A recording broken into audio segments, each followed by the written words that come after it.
Good afternoon, everyone. I'd like to welcome everyone to the regular meeting of the El Monte Union High School District Board of Trustees for Wednesday, August 5th, 2020. I'd like to call to order today's meeting. Dr. Zuniga, if you will take a roll call. Yes, thank you, President Briones. We'll start off with you, President Briones. Present. Vice President Ms. Morgan. Present. Clerk Mr. Salcedo. Mr. Salcedo. Here. Thank you. Member Mr. Diaz. Present. And Member Mr. Padilla. Here. And we also have first time joining us, our student member, Citlali Palacios. Present. Thank you and welcome. Thank you, Dr. Zuniga. At this time, Mrs. Morgan, if you would like to lead us in the flag salute. Sure, if you can all please stand and join me in the flag salute. Put your right hand over your heart. Ready, begin. I pledge allegiance to the flag of the United States of America and to the republic for which it stands, one nation, under God, indivisible, with liberty and justice for all. Thank you. Thank you, Mrs. Morgan. At this time, I'll entertain a motion to approve the agenda. I'll move to approve. Second. Moved by Mr. Salcedo, seconded by Mrs. Morgan. Any discussion on the agenda? Seeing none, Dr. Zuniga, if you'll take a roll call vote. Yes, thank you. We'll start off with Mr. Padilla. Aye. Mr. Diaz. Aye. Mr. Salcedo. Aye. Ms. Morgan. Aye. And Mr. Briones.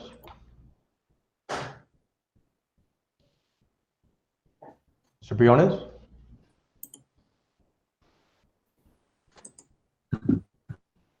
Unmute yourself. Aye. Can you guys hear me? I think Yes, everything sir. just locked up. Yep. And that is Okay. aye. Aye, correct. Yeah, thank you. The vote is 5-0. All right. Thank you. I hope that's not a signal of what's going to go on tonight. All right.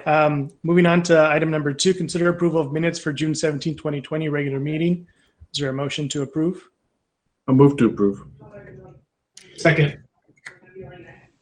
Moved by Mr. Salcedo, seconded by Mr. Diaz. Dr. Zuniga, if you take a roll call vote. Yes, thank you. Mr. Padilla? Aye. Mr. Diaz? Aye. Mr. Salcedo? Aye. Ms. Morgan? Aye. Mr. Briones? Aye. And the vote is 5-0. Thank you. Motion is carried. Item number 3, consider approval of minutes for the June 24, 2020 special meeting. Is there a motion to approve?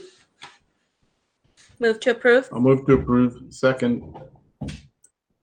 Moved by Mrs. Morgan, seconded by Mr. Salcedo. Dr. Zuniga, if you take a roll call vote. Yes, Mr. Padilla? Aye. Mr. Diaz? Aye. Mr. Salcedo? Here. Ms. Aye. Morgan? Ms. Morgan? Aye. And Mr. Briones? Aye. The vote is 5-0. Thank you. The motion is carried. Item number 4, consider approval of minutes for July 15, 2020 special meeting. Is there a motion to approve? Move to approve. Second. Moved by Mrs. Morgan, seconded by Mr. Salcedo. Dr. Zuniga, if you'll take a roll call vote. Yes. Mr. Padilla? Here. Mr. Diaz? Aye. Aye here, yes. Mr. Diaz? All right, Ricardo. Aye. Thank you. Mr. Salcedo? Aye. Ms. Morgan? Aye. And Mr. Briones? Aye. Vote is 5-0. Thank you. The motion is carried. At this time, we're going to move on to public comments, and I'll bring up the public comment form.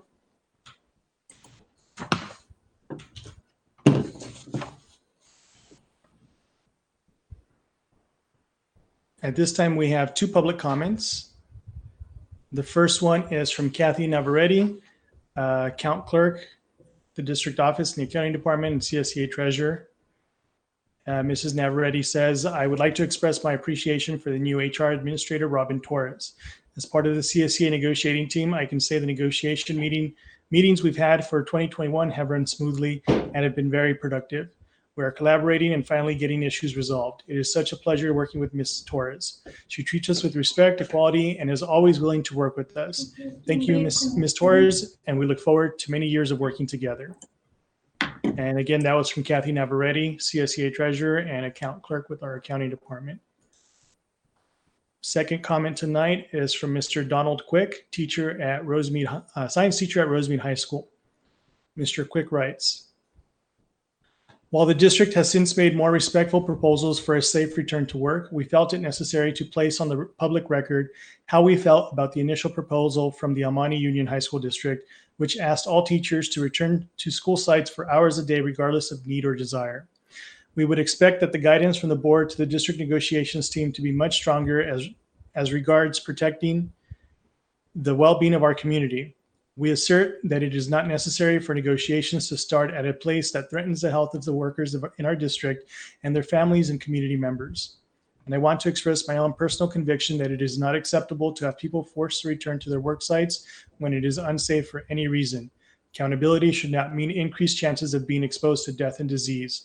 Rather, a safe procedure for holding employees accountable when the need arises must be followed, one that does not expose employees to COVID-19 as a part of their being held accountable and follows all contractual due process obligations. Don Quick, Rosemead High School science teacher. Letter below was sent to the Almani Union High School District School Board via email on Wednesday, July 29th, and signed by 85 community members. It is a lengthy letter with 85 responses. I'll ask that, Dr. Zuniga, that you include this response in the minutes of tonight's meeting as entered into the public record. Will do. Thank you. And that concludes today's public comments.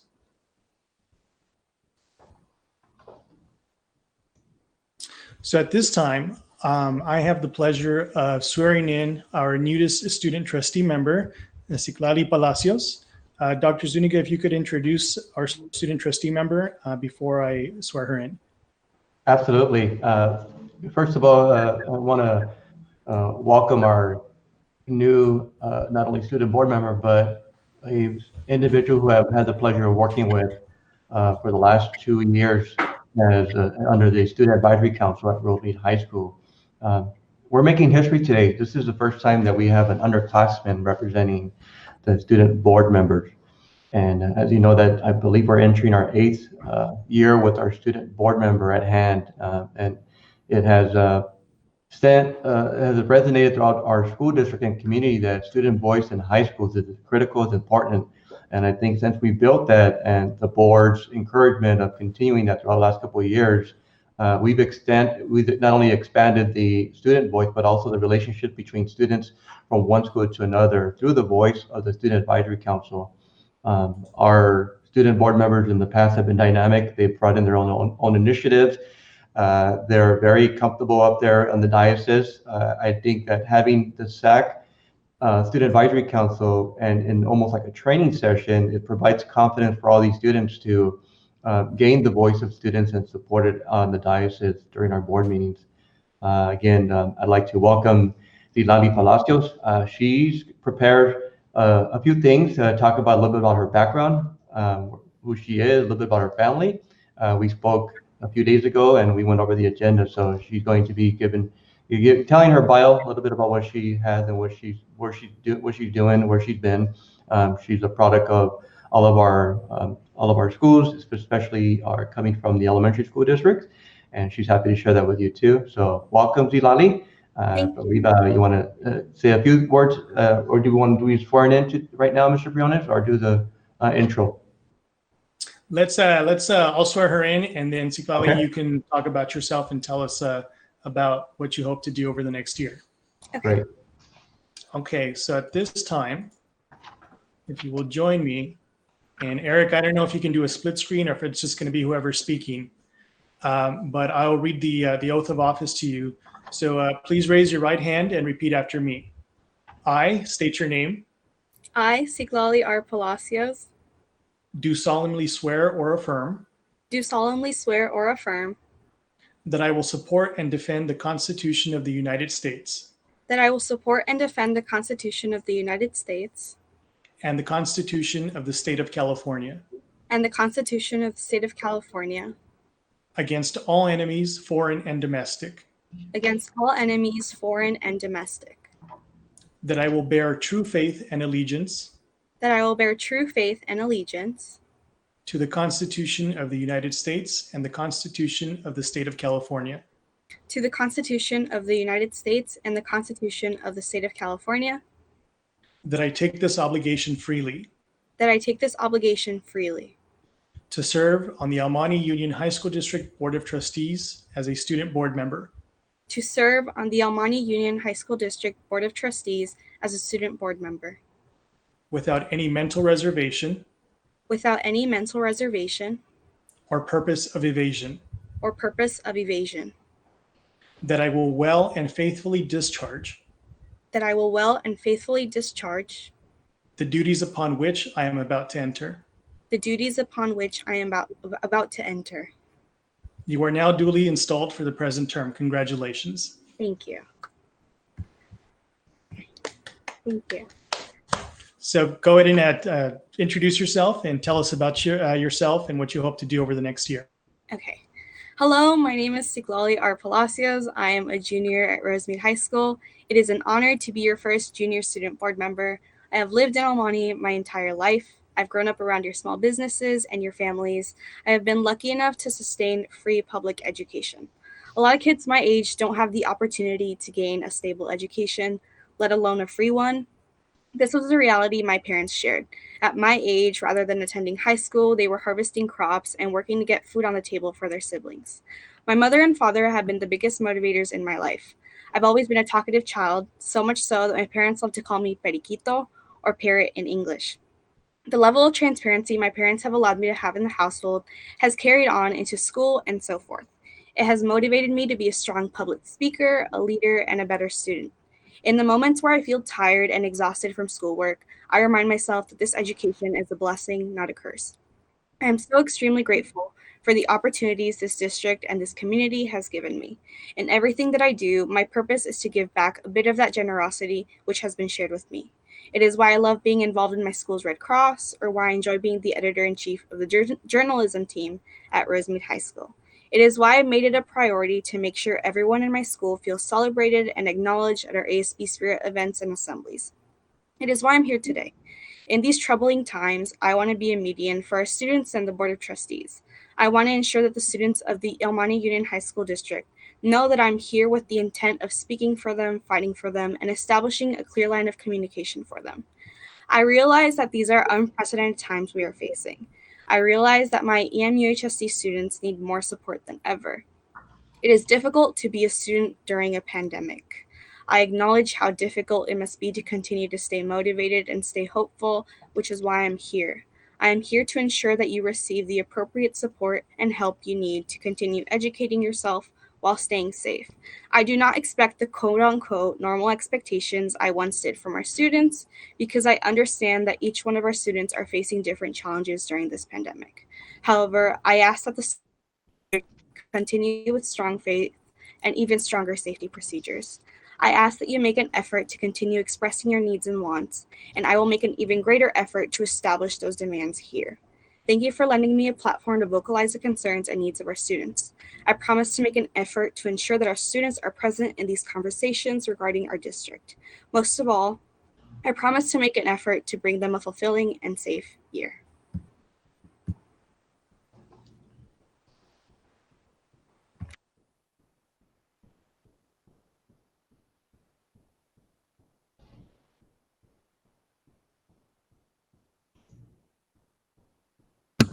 Sorry, I was muted. At this time, I wanted to welcome you onto the board and open up the opportunity for our board members to give any comments or remarks. I'll start with Mr. Salcedo up at top. Mr. Salcedo, you're muted. You know, 2 full days of professional development for administrators will do that to you. Jeez. like I was saying, I just want to take this opportunity to welcome you.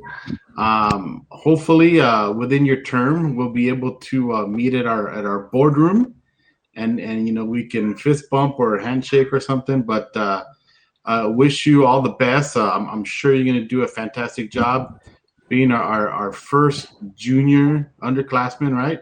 So I'm sure it was very well deserved. So I look forward to great things from you. Thank you. Thank you. Thank you, Mr. Salcedo. Mrs. Morgan, would you like to share any remarks?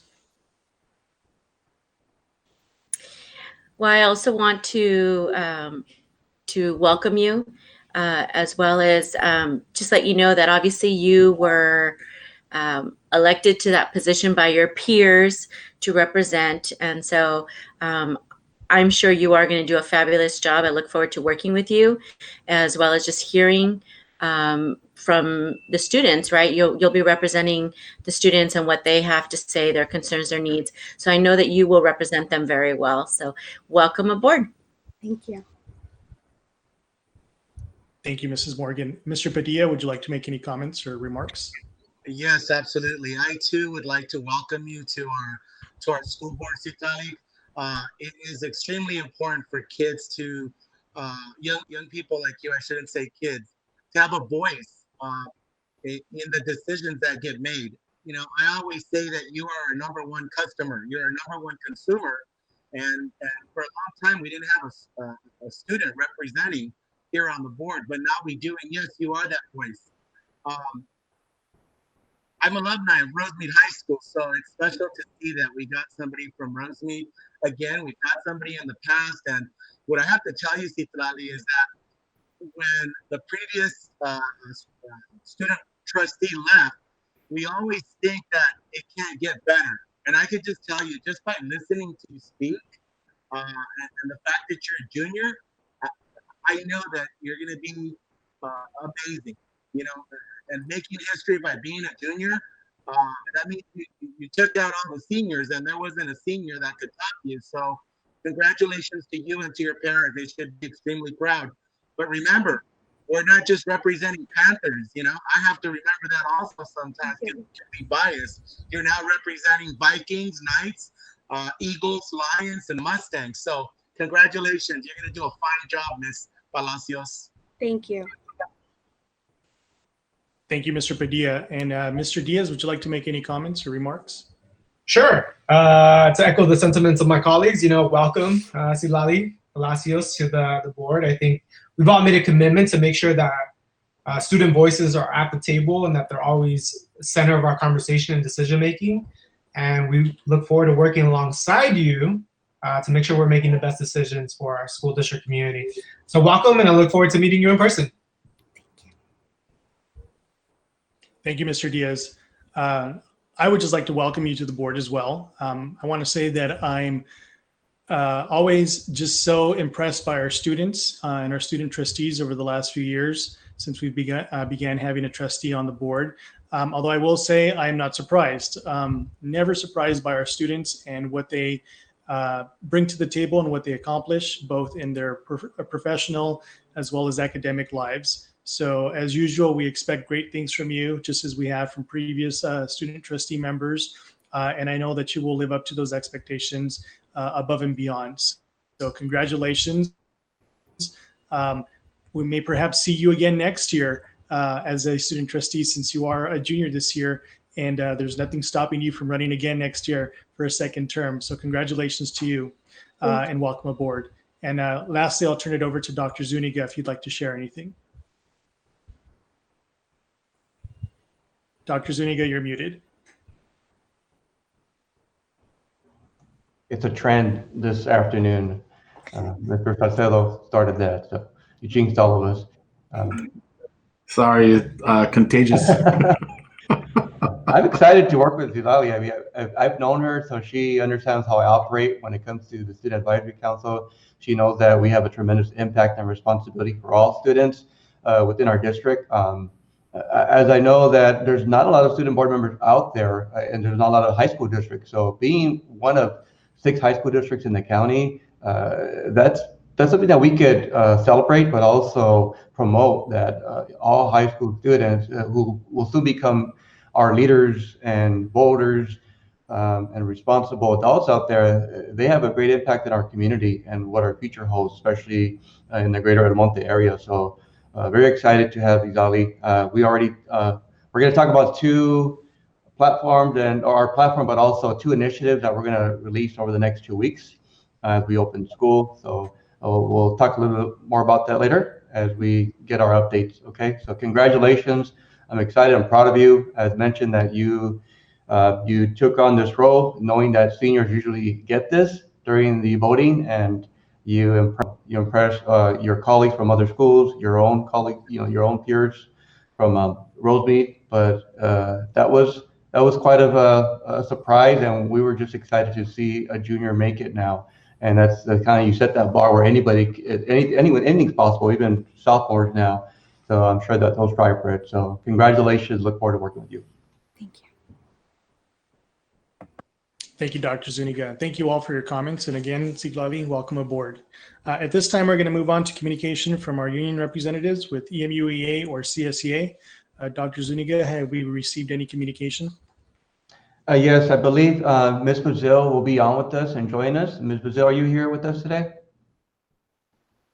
I know Mr. Steelman was in touch with her yesterday. Getting ready. Let me check my phone one more time, just in case. Can you hear me? Oh, there you are. Yes. Yes, we can hear you. Okay. Go ahead. Technology, yay.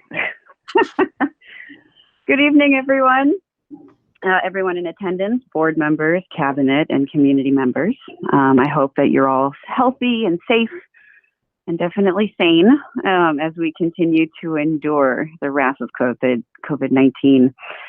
With every day that passes, we see more and more physical and social devastation that this illness has created in our country, and we more than ever need to do our civic duty of taking care of each other by protecting each other for the sake of our community and society at large. If we are to survive this test of humanity, it's imperative we band together and support each other in every way possible. The school year is around the corner. And I'm thankful, nervous laugh.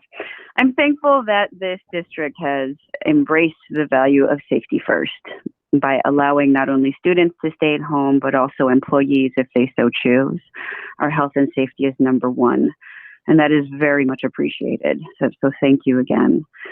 But there's still one detail that has not yet been addressed that I'd like to mention: the professional health of our teachers and our educators. As the spring semester taught us, preparing for and providing distance learning is a monumental task.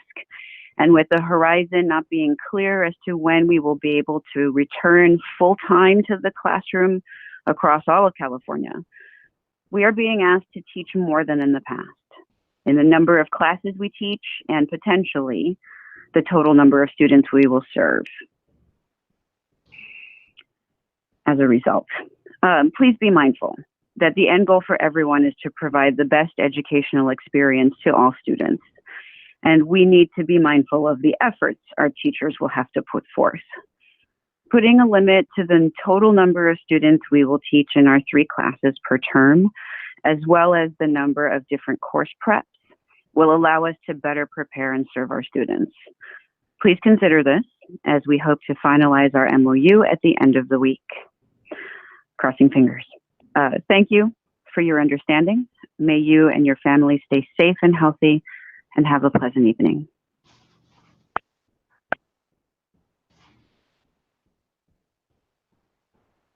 Unmute Mr. Briones.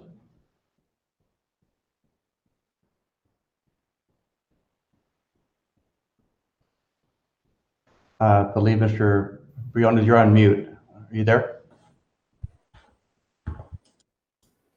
I'm here. Can you hear me? Yes, sir. Okay. Yeah, something's going on because my screen's getting all fuzzy.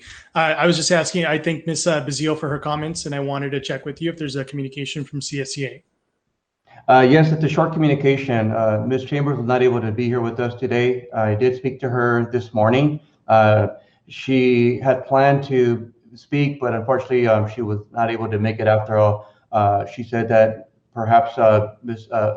Kathy Navarrete would be here. I saw that she made a public comment, and Ms. Chambers pretty much echoed the same sentiments that Ms. Navarrete had mentioned regarding Mrs. Torres and their work together currently with negotiations and working on the summer MOU, doing accommodations meeting for employees. It's a busy time in HR, as we know, but they're working along, and she just wants to make sure that the board understand that they're appreciative of having now working with someone that they feel that be supportive and just continue to grow together over the next couple of years and see how we can move forward and support our classified employees. So pretty much the same sentiment that Ms. Navarrete shared. So thank you. That's all. Thank you, Dr. Zuniga, and thank you to EMUA and CSCA for your comments tonight. At this time, we'll be moving on to information presentations. We have a presentation on our construction, an update. Dr. Zuniga, staff, go ahead. Yes, thank you again. We are providing the board with an update on construction projects. There's some projects that are continuing over the summer and that actually started last school year with COVID-19 and the absence of students and staff. A lot has happened with trying to push as many projects through for the summer. The only positive thing that I could think about as far as COVID was facilities and having all the HVAC systems that, some of our schools almost complete with less interruption of our school day for our students, because that was going to be a major concern with having to mobilize students in the classrooms. Fortunately, with HVAC, that was able to be completed for the most part over the last couple of months during the COVID-19 school dismissal. But we have prepared a summary of what we've been working on and also projects that we anticipate this year. So I want to welcome Mr. Alatar, our Chief Business Official. I also want to welcome Ms. Norma Macias, our Director for Facilities, Maintenance, and Operation Transportation, who has been working throughout the summer along staff, as well as Mr. Alatar on these construction projects. So we're excited to bring you some updates, and we have some Q&A for you at the end if you'd like. So I'll defer to Mr. Alatar at this time. Yeah, thank you, Dr. Zuniga. Ms. Norma Macias and I will give you a quick update on the construction project that we are engaging with. And Ms. Macias, if you can start. Yes, thank you, Mr. Alatar. Good evening to all of you, and welcome to Citlali. So this is just a recap of what the board approved regarding bond projects. So the Fernando Ledesma project, as you know, that is ongoing. A couple of you were able to come out to the site. President Briones and Vice President Morgan, it was nice to have you at the site. And we are working on security upgrades, infrastructure upgrades. We currently are completing plumbing work over at Mountain View High School, artificial track and field replacement.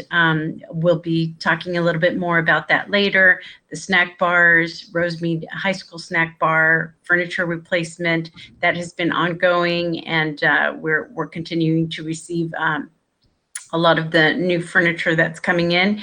Planning and design for future projects. I'll be talking a little bit more about that, as well as expenditures related to construction, the Granada Transition Project, HVAC, and other various projects. Next slide, please. So the Fernando Ledesma High School project, with COVID, we have not had any interruptions. The work has continued. They actually started pouring the foundation, and I apologize for not having a more updated photo to share with you here. But as I did mention, Mr. Briones and Ms. Morgan were out last week at the site, and we're starting to see the building take shape after months and months of working with soil grading and laying out the foundation. It's getting to a really exciting point, and we expect the project to be completed next summer. Next slide.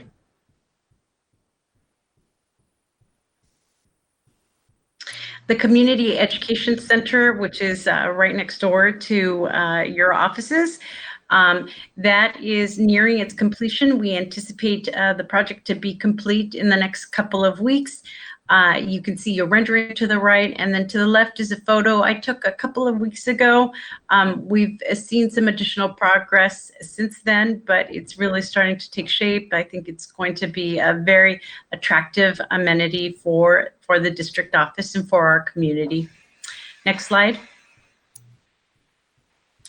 Other current projects. So as I mentioned earlier, we are in the process of doing the plumbing replacement in the girls' locker room over at Mountain View High School.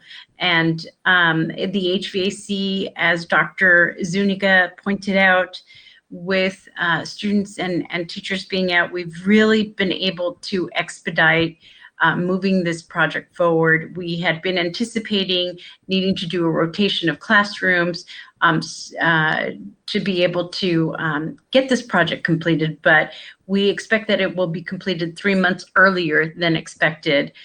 So it's a really great thing, and it's been going rather smoothly for being such a complicated project. We were completely removing the old octagon units and replacing it with these individualized VFR units in each of the classrooms. So it's been going really well, and we're really appreciative of the site. Mr. Marcus has been extremely accommodating.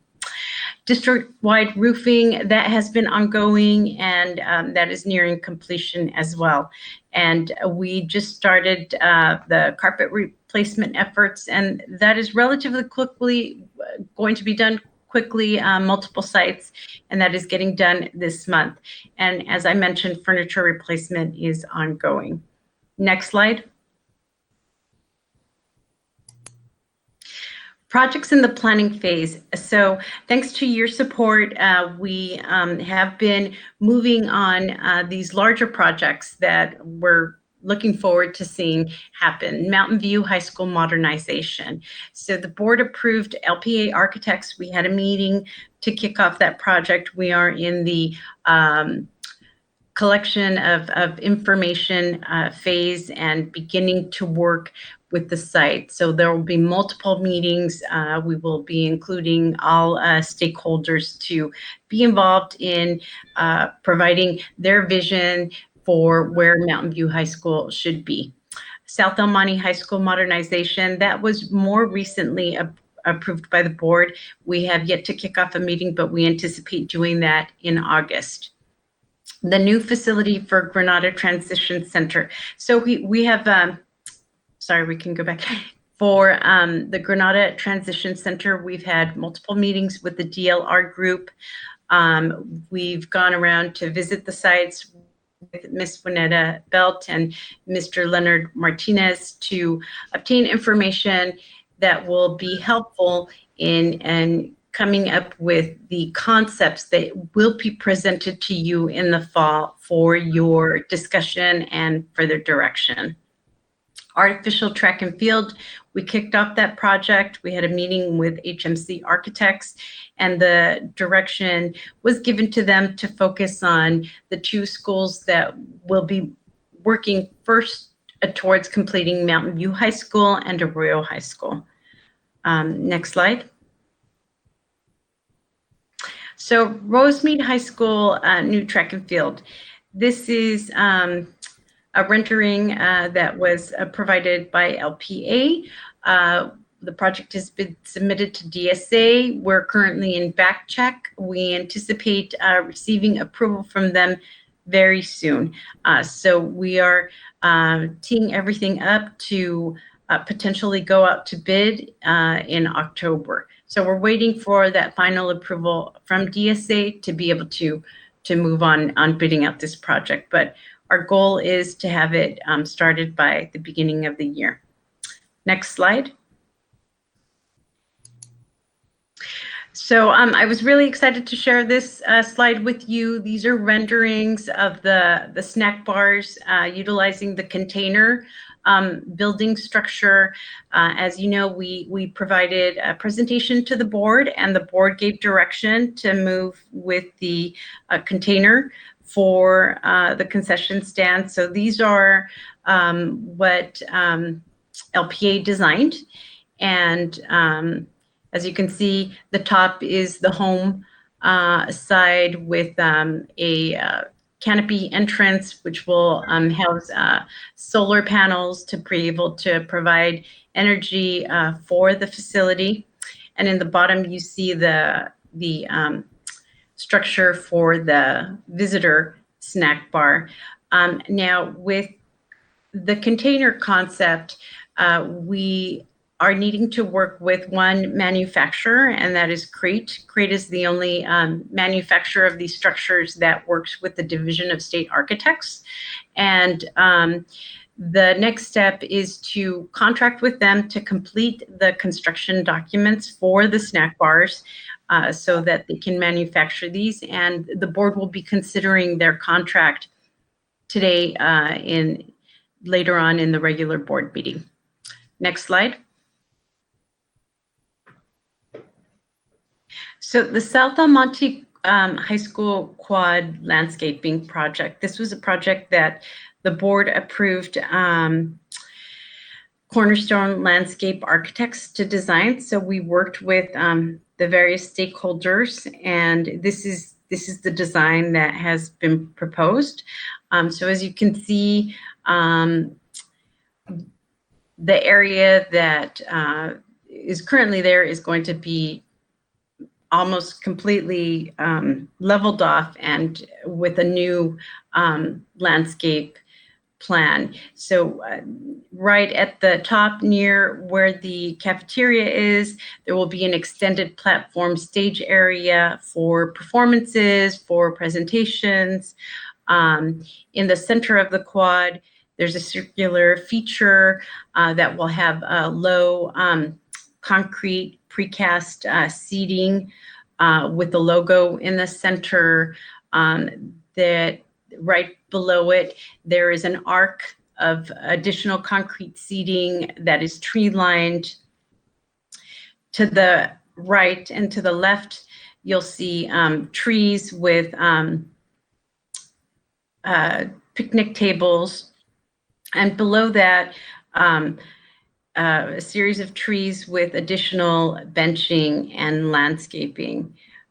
So that is where we're at. The Cornerstone Landscape firm is completing their construction documents, and we're hoping to be able to get that out to bid very soon.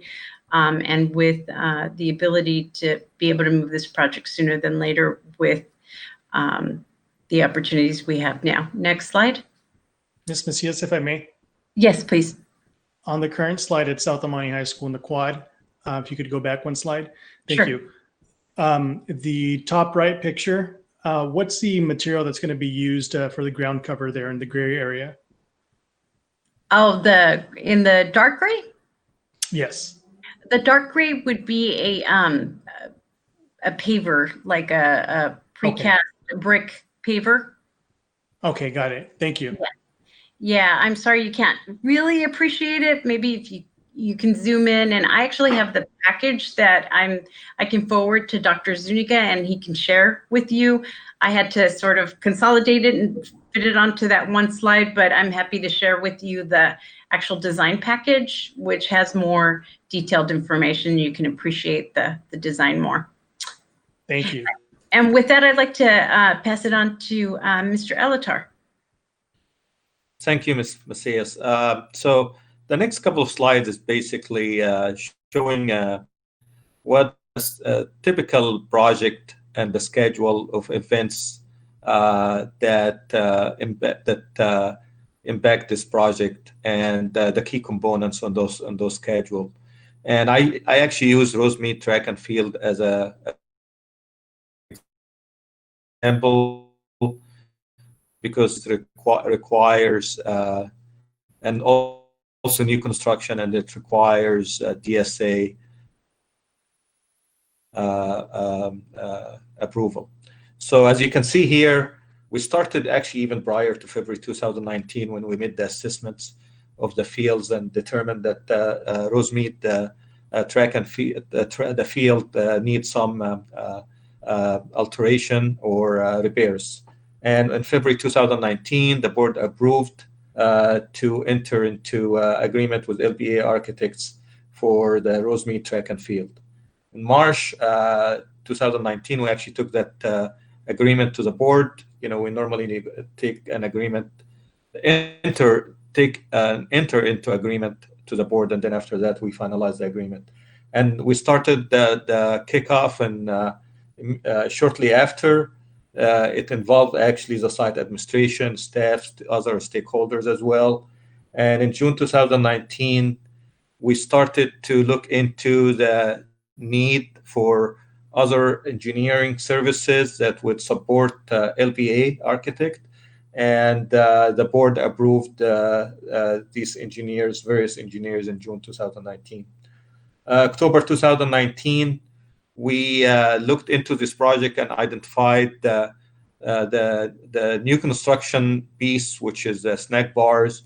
And we figured out, instead of actually doing this as a separate project, we combined that project under to be designed by LBA. And we started with the conceptual design and cost estimate, and the board approved that in October 2019. In February 2020, we actually, after the engagement by the stakeholders, there was an agreement about the type of carpet to include in to purchase for the field, and we actually elected to purchase and contract separately with the field provider for carpet and installation. So we actually utilized a CMS piggyback agreement, and the board approved that in February 2020, this year. And then in April 2020, LBA completed the design of track and field, and that's when we submitted to DSA for approval. And you did hear Ms. Messias saying that we are about to get approval from DSA. And May 2020, the board approved design of snack bar buildings, selecting the crate modulars, and that's where we engaged with, from that date, with crate. Next slide, please.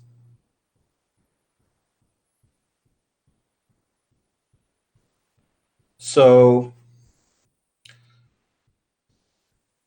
in August 2020, today, we are actually asking the board to approve and enter into agreement with Crate. It's, as Ms. Macias indicated, it's the only manufacturer in the U.S. Of modular shipping containers for educational purposes and have a relationship with DSA. However, because these buildings are a specialized building, we actually have to submit to DSA. There is no pre-approved DSA for these buildings.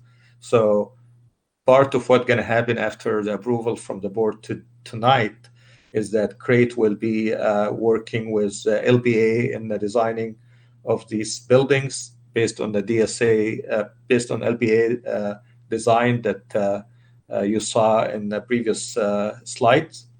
And Crate will be completing the design and submit to DSA with the assistance with LBA. And we believe that this timeline will take place from August to October. It will also, in the meantime, LBA is in the process of completing the site design as well as the solar structure for the snack bar buildings, and that will also need to be submitted to DSA. So once the approval, we get the approval from DSA for track and field, we actually have an option to start the bidding for the track and field by itself, and then shortly after, we can do the snack bars with the different contractors, or we wait and combine these together and bid them together. So there are advantages and disadvantages of either one, but you can see here the timeline that will be needed in order to get into this project. It takes about 2 to 3 months to advertise. You have also to give the contractor sufficient time to put their bid together, and then after that, you get the timeline to review the bids, and then after that, you also take the timeline to to take it to the board for approval. And we anticipate that this project will take about 6 months of construction. Also, the snack bar portion of it also will take around that timeline between site improvements as well as and utilities, as well as the actual timeline that it takes for CRADE to manufacture these buildings. And you can see the timeline here. So anticipation that this project will be ready by 2021, the summer of 2021, and ready for the next school year. So this is just an example of a life, the life of a project that actually involved DSA. So it's normally extensive, and it takes between 1.5 to 2 years to complete all of these steps, and then sometimes also in the case of new construction, it will take a little bit longer for the actual construction piece. With that, if you have any questions. Thank you, Mr. Alatar. I'll open it up to questions, starting with Mr. Diaz. President Briones, thank you. I don't have any questions. I'm just really excited about some of the improvements that are being made here, in particular, the canopy that you're seeing now over at South Almani High School. As everyone knows, no secret, I'm an environmental justice green board member. Some of these things really get me excited. Actually, I do have one question.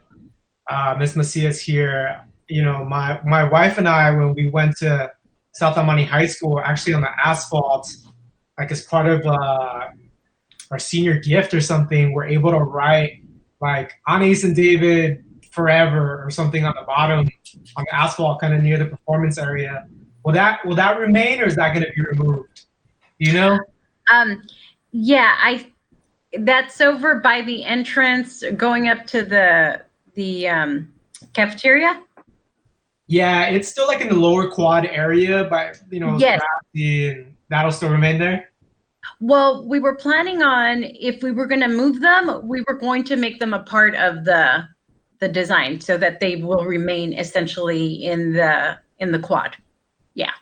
Okay, cool. So they may not remain exactly how they are, but they'll be in there. They'll be incorporated in the new design. We did take that into consideration because we do know that folks did invest, and it's a nice thing, and we certainly plan to keep that in the Quad. Yeah, I'm just curious. We always get a kick out of it whenever we see that when we go back and we see it there. So I was just yeah, no, absolutely, of course. But no big deal. I mean, I think the design is pretty cool, and I think I will take you up on your offer to really appreciate the design. The design package. So if available, I'd like to. Just curious to see the design aspects for the projects that are being submitted to us, just out of curiosity. So yeah, as soon as I'm done, I'll forward it to Dr. Zuniga. Okay. Yeah. Thank you. That's it for me, Mr. President. And if I may add, the Quad also include 2 lunch shelters. Those are on the side on the bottom of the picture, and that to help student to if they eat outside to rather be scattered, then they can actually use those areas as well. This project actually is supposed to be part of the modernization project, which was awarded to HMC, but the component of the Quad was actually separated to address and repair the existing condition that we have at this point in time. And once we start looking into this and figuring out that maybe what we need to do is not just only repair the area, but also take that piece and also attach it to take it from the modernization and include it in this project here and do it sooner than waiting till the modernization project would be completed. So the funding for this project will be a component of deferred maintenance for repairs, as well as the bond dollars as portion of the modernization for that project. I just wanted to make sure we understand how we're doing this. Thank you, Mr. Alatar, for your explanation, and thank you, Mr. Diaz, for your questions. Mrs. Morgan, do you have any questions or comments? Hi, thank you, President Briones. Actually, I do want to also ask in regards to the package, the architecture package that could be sent to us. By chance, is there an aerial view of what South Amani Quad currently looks like to be able to compare the two?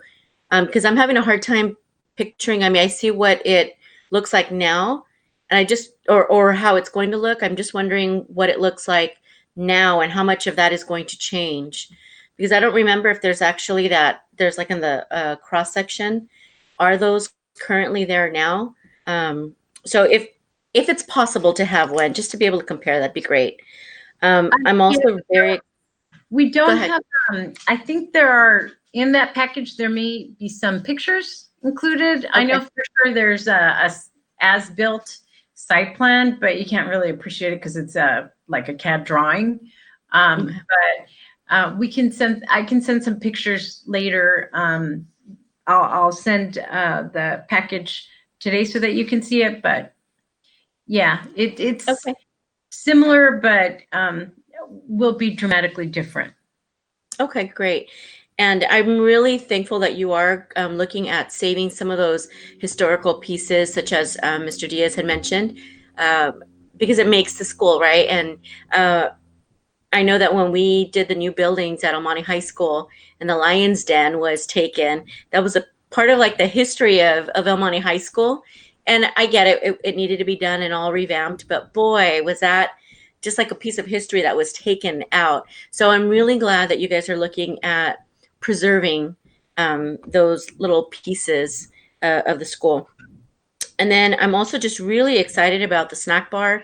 I looked up the company Crate and saw some of the work that they have done. They look beautiful. So I'm really excited to see what it's going to look like when we have our new snack bars. So thank you so much for presenting this. I'm looking forward to seeing all the other projects completed as well. The HVAC. I noticed that you're looking at Mountain View High School's the girls' locker rooms. So all of those things that are really important to us to ensure that our students have really good facilities. So that's actually all I needed to say. Thank you. Thank you, Mrs. Morgan. Mr. Padilla, do you have any comments or questions? I have comments. I just want to acknowledge, our director of facilities as well as Mr. Alatar. I just have to say that with Mr. Alatar and our director, our school district just got taken to a different level. We all travel to other cities, other places, and you can't help but compare like your facilities to other facilities in the area, from the actual buildings to all the aesthetics and the how it looks and all the finishing touches and stuff. And I will put up our district against any district in the state of California. And for that, kudos to the board for ensuring that our tax dollars have gone a long way. And yes, I do feel that same excitement that some of my colleagues feel when it comes to Crate and the seed trays that we're going to be using for the snack bar. I know that at the time that the decision was made, it's very tough sometimes to go against a recommendation that, site staff members might have.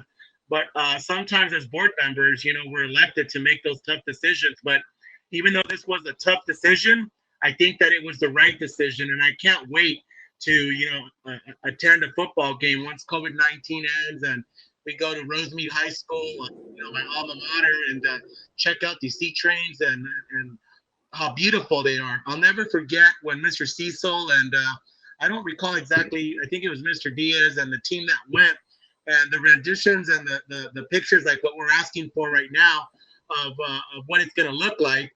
And that's what sold it for me. I could not believe that these were, sea trains. And I remember when the other company came, and again, it was a hard decision, and they were trying to tell us that, an actual building lasts longer than these steel sea trains. And I wouldn't buy it. And I know it was uncomfortable probably for that company, but hey, if you run for the school board, you have to make the tough decisions, but you have to save our taxpayers' dollars. And I learned my lesson when we did South Monte. I mean, that is a beautiful, beautiful snack bar. Don't get me wrong, but it just left a bad taste in my mouth when I saw the dollar amount and how much it cost.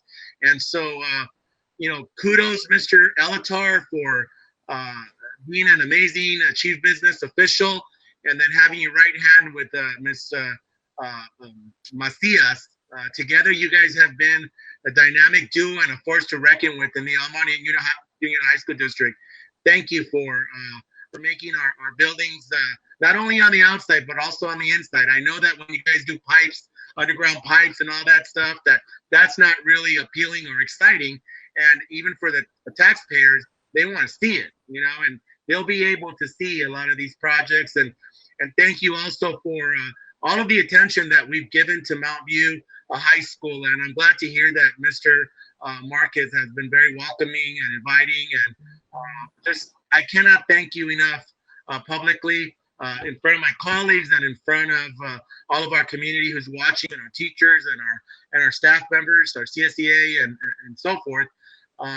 Thank you, Mr. Elatar, and thank you, Director Macias. That's it, Mr. President. Thank you, Mr. Padilla. Mr. Salcedo, any comments or questions? Just very excited to get these projects off the ground. A lot of these things are a long time coming, and I'm just glad to hear that we're taking advantage. I mean, one of the, I guess, positives of COVID, right? One of the very few ones. So it's nice that we're getting the jump on it. And it's even nicer to hear that we're going to finish early on some of these projects. So hopefully, I don't know if that's going to also include some cost savings. I don't know, but that would be nice. That's all, Mr. President.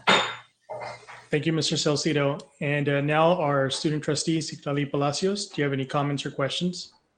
I think that it's really exciting that you guys are taking the time to obviously formulate these plans and get through with them. And as you may know, the environment that a student is around really affects how well they do in class and how much effort they put into their school, and just like how proud you are of that school. And so it's really great that you guys are taking the time to actually do these things and go through with them. And I think it's going to excite a lot of the students coming back to school once we do come back to school to see them all formulated and changed. And I'm just really excited. Thank you. And just very quickly from me, I want to thank the staff for their presentation today.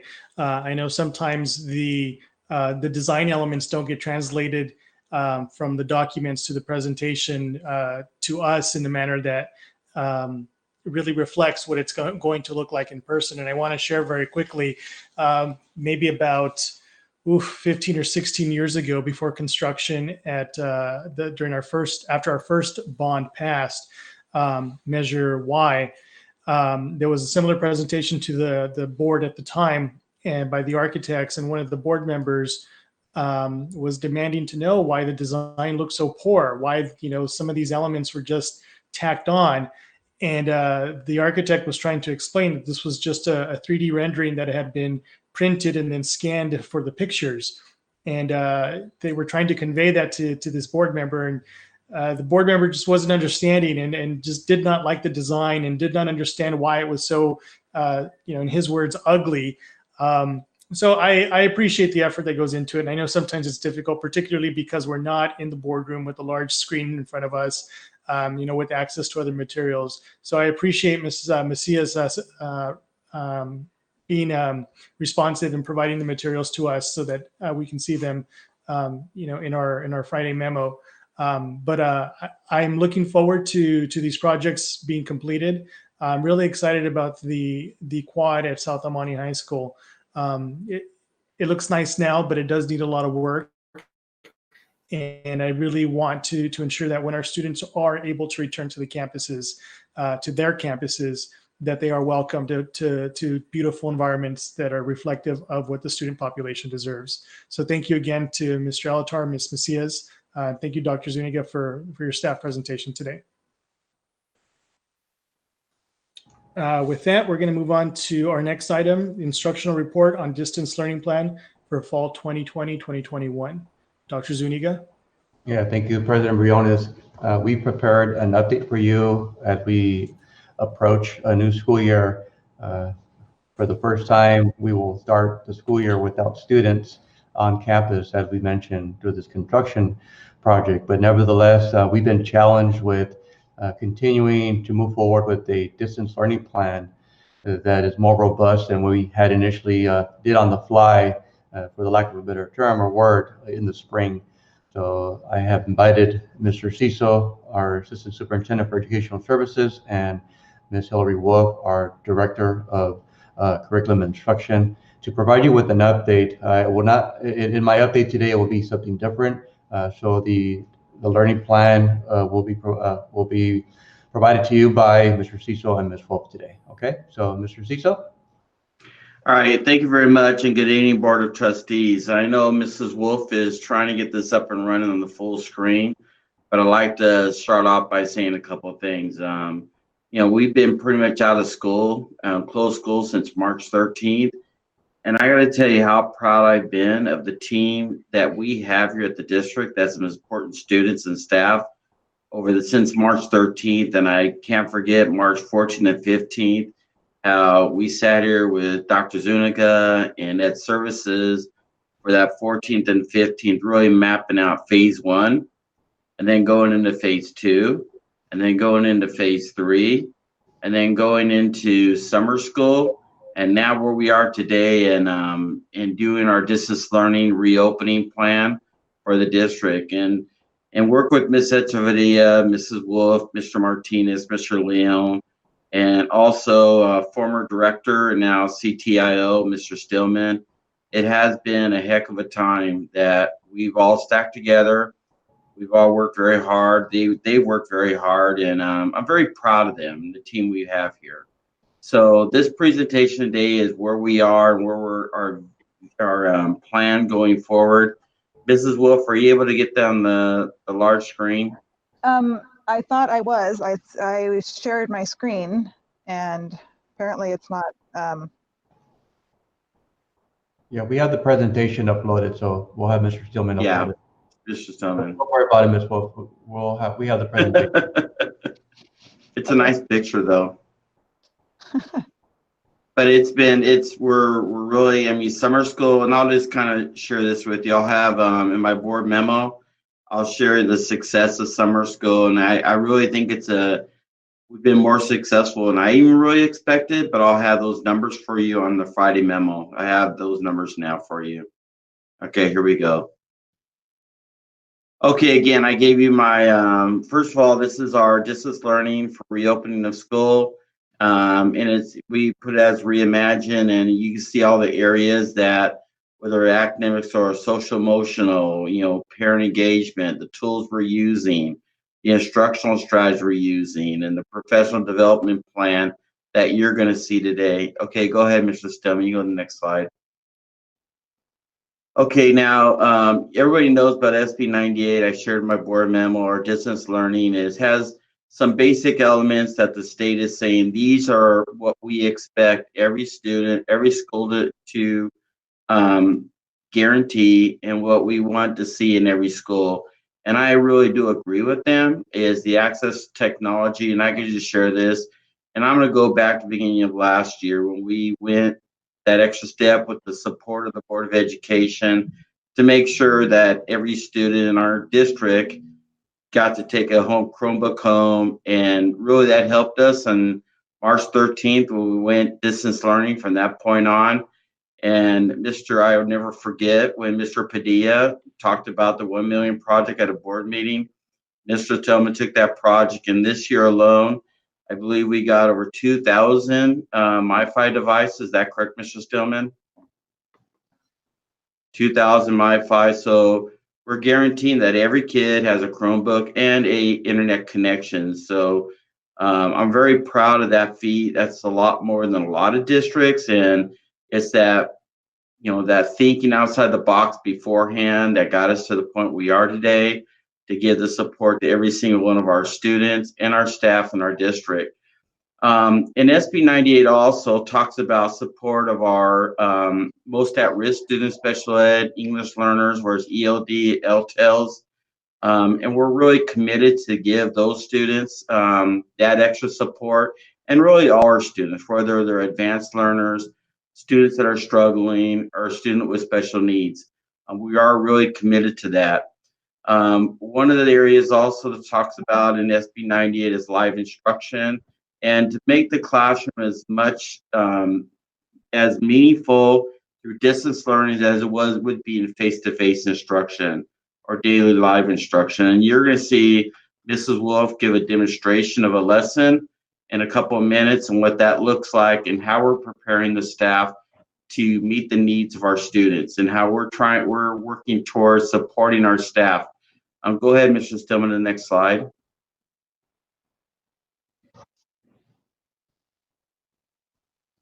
Mr. Stillman, there you go. Okay, so the next 3 slides is going to be pretty much what our fall 1 and fall 2 looks like. And just kind of, I know I've already shared this in board memo. Fall 1 will be the first 3 class of a student's schedule, and fall 2 will be the next 3 class of a student's schedule. So you think of this way. Fall 1 would be period 1, 2, 3. Fall 2 would be 4, 5, 6. And you see the dates. One's 9 weeks, one's 8 weeks, because the normal fall semester would be 17 weeks.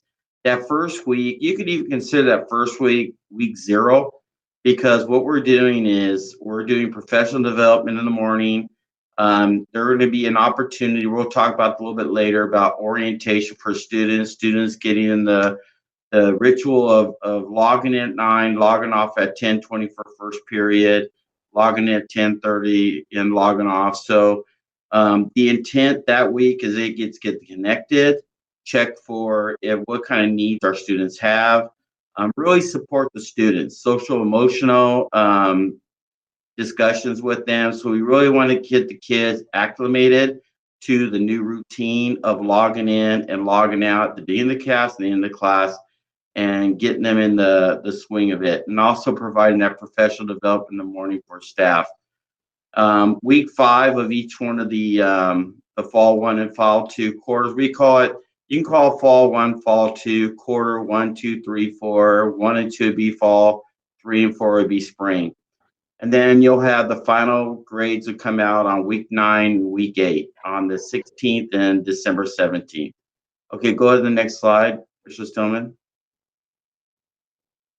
Okay, this is a visual representation of it. We're still negotiating the absolute start times. This is the tentative start time, 7:40 for the 9, every single day through fall 1 and fall 2 would be for collaboration, professional development. And the students would go to first period at 9, second period at 10:30, 40-minute lunch, 12:30, and then 1:50. And you can see where there's collaboration time at the beginning for the staff, which will be providing professional development. They'll have department meetings. And so we want to make sure we're supporting the staff every single day. And then they have their conference period at the end of the day. All right, go ahead and go to the next slide, Mr. Stillman.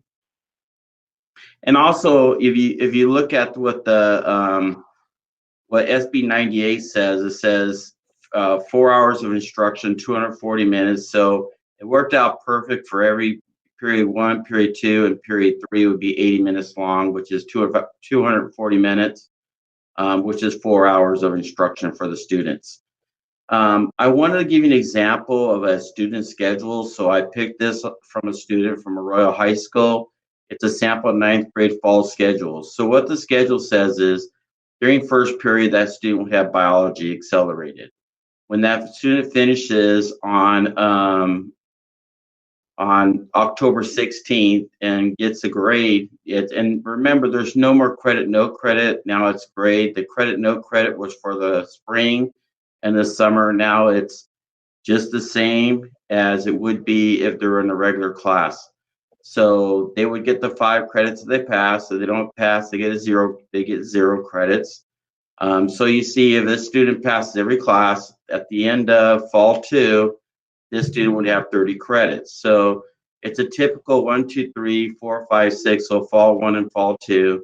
You see the days starting in. So this student would go to first period and take biology accelerated, second period English 1 accelerated, then a lunch break, then Spanish 2 XP. And at the end of October 16th, on October 19th, the student would start their integrated math class, senior band, and then PE. Okay, that's a schedule right now one of our students has. You'll see what I have in there from the systematic tutoring before period 1 via Google Classroom. We're going to be leaning on Learn, and we're going to be training tutors to do Google Classroom tutoring. That will be, and one of the other things we're working on, I'll share it a little bit in a couple of minutes here. We're working on really systematically putting our tutoring together and our mentoring so that students will be referred by their teacher to the tutors, and we'll have tutoring classroom centers online for students from 7:45 to 9, and then 1:50 and beyond 2:50. We're looking at hopefully 5. We're looking at doing Saturday school tutoring. So we're really looking at growing our tutoring, even at the evenings and stuff. So we really want to, this is going to be really important. It's going to be challenging for our students. We're not kidding ourselves, but we're doing everything we can to support our students, our families. And I'll be talking about the first week, what our goals are in a couple of seconds.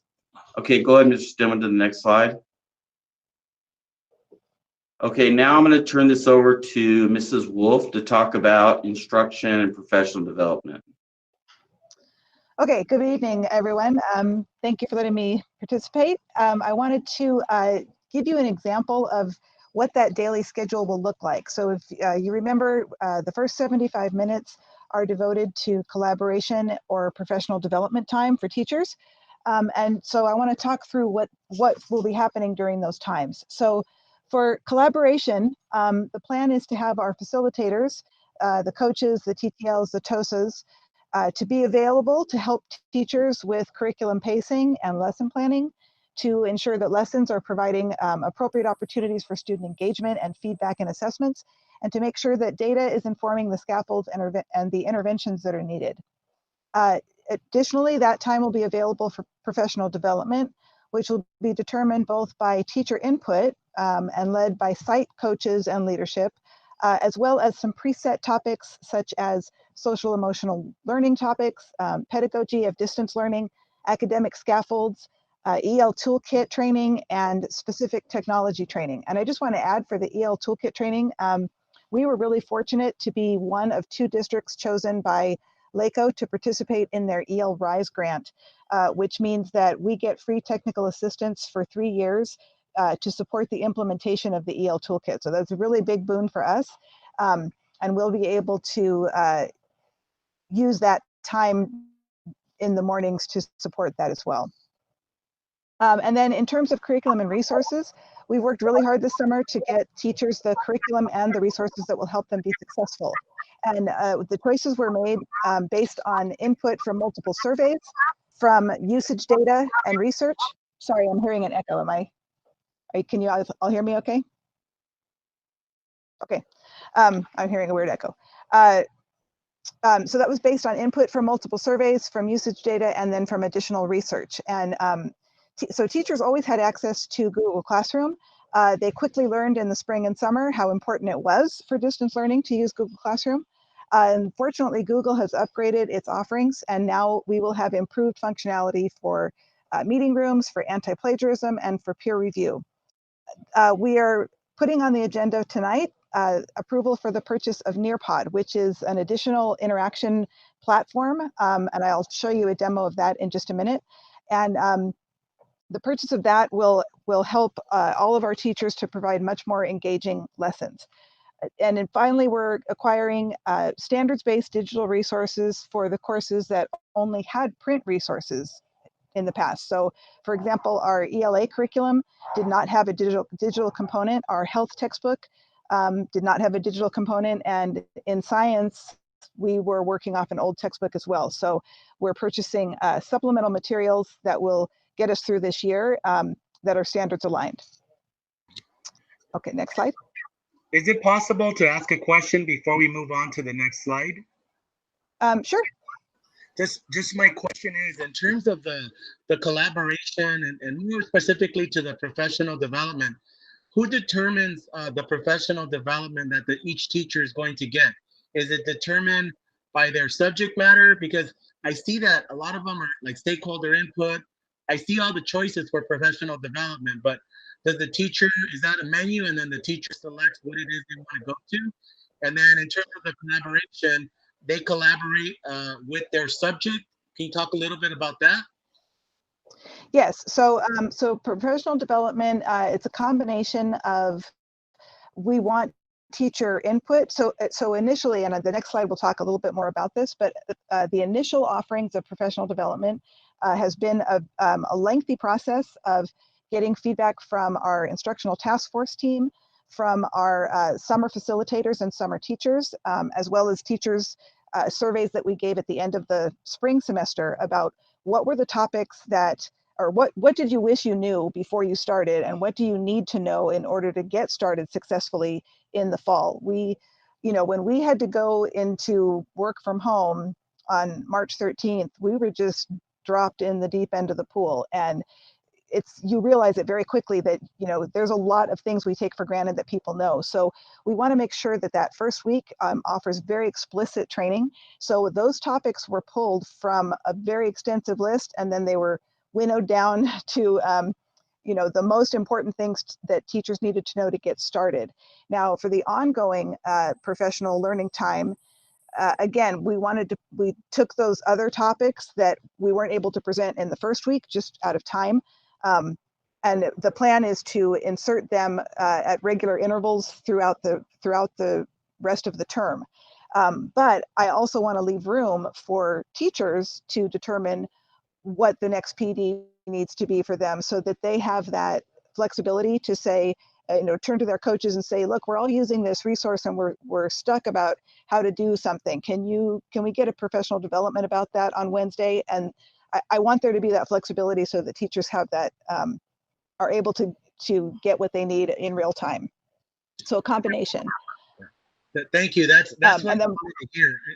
Exactly what you responded is what I wanted to hear, that you're doing it with teachers, you're collaborating, so that the teachers don't feel like you're doing this to them or dictating what the professional development is going to be, because then that's when you get that resistance, when people feel you're just doing it to me, when you don't really know what the needs are in the classroom, and they're on the front line and they're the experts. And so, sometimes we'll get, I know Miss Ann Bazile will come and say, I very distinctly remember when we created the task force to determine, distance learning and how we were going to do the reopening of schools. It's paramount that we do that collaboration and hear the input. So it makes me very happy to hear that you did countless surveys. And yes, they're a pain in the neck, because you kind of have to tell people, come on, guys, respond. And then if you don't get enough responses and you make a decision, then sometimes some people might be unhappy. So thank you for your collaboration in terms of getting feedback from the instruction experts. I like to add in, Hillary. I like to add in too is Mrs. Wolf had a meeting with her trainers today. And how many were in that meeting today, Hillary? 22.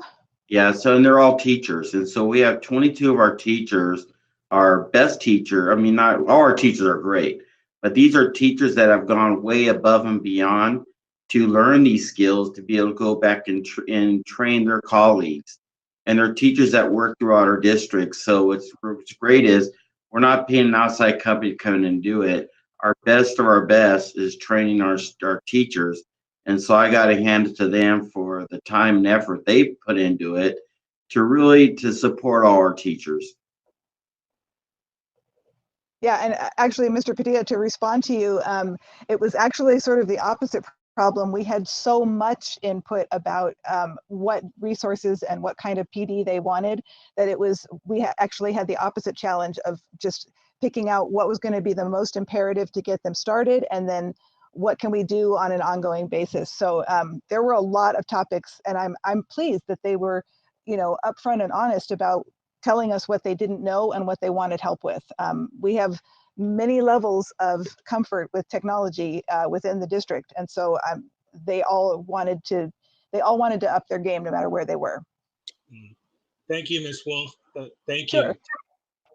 you. Next slide. So speaking about that first week, this was something that was strongly advocated for in almost every meeting that of the task force that I was part of. It was strongly advocated for by all of the summer teachers and facilitators that there needed to be enough time for teachers to feel comfortable and enough time for students to be welcomed back in.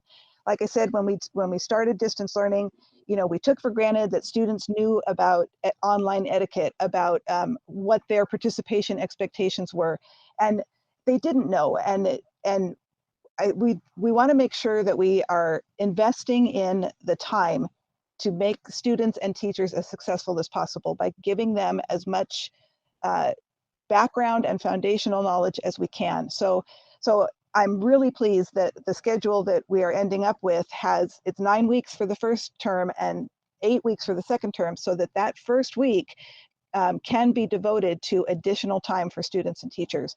And during that week, what I know the sites are already planning and what the district is supporting are welcoming activities for students and families, going over student expectations and what their participation expectations are, how to access resources and supports for both students and their families, and then the opportunity to provide readiness assessments. One of the conditions of SB 98 is how are you addressing pupil learning loss? So we wanted to make sure that there was time for students to take either English or math readiness assessments. And we have things ready for students to be able to do that, to at least be able to give our teachers an understanding of where our student skills are right now. For teachers, that week we'll be able to provide welcoming activities for them. This has been a very odd experience. You don't realize how much you miss the social aspect of seeing your colleagues every day, and being on a screen is not quite the same thing. So we want to make sure that people feel welcomed back, that they recognize this is still a collegial environment. We want teachers to have time to work on lesson planning templates, to build out their curriculum, to decide amongst themselves, how are we going to monitor participation of our students and make sure that they are actively engaged for the entire time that they're in our class. And also to get training and practice on technology. Like I said, they're in different levels. Some teachers are way ahead of others and are ready to go on to, very technical and technology 2.0, but other teachers are really just figuring out how to navigate Google Meets. And like me, I can't even share my screen, and I've been doing this for a while. And then also we are getting new curriculum resources, so teachers need time to practice with those new resources, get some training on those as well. So having that time built into the first week it's just a huge advantage for us. So I'm really, really happy that that's happening. And I'd like to add what Hillary just said too. The other goal is to make sure our social emotional for our students and really kind of look at each kid individually and find out what needs are out there for our students. The other thing we're really working hard on is a systematic way of at real time when a kid logs in that we know they're logging in. And if they're not logging in, we have people ready to call and say, how can we support the family to make sure logged in? Because it's our goal that 100% participate every day on time. And that's one of our goals, whether it's work through the phone calls, working with families, home visits, or making those contacts. But it's our goal to get that 100% or close to 100% as possible. So these kids are actively engaged every single minute of every single period of every single day. So that's one of the visions that we have also. Go ahead. Okay, so we're trying to give me the screen so that I can share. So let's see if I can do that.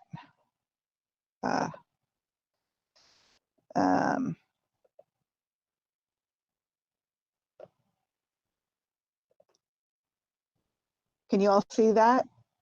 It's coming up. There you go. Now you got it.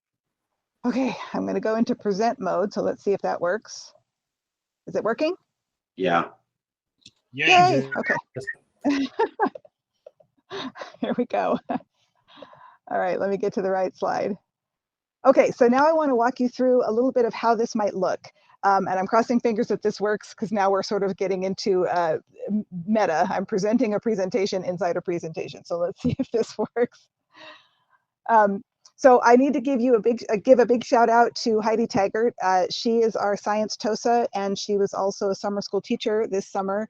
And she was given access to a premium Nearpod account so that she could play with it. And it was twofold. I wanted her insight about the science resources, and I also wanted her insight about how it worked in general. So this is one of the lessons that she actually presented over the summer, and I wanted to be able to show you what it looked like from the student's perspective. So the first day, she introduces her agenda and her objectives. This is on her Google Classroom. So when students log into her Google Classroom, they see what they're going to be doing each day. Okay, please help tell me that this works. Let's see. All right, can you see this? It says day 7, session 1. Yes, yes. Okay. So the lesson starts. This is a science lesson, so in alignment with the next generation science standards, it starts with a phenomenon. So she has a 5-minute video, which I won't play for you, but about how germs spread when we sneeze. So this is a very relevant topic. And it's just a nice introduction to the lesson, which is about kinetic and potential energy. Then she introduces the template that they're going to be working off of, and this is something that they have in their shared Google Drive, so they have access to this template to work off of. And it's called Making Observations and Asking Questions template, and this is based on a science and engineering practice. Students are supposed to be in the habit of making observations, asking questions, and then determining what that phenomenon is leading them to understand, and how to respond to the phenomenon. Okay, then she goes over the objectives of the lesson. There are 2 parts to this lesson. This was a summer school lesson, so it was a longer period of time than just 80 minutes. So she went through a lot, but I'm just going to talk through part 1. Okay, so she reviews her objectives. And then, oh my gosh, I don't know how. Oh, wait, maybe I'm getting it. Hold on. Okay, so let me go back a little bit so you can see the, so she had the video, and then this was her template. Are you seeing this now? Yeah. Yay, okay. Sorry. And then her objectives. And then she has the students working collaboratively. So now she tells them, this is your opportunity to either pair share or work in a small group. This can be done through a breakout room, where they are now going to work together to fill out that template. They're going to do their making observations, asking question template together. Then to check back in, she has an open-ended question. So they come back, and now they have to respond to the question. There's a little picture up here, and they have to write their answer. And this comes from the work that they have just done in partnership with their other students in response to that phenomenon. So she can also use, Nearpod also has the capability of something like a Padlet, where students can be contributing their answers in real time on this screen. So this is her first check for understanding, and it gives her instant feedback about her students' progress. All right, these next couple of slides are teacher-led instruction. So, this, quote unquote, lecturing to the students and sharing information, introducing the vocabulary, and talking about the concepts. And then the next step is let's create. So this is an opportunity for the students now to demonstrate their comprehension of what they just learned by doing a draw it, which is they're going to label a diagram and apply the vocabulary that they knew. So this is all interactive. They have tools down here at the bottom to use highlighting and insert pictures and things like that. So this is the student's opportunity to demonstrate what they know. Then she does a quiz. So this is another formative assessment for her. This lets her see where her students are in their understanding. It's 5 questions that are multiple choice. And the nice thing about this is that when the students are done, the percentage of students who are understanding the concept comes up right away. So she's able to see immediately how her students are grasping the content. And they're able to also see, where they stood in relation to their peers. And then part 2 of the lesson begins. So it's the same thing. She starts with the phenomenon and so on. So I just wanted to be able to show that to you to see that's how it can look in a classroom. Okay, so let's stop sharing this one and go back to, I'll go back to this guy. Okay, are you back with me now in substantially equivalent? No. No. No, we still see you. Okay, Eric, I can maybe turn it back to you now if that's okay. Okay.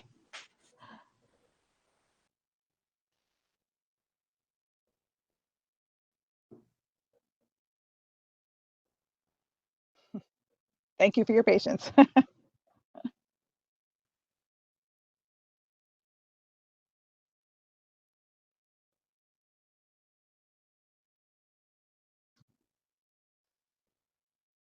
Okay, so we're two away.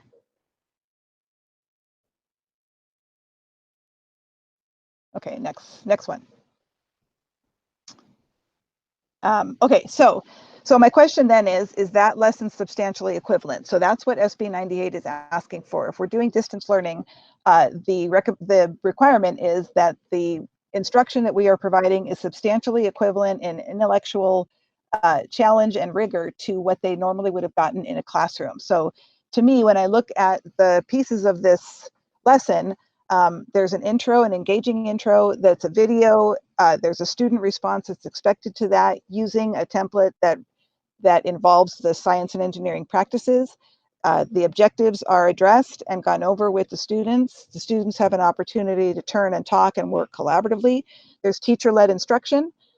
There are several opportunities for student interactive checks for understanding, which, by the way, also allows her to make sure that all her students are still in class. So they didn't just check in and then go take a shower or go turn a movie on.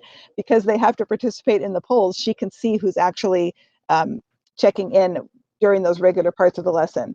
And then it ends with a formative assessment. So she's able to see immediately if her students are ready to move on to topic 2, or if she needs to go back and review anything. Next slide. So just a little bit more about Nearpod. You can see there's folders there where she can keep all of her lessons organized. The lesson in Nearpod means that she can create a lesson in Nearpod and upload it or combine it with a PowerPoint that already exists for her. So many of our teachers have PowerPoint presentations that they've been using in class. They don't have to lose those, but they can now make them interactive through the use of Nearpod.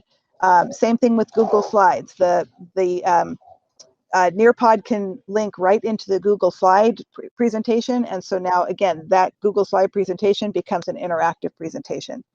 She can use videos that are from the library of Nearpod, or she can find her own videos and upload them. And then over here on the right, there are thousands, literally thousands of pre-made lessons across all the content areas, including social and emotional and ELD. And so those pre-made lessons, she can just pull up, but she can also edit them. So she can insert other things. She can take some of those slides out. So she can really customize them to match the exact curriculum she wants it to be. Okay, and that's me. Okay, Mr. Stillman, go ahead and go to the Sorry, I next had slide. arrows. Yeah, Sorry, I had all the arrows. that's all right. Okay, now our next part is how will we address pupil learning loss? And I kind of explained today in the presentation about the support we're going to give the students before they start the first class and after. So this will talk about how we're going to address English learners, our foster youth, and so on. So Mr. Stillman, go ahead and go to the next slide. Okay, the first week and this is Ms. Echevarria is working with the staff for diagnostic assessment for week 1, as we do check for loss of learning, because a lot of these students been doing the distance learning since March 13th.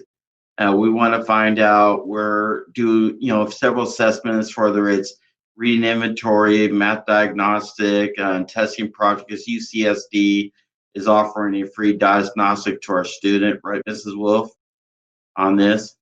And so we're going to be presenting. Go ahead. Do you want to say something about that? No, it's a CSU and UC project that offers free readiness tests for all levels of math, but specifically for 9th grade. And then, we have lots of ways that we can give these diagnostic assessments to students. And it's going to be all about, we want to find out where our students are so our teachers can support them better, and we can support them better through tutoring before school and after school and on weekends. Also, Rosetta Stone is going to be able to first week with our ELD population and be able to use that to also look at diagnostic assessment of where they are. So the interim assessments, this is ongoing after week 1. We will support the staff with this to do periodic checks on their math and English assessments, so with the interim assessments and ongoing analysis. One of the things that we're working with the staff is really continuing checking for understanding. We're setting up the system by teachers can recommend automatically do a systematic way for tutoring for all our students, and to be able to go give those tutoring opportunities to train our tutors and working with our students in those Google classrooms. Go ahead and go to the next slide, Mr. Stillman. Okay, one of the areas that we're really leaning on heavily is our ELTOSAs. Our ELTOSAs have actually been working since in the spring and over the summer, and now getting ready, and how we're going to really support the newcomers, the long-term English learners, and the ELTOSAs, and also with the AVID classes. But it's really important to us that with our newcomer LTELs that we really work hard supporting our students and our families to make it through this time, because we know the challenges that the students have out there. So our ELTOs have been amazing at each one of our schools, and they've really been stepping up to support our English learners. Okay, go to the next slide. What I'm really excited about is we're putting a lot of effort and energy into our student tutoring. We're calling systematic tutoring. In the sense of we're trying to do it before school, during class, after school, on Saturdays, to provide that adequate to tutors. We're going to be learning, leaning on Learn. They've been really great with us and very supportive in our district tutors, because we really want to turn our Saturday into a virtual tutoring center so our students can go on and get that extra help. We really want to make it systematic where teachers can refer them. And it's not it's on them. It's like we'll have tutors saying, okay, Johnny's been, and the tutor will reach out to the student and say, hey, I'm here to tutor you. We're here to help you. And also being able to use our community liaisons, our district staff, to reach out to families and let them know, hey, your kids are being set up with tutoring. They really need to be there. Again, it's that family support, communication that we're looking at. Schedule will be available and promoted through various venues. Each Friday, tutors will refer identified students. That's what we're talking about, where we're really looking at the teachers to be able to refer students to the tutoring program instead of telling the student, hey, you need to go to tutoring, but refer it, and our tutors reach out to our students. Again, we're going to lean a lot on our community liaisons to work with parents, and our counselors to work with students, give that extra support. Go to the next slide. Okay, and the last part that I'm going to present is we're really, during this time also, during the non-class times, before school, after school, we're really going to build up a lot on, or really support our students. They are taking 3 classes, so we're looking at the credit recovery now, and be able to support the kids during before school, to give them the extra opportunity to make up classes that they failed, and even after school, after 150 for our OPL staff. We're expanding. All the classes are A through G in our OPL program. We use Edgenuity, and we're going to be, our goal is to continue expanding it, so offer different classes for students.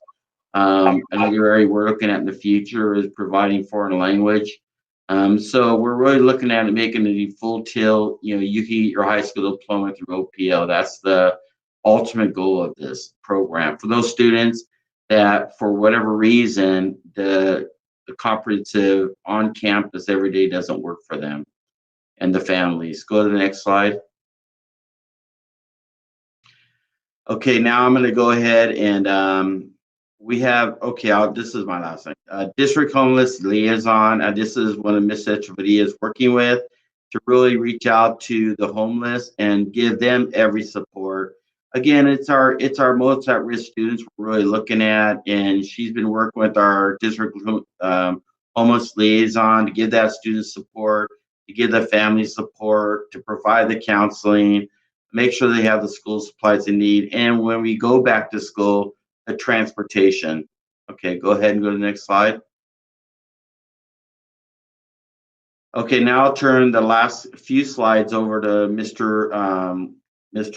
Martinez to talk about special education, how they are supporting our special education population. Good evening, ladies and gentlemen. Again, we've seen a presentation to cover all of our students. So those supports are still available to all of our students. In addition, I want to just briefly go over some of our special populations, including special education, students with 504 plans, as well as foster youth. So instruction is going to remain the same for special education as it will for the general education. We will be providing related services. This has been a challenge really for all of special education throughout the country. Special education is in a very unique situation that's really different than some of the general ed challenges. There's additional challenges for us. So if students are receiving speech and language and occupational therapy or behavioral therapy, those related services will continue to be provided through video conferencing, telephone, or via email. IEPs must continue to be held. We will continue to hold them virtually or telephonically until we get more guidance from DPH and LACO to resume in-person meetings. But as of right now, they will continue to be held virtually and telephonically. This semester, what we're also going to do, I'm fortunate that the schedule that we have will offer time for professional development and collaboration. We will be doing specialized training and support for our staff in special education. Just again, how to develop IEPs that are appropriate based on sample student work, how to hold virtual IEPs. We gave this guidance out last semester before when we were on school dismissal. We're going to get more into that, and we're going to be able to support our staff throughout the district. We're going to also continue to do what we did last year. We created a district-wide question and answer sheet that all staff had access to. So at any given point in time, a staff member could write a question on this Google Docs. And again, the technology is amazing to allow us to have this collaboration unlike ever before. So we have this district-wide question and answer sheet where staff members can ask questions, and then within 24, 48 hours, district office responds to that so that everyone throughout the district can see the same information to the same questions in writing to just further support them in their classrooms. Next slide, please. Similarly, with 504, we have to continue doing reviews. The reviews will occur. Meetings will be held. We had to have updated some of the accommodations to address the issue of distance learning. We're going to continue to do that. Initial 504 evaluations can be held. Those typically involve a review of records or doctor's diagnosis, unlike special ed where there's additional assessments that need to occur by staff members. So we're working on addressing that through guidance, through LACO, DPH, and the SELPA. But for 504, we're going to continue business as usual. Just things will be done virtually, as everything else seems to be the case these days. Next slide, please. And foster youth is the last group that I work with. And so again, foster youth have been arriving. We have Trinity Youth Services that are having students come and go throughout the school year. We will continue to hold what's called a best interest determination to hold placement. And again, those meetings will be held virtually or via phone. We've been conducting some of those over the summer as well as the last semester. So those will continue to go. The foster youth team that we have right now has done a wonderful job collaborating with the school sites regarding placements of students, to see if students are eligible for the graduation exemption, to get access to necessary technology to access school. And Mr. Stillman has been exceptional in supporting us in our needs for 504 special ed and foster youth. And then we're going to continue to provide those academic supports and the social emotional supports via our staff and agency partnerships. I think for me, the highlight is there's a lot of things, there's a lot of compliance factors that relate to all three of these specialized populations. So we want to ensure that we're meeting their needs, and we want to make sure that we're providing services given these extraordinary times. And we also want to make sure that we're trying to adhere to compliance as best we can. Thank you. And the last slide. Any questions? Thank you, Mr. Cecil, Mr. Martinez, and Ms. Wolf for your presentation. I'll open it up to any questions. I'll start with Mr. Padilla up top. Yes, this question is for Ms. Hillary Wolf or Mr. Larry Cecil. I know that earlier you showed us the schedule for a student, and the child had like biology, math, and so on and so forth. What would the schedule for an English language learner be? You know, our English language learners, just like our special ed population and our foster youth, are most, you know, at promise students that need that extra support. With the law, what is the law telling us in terms of ELD? I know under regular circumstances, you know, these kids have to have ELD, you know, every day. So talk to me about what a schedule looks like for a student who's an ELL or an English language learner. I'll let you know, I'll answer that, maybe Ms. Wolf can add on to this. So a schedule B, for instance, like right now, in a normal 6-period day, it would be, we would block an ELD class, ELD1 lab for the support. So what it would look like first period during fall 1, they would take ELD1. During first period fall 2, they would take ELD1 lab. So now they have, so you're looking at a 6-period day, so they get that full year of support. And the other one we're looking at is the academic ALC, Academic Language Development, ALD classes, for the LTELs, long-term English learners, along with support from the ELTOSAs on a daily basis. So we're looking at both of those to give that extra support. Mrs. Wolf, you want to add into that? Sure. Yeah. If you look back at the presentation we gave, the second slide defined SB 98 and what the requirements of it were, and the requirements include the supports for special ed, for EL, academic support, social emotional support. So it's not a voluntary thing or a suggestion. It is expected that those supports are available to students in distance learning. So that's a big reason why we've been talking to the site admin about coordinating the collaboration and planning time for teachers, so that there are some common planning times across the district, so that our ELTOSAs can be in those collaboration meetings. And when teachers are building their lesson plans, you have somebody in there who can say, hang on a second, how are you addressing the language learners in your classroom? What kind of supports are you offering? Let me help you with that. It's a lot to try to build this method. Sorry, go ahead. And I know that Mrs. Alvidrez also is working with the ELTOSAs and how to give that support from the beginning of the school year to the end of the school year. And I'll give you more insight as with our Friday memos and show you how everybody is being supported systematically. Yes, once it gets started, Ms. Hillary Wolf, Ms. Wolf, and Mr. Cecil, I would like to see specifically, and I'm going to be just very direct. You know that we have a large Guatemalan population, that the big influx that we had with the newcomers and so on and so forth. And I can speak for experience with my day job. I do child welfare and attendance, And I can tell you that from March 13th, once we got all the laptops out and we gave them their internet and that all of that stuff, I still felt I made a lot of visits to a lot of those newcomers, and they really struggled. They were really lost, and their parents couldn't help them as well, And so I really worry about the newcomers, and I really worry about the English language learners. And I say that because as it is, these kids have not been reclassified, and just like in middle school, especially in the 3 classes, ELD is taking that block of time, and they're going to fall further behind, because when are they going to take those A through G classes, especially if they have the ELD instruction and then they have to do the ELD lab?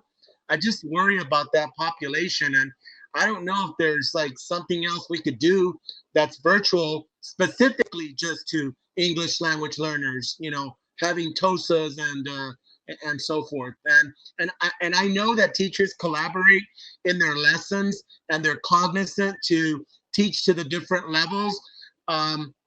Under normal circumstances, I still worry about like one of the Guatemalan kids or a Vietnamese kid or a Chinese kid that comes from another country.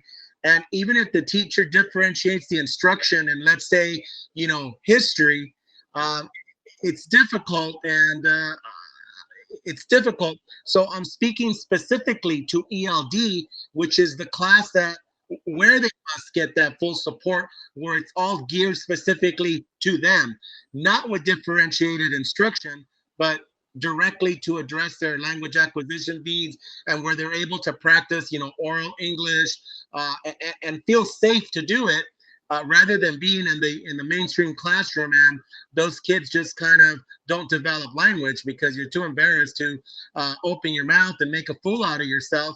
And I say that because I'm an English language learner, and as a young kid, I would never volunteer in the regular mainstream class because, one, I had to take in all the English, put it in my head, try to translate it and make sense of it, and then I had to translate what I'm going to say in English and still not make a fool out of myself and share it with the class. So I just hope that, and again, I know that it's a very tough situation. Technology is so difficult, but I still would like to hear a little more or see, with you guys showing us the board, what do the supports look like for English language learners? And again, I know we haven't gotten started. There's going to be a lot of kinks in the system, and we'll iron them out. But I just I didn't see anything.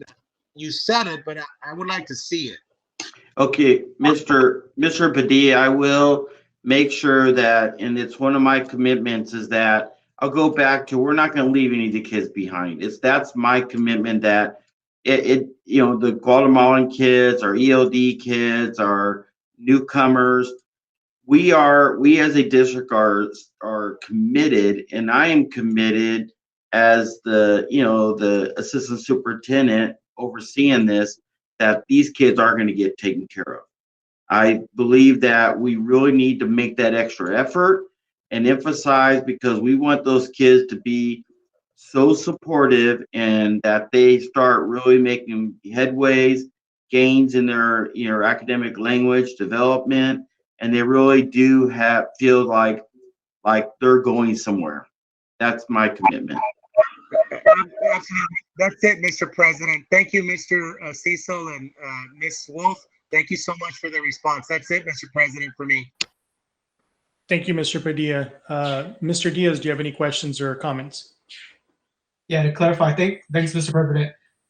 Mrs. Wolf or Mr. Cecil, with respect to the professional development and capacity building, not only for teachers, can you clarify or remind me again of the training? I know you talked about like etiquette, online etiquette, those sorts of things, but what capacity building, whether it be for students in terms of them using some of these tools for students, and then also for teachers? You just went through this kind of meta process, right, of like a presentation, which I think a lot of teachers are going to have to go through, right?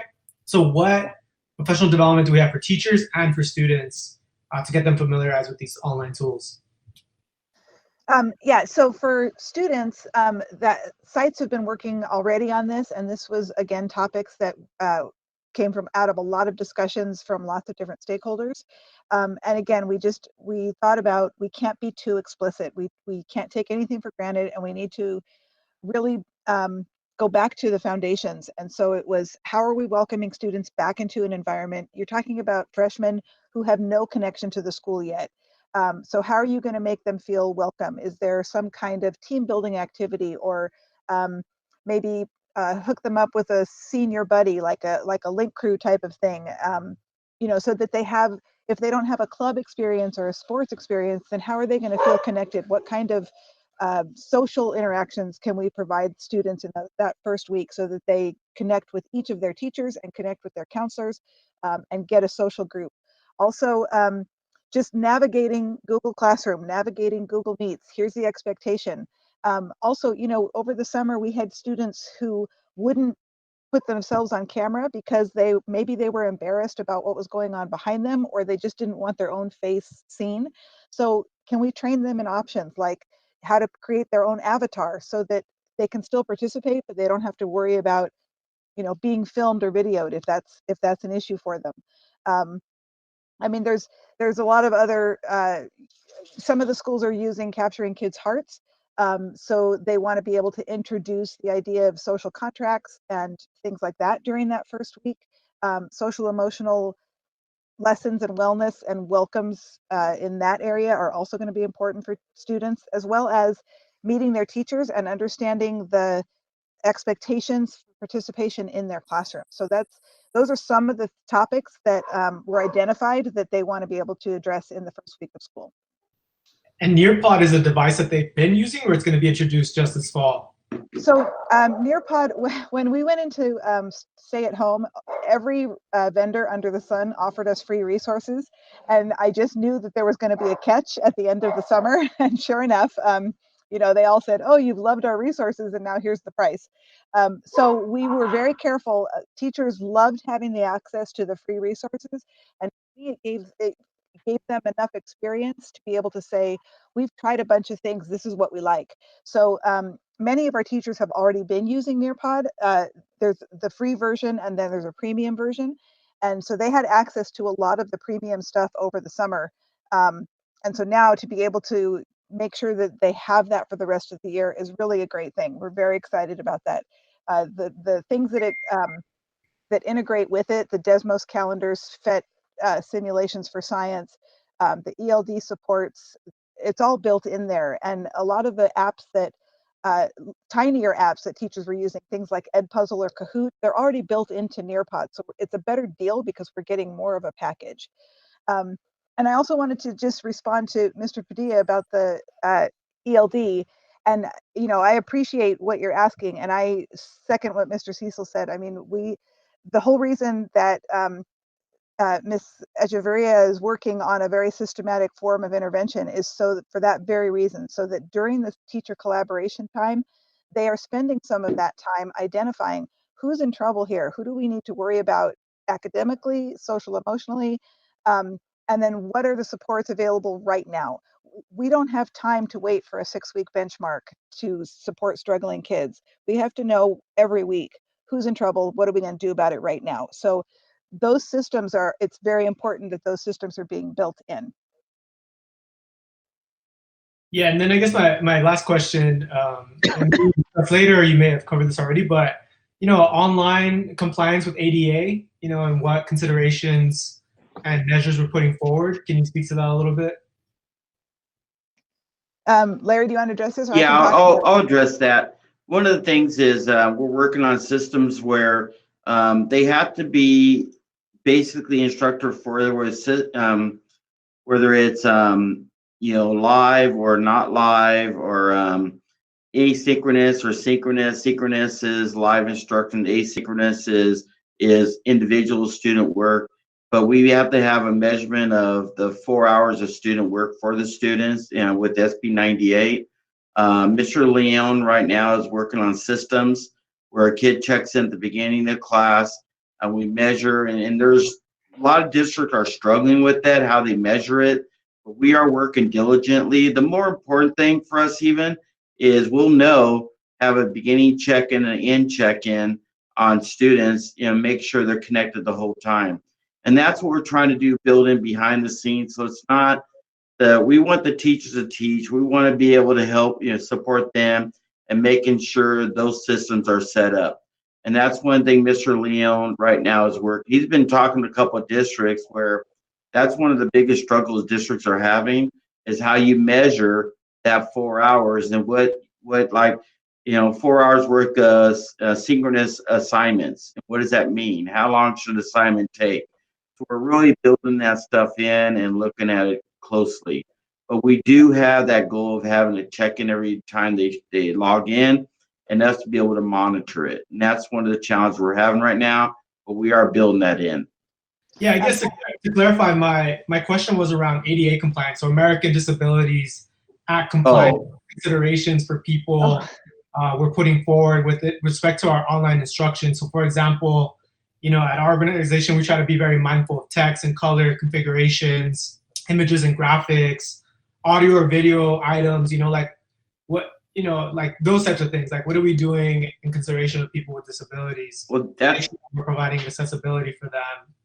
Mr. Martinez can probably give some, samples what they're working with, like our CBI population and our students with 504 plans. We are aware of those, and we're addressing those kids individually. Correct, Mr. Martinez? Yeah, but I think the question more is just globally. How are we addressing ADA as far as accessibility for even staff? So I know that most computer systems have the built, so it might be one of those things where we might include that as part of our training program, Ms. Wolf, where you can change the brightness on your screen, you can change the resolution of your screen. They're built-in systems for computers nowadays that provide a better accessibility for people that have visual impairments or hearing impairments that are built in. So I think that's a great idea that we should explore and try to add that on embedded into some of our staff development as well as our student and parent training. And that's where you get back to needs of individual students and what the needs are for them. Hillary? I was just going to say that one of the reasons it was urgent for us to purchase additional resources for the ELA and science classrooms and the health textbook is because the current resources we had were just print. So we didn't have any options for students, but the resources that are on the board agenda tonight have things like speech to text capability, translations across multiple languages, lexile levels so that the text can be reformatted for students of different reading levels. So those digital components have so much more to offer to all students to provide more access to everybody. So it was really important for us that we get those resources so that our students have access to those things.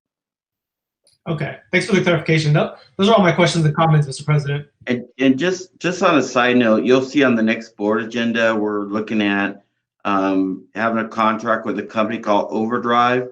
So our students will be able to check out library books, and we'll have a whole large digital library book selection. So now kids will be able to check out reading books through the digital library. Then this was driven by the librarians themselves, and having a company called Overdrive to provide those reading materials for the students. Thank you, Mr. Diaz. Thank you, staff, for answering those questions. Mr. Salcido, any questions or comments? Yeah, I think most of my other questions have been answered, but one of the things I'm still concerned about is the tutoring that we're going to be able to provide. I understand you guys are working on it. Any idea of when we anticipate of having a plan together? I know Mrs. Echevarria is working on the plan right now, and she's working with the tutors. We've already got them approved. There will be a training for them. I'll give you weekly updates on our progress on how that tutoring, because it's going to be an essential part of our reopening plan is the tutoring of our students. So I'll give you those updates. I know she's working on that right now. Mrs. Wolf, you want to add to that, Lee? Yeah, she's. I know she met with site leadership yesterday morning, and they already had drafted an outline of what that plan was going to look like. And I actually was reaching out to her just this afternoon, saying, "Can I put this into a presentation so that we can present this to the staff?" So, yeah, it's probably 90% done. So the I'll other give question, you. are we looking to use Aspire or who are we looking to use? Actually, we have Learn that we use. Learn, sorry. Yeah.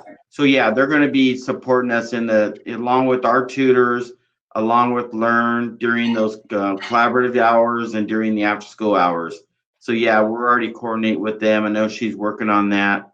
So I'll give you more updates and board memos as we go. But I'll give you, I know she's already worked on it today even, and she's got the PCDs in for that support for the tutors. Okay. Perfect. Thank you. Thank you, Mr. Salcido. Mrs. Morgan, any questions or comments? Thank you, Mr. Briones. So actually, one of the questions that I had was asked by Mr. Salcedo. So we've got the answer in regards to tutoring. The other question that I had was, can you share what the schedule for our students at Fernando Ledesma will look like? Are we planning the same type of structure that we have at our comprehensive high schools? Are there any other accommodations? I think if I remember correctly, our students at Fernando were not being checked out devices, or I think they were having to check them out maybe like on a daily basis, something like that. So can you maybe speak to that? I just want to ensure, always knowing that, we cannot overlook our students at Fernando. And I know that our staff will do our very best to make sure that we're meeting the needs of everybody. But I do want to ask that question in regards to Fernando Ledesma. Yeah, I've been working with them on a daily basis, and I know Stillman is going to talk about the Chromebooks, but they've already, when we went on March 13th, they started coming in checking out the Chromebooks. I know that for sure, that they're gearing up for this year. Really what was easy for them to transition over, they're already on the quarter system, or fall 1, fall 2. So that was really easy for them to transition over. I've been working with them and all the other sites daily on building their master schedules and stuff, and everybody's coming along, and they're in the same boat. They're doing a good job. They're reaching out to kids. It's a strong team over there. I'll keep giving you updates on it. I know that they are actually collaborating with Mrs. Wolf in the professional development. You want to add to that? Yeah, some of the teachers over at Ledesma were part of our facilitation team over the summer, and so they're leading trainings for our teachers during the first week of school. And actually, they brought a lot to the table because, as Mr. Cecil said, they already are working on the quarter system, and so they were able to share a lot about how to navigate, condensing your curriculum into a shorter period of time, how to do regular skill checks, and how to break up your curriculum into units and make sure that students don't move to the next unit until they've completed the first unit to a level of satisfaction. So I think those teachers are going to be invaluable to the rest of us, just for what they already know how to do. Mr. Stillman, you want to talk about the Chromebooks?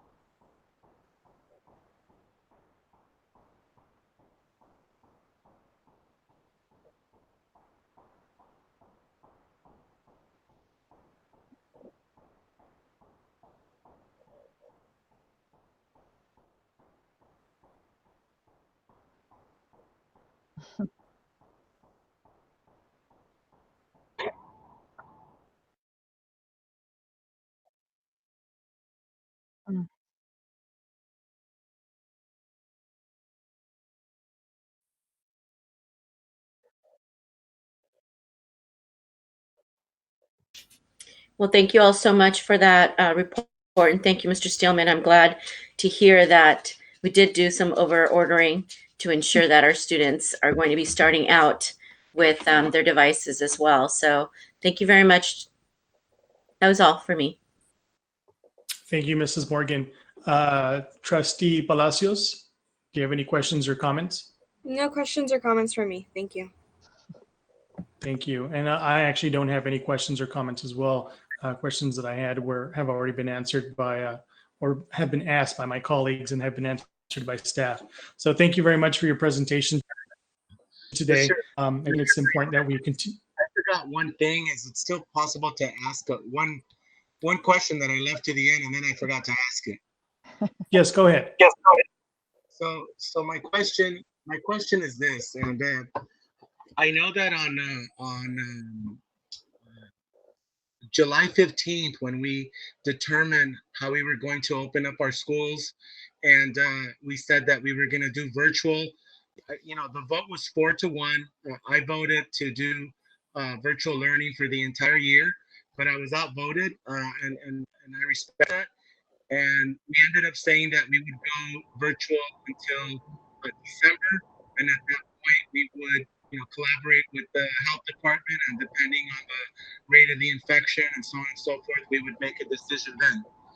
And so I know that we all spoke, and we all said how we felt, and just for point of clarification, because after that meeting we all were bombarded with emails from teachers asking us and I even had one teacher, and I kept her email, and that was Mary Coons from Monte High School, and she quoted me, and she quoted Mr. Salcido, and I just want to repeat that quote of why we went virtual. So I just want to go on record saying that when I voted to go virtual, I didn't just mean that for our students. I also meant that for our teachers. And I'm saying that because I'm not sure who, well, I do know now who's on our negotiation team from administration from our school district.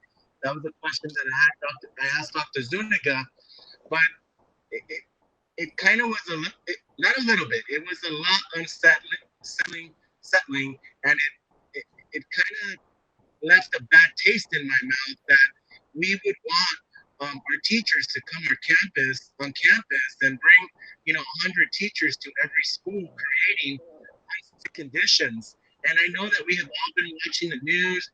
We've all watched how some other states have opened up their schools.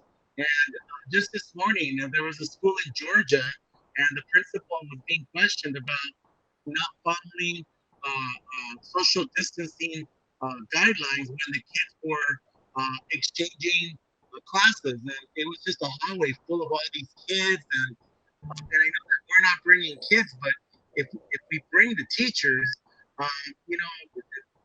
there's a high risk that the virus is going to infect them.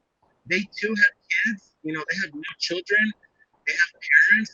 I know that we have some staff members and teachers that have family members with pre-existing conditions and so forth. So I just want to go on record saying that I believe that we as a board agreed that we did not want teachers coming on campus. So whoever our district administration was, or from our negotiation team that tried to present that as something that the board said, that did not sit well with me, because that's not what I voted for. And I just want to make the record clear that it is a matter of life and death, and we've all been affected one way, shape, or form, or we know of somebody or a family member or a friend of a friend who has been affected, and still with the behaviors of our California residents, some people are not following it. Some people don't want to wear masks. Some people are fighting in the stores and causing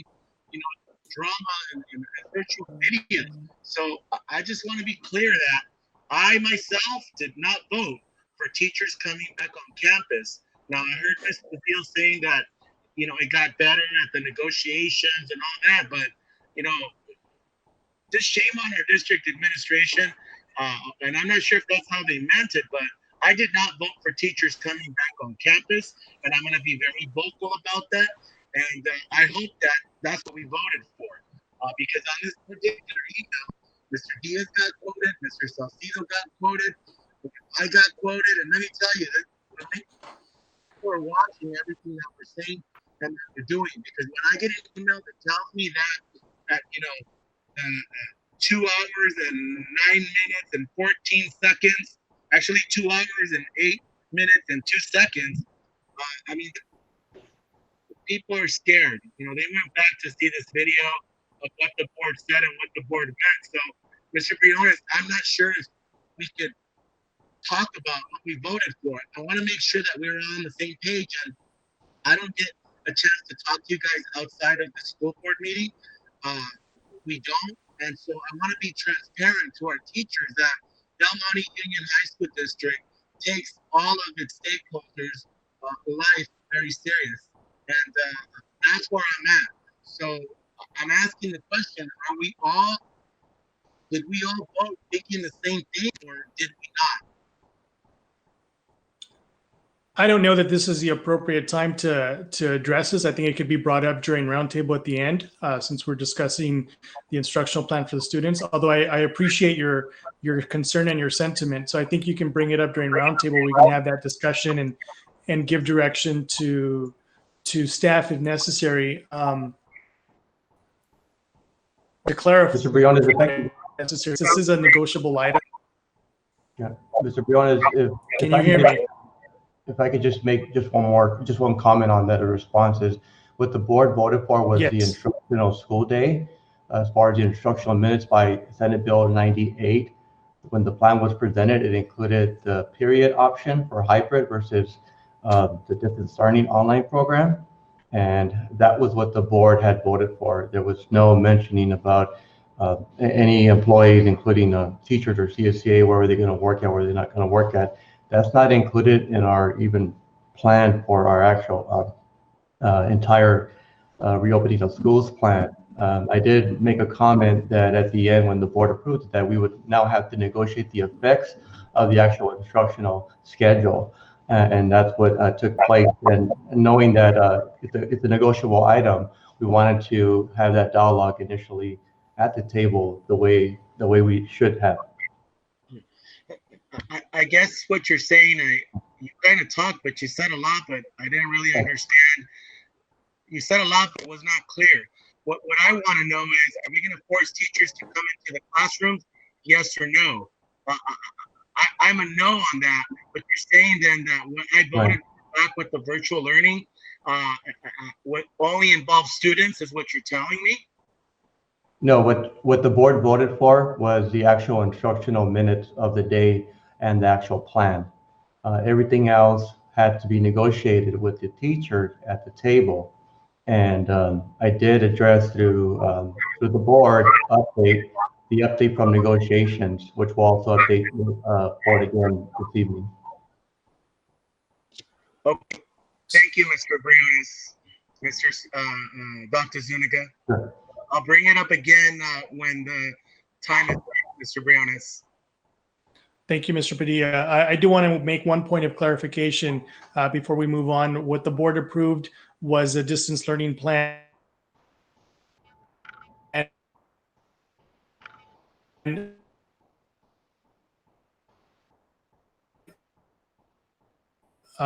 For the second continue distance learning.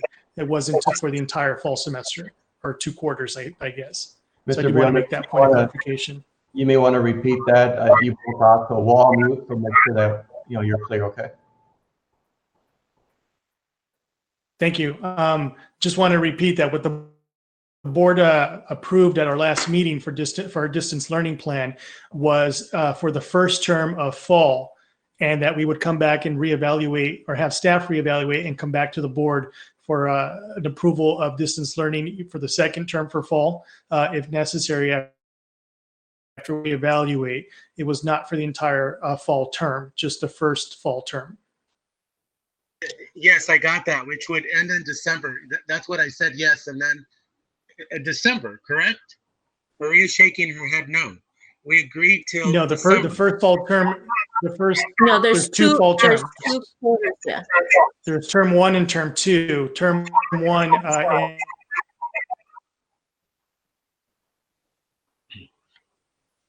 October, and that's what we approved, just first fall term. Staff will come back after reevaluating the circumstances and the infection rates, and with guidance from both LACO as well as the Department of Public Health, and report back to the board. And then we will vote to either continue distance learning through the second term of fall, or however the board decides to vote. but it was only for the first term of fall semester. Okay, so I get that. I'm in agreement with you because that's what we voted for. I'm in agreement with you. I guess the part that I'm troubled with is all the emails that we've got. We're living in unprecedented times. And so I don't want to hide behind the shield that, oh, it's in negotiations and we cannot talk about it. What I'm saying is that we, as a board member, I do want to talk about healthy. I don't care about negotiations. I don't want our teachers coming on campus. And so the rest of my colleagues on this board need to have some backbone and say, are you going to put people's lives in danger? Yes or no, or no. I'm being transparent. I'm not going to say, oh, we'll leave it up to the negotiations. People are dying. But again, I will bring it up when it's the appropriate time on the agenda under board communications. So you've answered my question, and the answer to my question is no, Mr. Padilla. We never said that teachers, we were not going to ask teachers to come onto the campus, is what I'm hearing. So we have these items on closed session, and this is where they should be discussed in closed session since it is a negotiable item. Once we receive an update. You kind of went away, Mr. Briones. You kind of from hello. So what I said, can you hear me? Yeah, you're breaking up.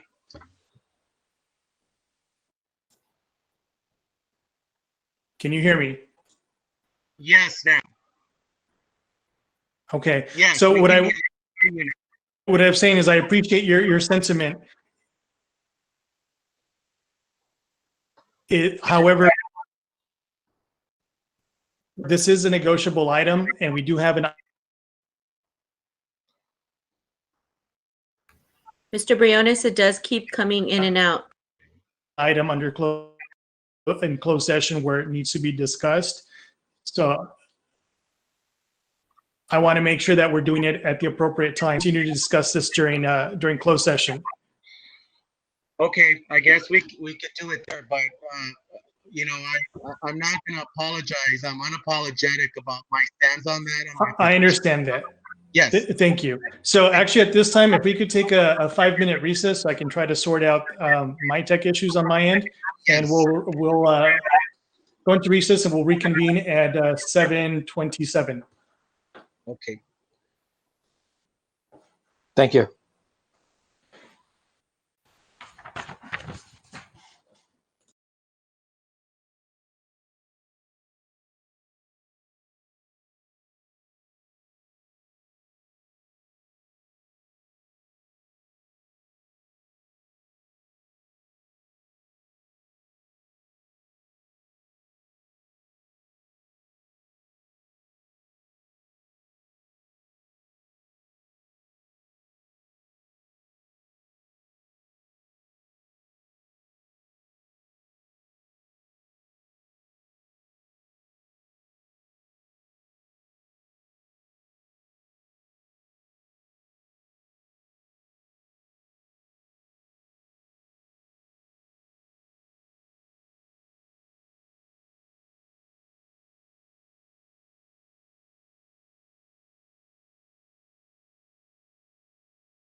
All right, so we're back. It's 7:32, and at this time, we are going to go on to oral and written communication, starting with our student board member, Citlali Palacios. Do you have any items that you'd like to share? Any communication that you'd like to share with the board? Yes. First and foremost, I would like to inform you of my goals and plans as a student board member. During these unprecedented times, I want to try and create online activities and conferences that allow our students to connect with one another, even when apart in distance. It is of extreme importance that in these times we take into account the turmoil of feelings our students must be experiencing and move forward in finding ways to assist them. I've been investing a lot of my time in working with the Family and Community Engagement Subcommittee within our reopening task force to find safe ways to interact with our students. We are currently working on a back to school experience that is fulfilling for our students, but online and safe. I took part in the constitutional ratification for the California Student Board Member Association, which has allowed me to network with other student board members across the state and gain a better understanding of my role here today. I've also been working closely with the California Association of Student Councils Region 9 President, Jeffrey O., and together we've been formulating a student panel we feel is necessary to carry out for our students to be better prepared for the school year.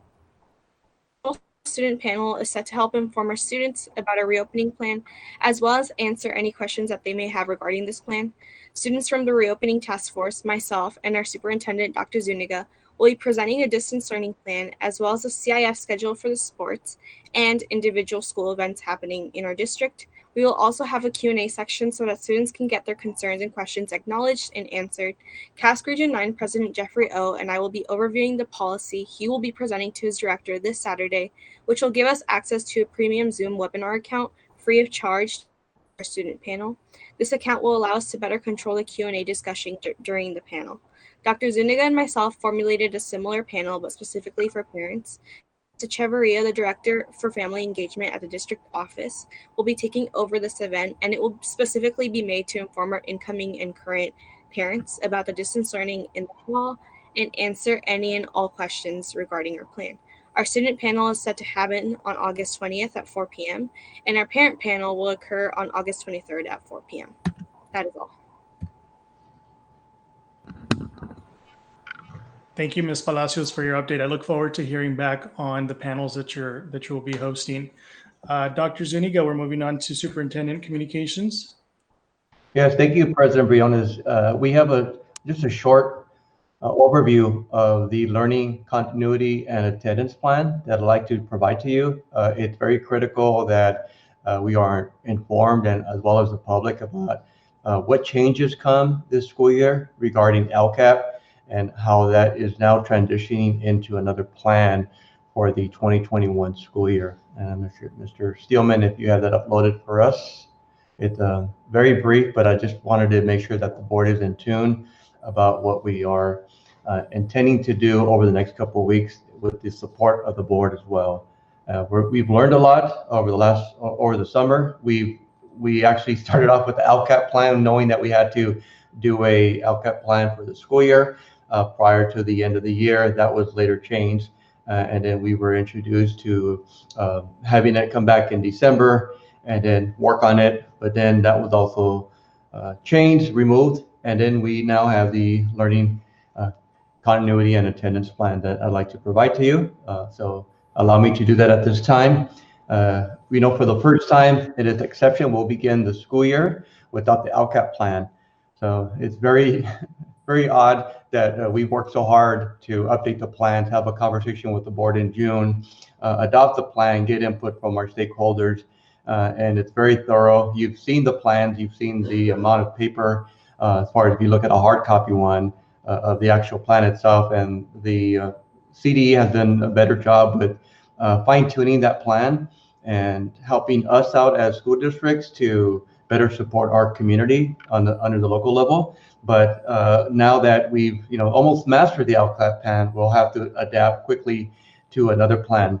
And if you know the acronym under LCAP, that is the same acronym that we're going to learn under the learning continuity and attendance plan. So I want you to keep that in mind when you start having these conversations with folks about what are we doing now and how are we holding ourselves accountable for this.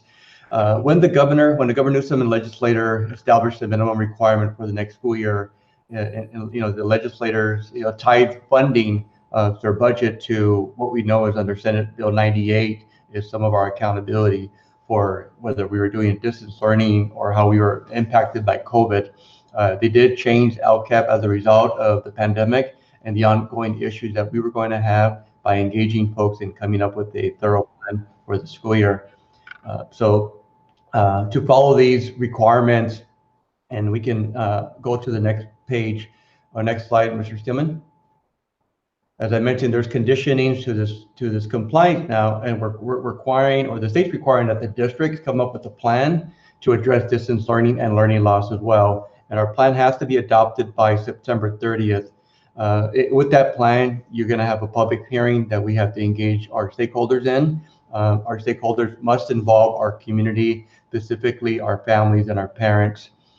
So we're going to reach out to families, or parent committees that are formed already within our school and our district amongst the issues that we're going to face, and also the distance learning and what it should look like at this time. So as Ilali mentioned, the forum is just another component of making this connection to the community about our plan. And we're hoping that we can engage in a dialogue over the next couple of weeks. As you know, that now we're in a time frame. Now go over that time frame again at the end of the last slide. So the legislator is calling for this plan, and again, coming through it and digesting Senate Bill 98, it's not an easy document to look at. Every day we learn something, and as we break it down more, and SB 98 is probably in the forefront of what we do, what we've done since its inception when it came out and was released. We learned a lot from it. We've had several dialogues on our task force about what it is and what it's not, how it's tied into student learning. So I believe the legislators and the governor wanted to ensure that even without an LCAP plan, we need to be mindful about the learning loss that our students will endure over the next couple of months, specifically when the equity level and the playing field is not even when students are at home. Some of the elements that included on here, and it's a 7-page template that I looked at, and I'm working closely with Ms. Echeverria, who oversees the LCAP plan, but now we'll have to turn around and now complete this template, which is about 7 pages long, that the California Department of Education released for all school districts to review and include and work through. One of the first items that we're looking at is actually how when in-person resumes, or even going into the school year, with the significant loss of our students and with school closures, we have to address the needs of our English learners, as mentioned by Mr. Padilla and some of you, about our student, low-income students, our foster kids, our SPED students, as Mr. Martinez has mentioned, and also our homeless students too. So these are significant subgroups that we have individual assignments for either whether it's TOSAs, whether it's our community liaisons, whether it's specific folks that have been hired through the LCAP plan to focus on these students under the supplemental concentration funds to improve the learning experience, and support the learning experience of all these students as well. So the money has been committed there under the CARES Act for learning loss, but again, with some accountability, and also ensure that our budget and accounting of the CARES Act is spent by December 31st. Our effort to monitor students and support students' mental health and social emotional well-being is also critical, as we have all been impacted by this pandemic, and also the strategies for connecting our parents, and that including in different languages, how we're engaging them in distance learning. So we spoke briefly about workshops for parents, and we spoke briefly about possibly the plan for allowing Chromebook issued to parents, so that they don't feel that they have to use their students or their child's Chromebook to participate. So we're exploring ways to also reach out to parents and engage them in this technology world that we're living in under our times with COVID.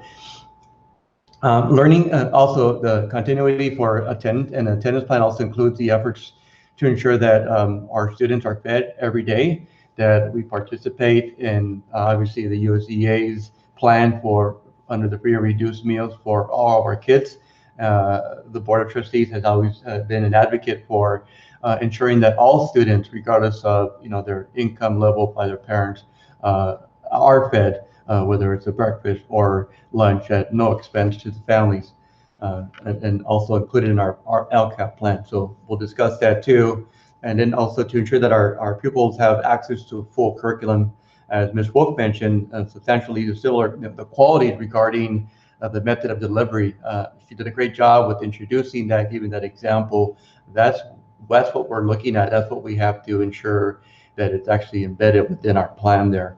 And it's a description of how we are going to support students with technology, with computing devices, for example, how we're going to support our staff with training, resources, any type of technological report or technical support, which we also mentioned that we have different levels of learning for technology, but that actually plan will be part of it.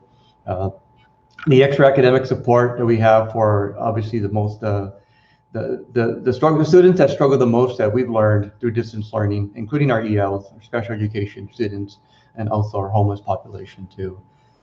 So those are the big items that we're looking at, and we're going to have to focus on over the next couple of weeks. It's a quick turnaround time. We've engaged in several webinars by the state to ensure that we are not only in compliance, but we're doing our due diligence to engage our community, seek input, and write a plan that is responsive to our families and our students. And then the last actual slide there, and Mr. Steelman, if you can get to the last one. I think I've covered all these already in summary. One more. Thank you. This is the timeline and the time frame, and I've spoken to Mr. Briones about September, how critical that is. Our stakeholders' input is going to be ongoing. It's starting. We're looking at parents, students, certificated and classified staff, admin, and bargaining teams as well for consulting purposes and also for input. Reopening of school task force will be engaged over the next couple of weeks. And also some of the surveys that we've released and ongoing. We've done so many surveys, because we want to be sure that we have enough input to engage the community under the conditions that we're living in right now. And as far as consultation and review, again, our bargaining unit would be in August through our PAC, our Parent Advisory Council. We're going to resume on August 17th, and then also our DLAC is on August 18th too, amongst the key groups there. The adoption plan now, as far as making it available on the 26th, and then plan for the public hearing on September 2nd. And then it adopts the plan at a special board meeting on September 16th. And then plan will be posted on our website after, submitted to LACO prior to the end of the month. So that is a little bit about the plan for what we're looking and anticipate over the next couple of weeks. Again, we're learning. And as I was speaking to Mr. Briones, it's almost approaching every day. It's like if we're beginning to walk and learning something completely different that we've never had to experience before. So I hope that was helpful. And I'm going to request that the board consider that timeline and that special board meeting, as we already have it as a special board meeting on the 16th too. Okay, so I'm happy to engage in any questions or comments at this time, Mr. Briones.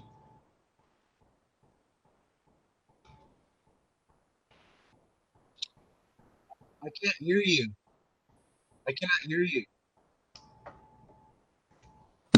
Sorry about that. That was my fault this time. Any questions or comments for Dr. Zuniga? I'll start up top with Mr. Salcido. No. Thank you. Mr. Padilla? When you're talking about this timeline, this is the timeline to adopt the new plan, which is the learning continuity and attendance plan, correct? That's correct, sir. Okay, so here's my question. When we get our funding based on LCAP, I know you said this will be the year where we're not implementing it, or we're not. What happens to the funding? Talk to me about the funding. I know we get CARES Act, and they want us to use CARES Act to implement the learning continuity and attendance plan. What about the concentration dollars from the LCAP for English language learners, foster youth, all that stuff? What happens to those dollars? Are we still implementing it and using it? The dollars we are, but we're just kind of putting the plan, the physical paper plan on hold. Yeah, those are great questions. We're asking the same questions because there's a lot of unclarity about the actual supplemental concentration, the LCAP funds.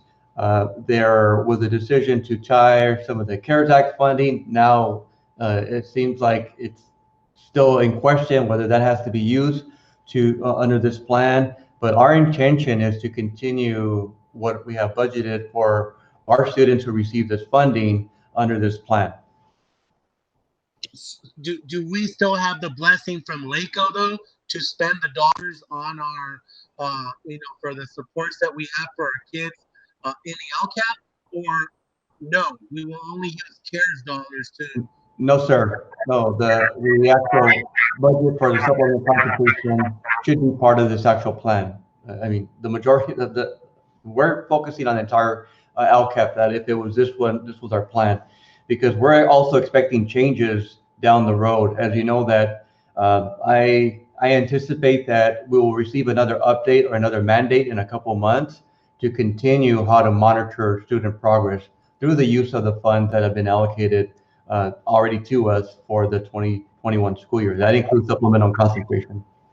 Okay, so I just want to make sure that I'm hearing it correctly. We can use the money to provide services to students from LCAP in addition to the additional CARES dollars that we've received. We're getting clarity on the CARES funding, just to be sure, but obviously the LCAP fund that we were allocated will go on this plan. Okay, and so for this CARES Act, I should know this. Is that state funding or federal funding? That was state funding, but with the support that had been received from the federal government, and we're looking for a second wave of federal support. But at this time, we're only relying on the spring funding. And Mr. Alatar, you could, if you want to chime in on this, I know you've been monitoring that as well.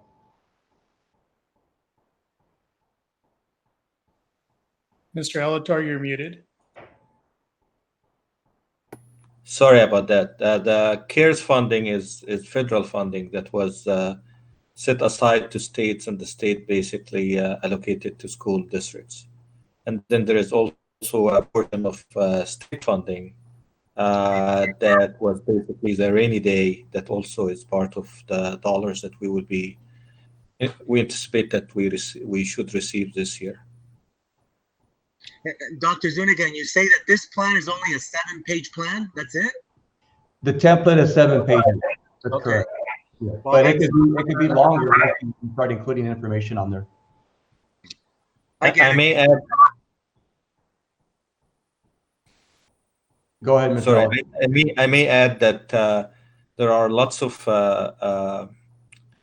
restrictions on how to utilize the CARES funding, and we're trying to learn what we can use for and not to use for, and we're getting more information to be clarified from our auditors, because our auditor is the one that will be responsible in reviewing all these expenditures and ensuring that these expenditures will be eligible with the federal government. And there are, at this point in time, we have to spend that money prior to December 31st. Yeah, that's it for me, Mr. Briones. Thank you, Mr. Alatar. I appreciate your knowledge and your response, and I get it that all this is fluid and it's still developing, and we're all in the same boat. So thank you. Thank you, Mr. Padilla. Mrs. Morgan, do you have any questions or comments? No, none at this time. Thank you. Thank you. And Mr. Diaz? None for me, Mr. President. Thank you. And Member Palacios, any questions or comments? No questions or comments. Thank you. Thank you. And I'm good on the presentation. Thank you, Dr. Zuniga, for providing this information tonight. Pleasure. Moving on to the consent agenda. Are there any items that a member would like to hold for discussion? I'll start with Mr. Salcido. You're muted, sir. Right. No, my questions were answered. Thank you. Mr. Padilla? Yes, just a comment on, it kind of falls along, it triggered something. Number 10, just a question. I don't know if you want it now or wait till we go there. Let's do this. We'll hold item number 10. Yeah.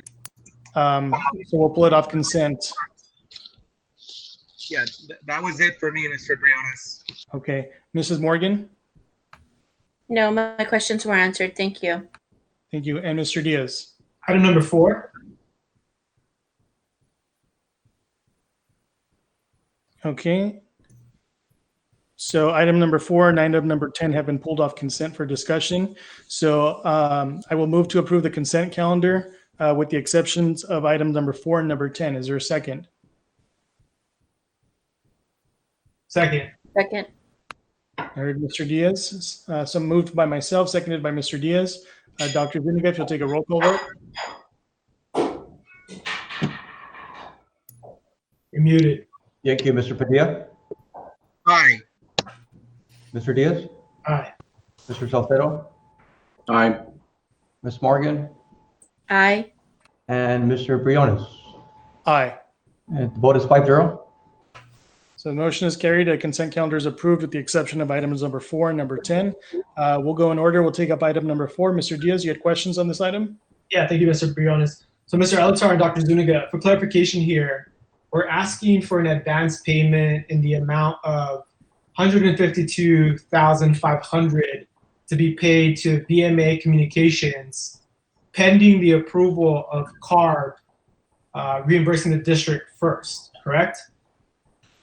So let me try to answer that question. So CARB application included a group of partners who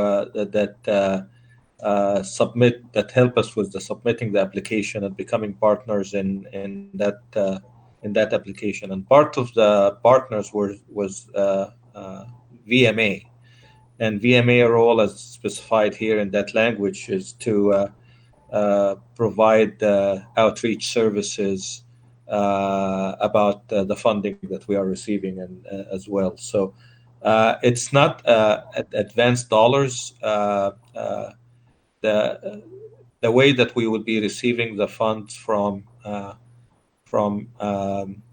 CARB would be basically reimbursement, and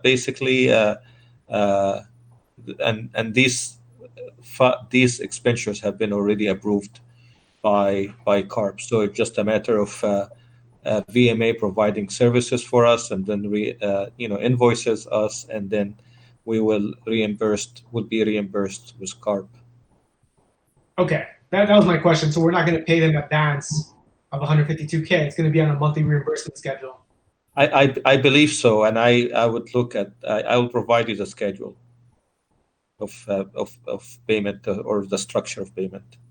Yeah, because here, I just for clarification, right? So, per CARB agreement, language section G5 of Fiscal Administration, advance payment is available at their sole discretion to mitigate the constraints of modest reserves and potential cash flow problems. And then, later here it says, it includes VMA. So I just wanted to make sure that we weren't paying VMA in advance of $152K. It's not they're a partner, and I'm happy to have them on the team. I just know that it's not a usual practice for us to make that advance.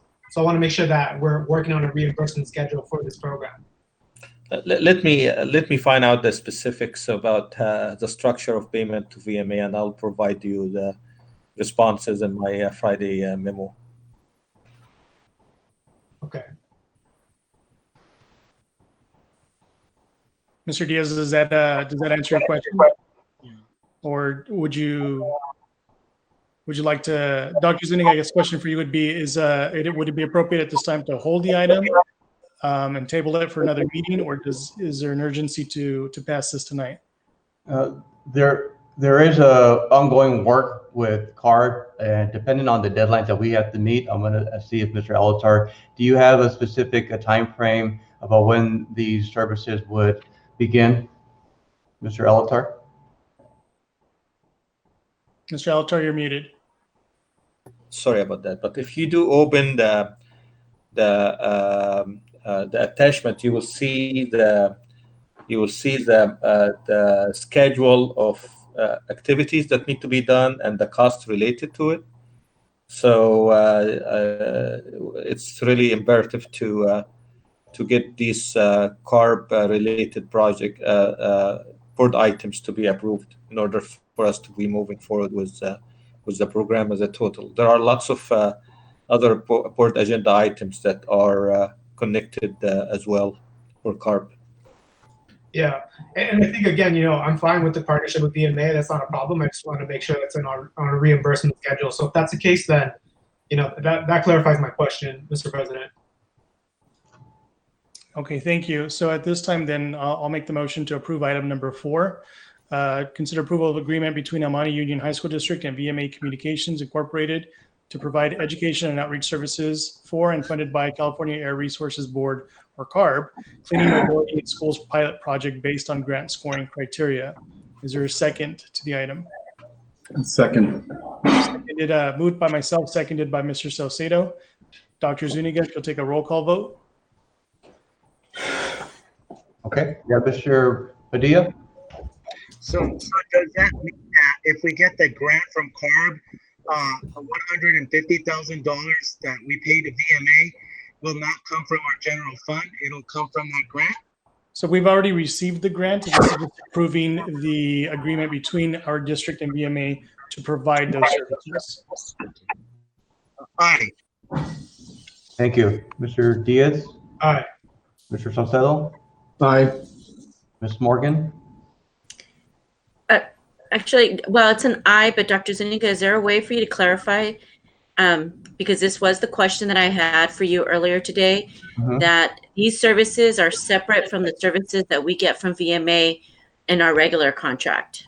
That is correct. Full commitment to this program would have to be housed by other personnel from VMA, not specific to what our current demands are under the general contract for communication from the district. Thank you. And to be clear, Mrs. Morgan, yours was an aye vote? Yes, that is correct. Aye. Thank you. Mr. Briones? Aye. The vote is 5-0. Thank you. The motion is adopted. Moving on to item number 10. Mr. Padilla, you had questions on the approval of contract agreement between the El Monte Union High School District and ISA to provide oral and written translations for special education students. Yeah, actually, it wasn't specific to 10, but the word that got me thinking was translation. So it's specific because of that verbiage, but not specific to special ed. My question is, I know that we start talking all different English and we have these like really robust discussions here, but how are we as a district ensuring translation for specifically, Spanish-speaking parents in our school district? Is there, and maybe this is a question for Mr. Steelman, is there a program that when we're live streaming, that when someone's talking, it could, translate the our verbiage or what we're saying into Spanish so that our community is aware of what we're talking about or what we're doing? And the reason that I say that, we're always talking about equity, access for our students, and I know that this board, their heart is in all that, and we want all that. But I right now I kind of feel like the Spanish population and the Asian population that wants it in an Asian language is not having access to everything that we're saying. So I'm not sure, Mr. Briones, how we could. I know that we say, well, somebody has to request it. I don't think somebody should have to request it. I think that if we just readily have it available, if somebody wants to log in, it'll be there. But I don't quite know how to do that technologically. So let's do this because the item here is, the discussion here is not related to this particular item. So let's separate the conversation. Let's bring it up during roundtable because I feel there's a request there. Okay. I'm gonna bring it up. So this time, do you have any questions specifically to item number 10? No, Mr. Brown. It's just the word translation triggered that thought. So Yes, I agree. Okay, so let's do this. I will move to approve item number 10. Is there a second? Second. Seconded by Mrs. Morgan. Dr. Zuniga, roll call vote. Ready? Okay. Mr. Padilla? Aye. Mr. Diaz? Aye. Mr. Sotelo? Aye. Ms. Morgan? Aye. And Mr. Briones? Aye. And the vote is 5-0. Thank you. Moving on to our regular agenda.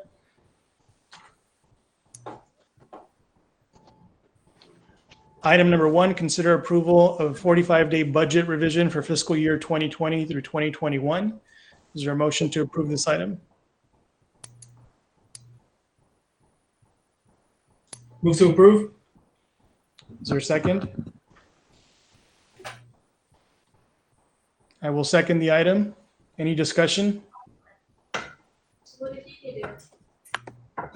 Seeing none, Dr. Zuniga, if you'll take a roll call vote. Thank you. Mr. Padilla? Aye. Mr. Diaz? Aye. Mr. Sotelo? Aye. Ms. Morgan? Aye. And Mr. Briones? Aye. The vote is 5-0. Thank you. Motion is carried. Item number 2, consider approval of the notice of completion for the South El Monte High School underground storage tank removal project. Is there a motion to approve? Move to approve. Second. Moved by Mr. Diaz, seconded by Mr. Salcedo. Any discussion? Seeing none, Dr. Zuniga, if you'll take a roll call vote. Thank you. Mr. Padilla? Aye. Mr. Diaz? Aye. Mr. Sotelo? Aye. Ms. Morgan? Aye. Mr. Briones? Aye. Vote 5-0. Thank you. The motion is carried.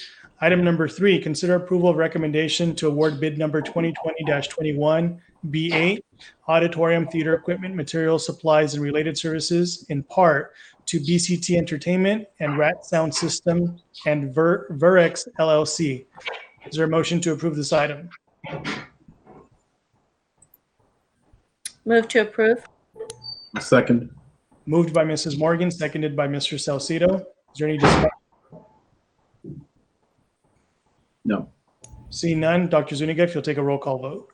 Thank you. Mr. Padilla? Aye. Mr. Diaz? Aye. Mr. Sotelo? Aye. Ms. Morgan? Aye. And Mr. Briones? Aye. Vote 5-0. Thank you. The motion is carried. Item number 4, consider approval of contract for design and manufacturing of concession building for Rosemead High School football field project. Is there a motion to approve this item? Move to Move approve. to approve. Second. Second.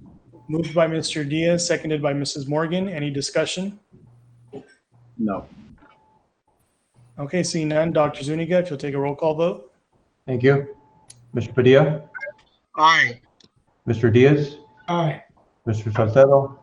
Aye. Ms. Morgan? Aye. Mr. Briones? Aye. The vote is 5-0. Thank you. The motion is carried. Item number 5, approval to issue and release a purchase order for utility maintenance vehicles through Sourcewell, formerly NJPA, contract number 051717-PSI to Polaris Industries funded by California Air Resources Board, or CARB, Clean Mobility in Schools Pilot Project Grant Funds pending receipt of CARB advanced payment. Is there a motion to approve? That was a mouthful. Move to approve. Second. Moved by Mrs. Morgan, seconded by Mr. Salcedo. Any discussion? Seeing none, Dr. Zuniga, if you'll take a roll call vote. Thank you. Mr. Padilla? Aye. Mr. Diaz? Aye. Mr. Salcedo? Aye. Ms. Morgan? Aye. Mr. Briones? Aye. The vote is 5-0. Thank you. Motion is carried.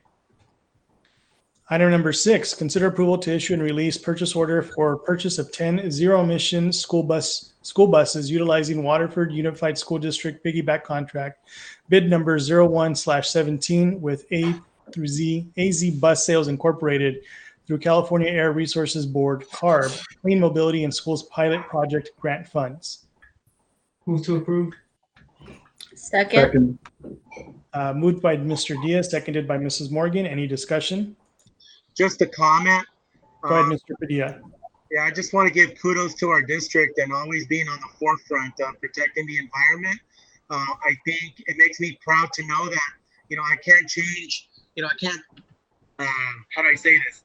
I can't fix the whole global warming thing, but it makes me feel good that our school district has a little piece in that. And I think if more people, put their little grain of salt, it would make a bigger difference, particularly when all the fires that are happening, not just in California, contrary to what our current leader in Washington states. It's a global issue because of the global warming and all that. So kudos to El Monte Union High School District for ensuring that our buses are not polluting our environment and protecting humanity. Thank you, Mr. Padilla. Any other discussion on this item? Yeah, just echo the sentiments of Mr. Padilla and Dr. Zuniga. We may win a back-to-back award.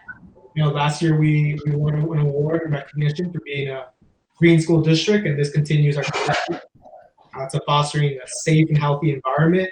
I think one of the biggest things for all of us is that we have a right to breathe clean air, and right now that's not the case within our Monte High School District community, but this is, like Mr. Padilla said, our role in making sure that we get closer to clean air. We all have a right to clean air. So thank you, colleagues. Thank you, everyone that made this happen. I don't know, and Martha Shern's not on this call, right? But shout out to Martha for grant writing and helping put this together. Thank you, Mr. Diaz. Seeing no other discussion, Dr. Zuniga, if you'll take the roll call vote. Thank you. Mr. Padilla? Aye. Mr. Diaz? Aye. Mr. Salcedo? Aye. Ms. Morgan? Aye. Mr. Briones? Aye. Vote is 5-0. Thank you. Motion is carried. Item number 7, consider approval of 1-year license for Klein Educational System to be Amatrol manufacturing software at South El Monte High School. Is there a motion to approve? Move to approve. Moved by Mr. Diaz. Is there a second? Second. Seconded by Mrs. Morgan. Any discussion? Seeing none, Dr. Zuniga, if you'll take a roll call vote. Thank you. Mr. Padilla? Aye. Mr. Diaz? Aye. Mr. Salcedo? Aye. Morgan? Aye. And Mr. Briones? Aye. Vote is 5-0. Thank you. The motion is carried. Item number 8, consider approval of agreement with project-based learning through Buck Institute for Education PBL Works for a 3-day training. Is there a motion to approve the item? Move to approve. Second. Moved by Mrs. Morgan, seconded by Mr. Salcedo. Any discussion on the item? It's Mr. Diaz. Go ahead, Mr. Diaz. No, I made the second, not Mr. Salcedo. Oh, it was Mr. Diaz, excuse me. So moved by Mrs. Morgan, seconded by Mr. Diaz. Okay, no discussion on the item? All right, Dr. Zuniga, if you'll take a roll call vote. Yes, Mr. Padilla? Aye. Mr. Diaz? Aye. Mr. Salcedo?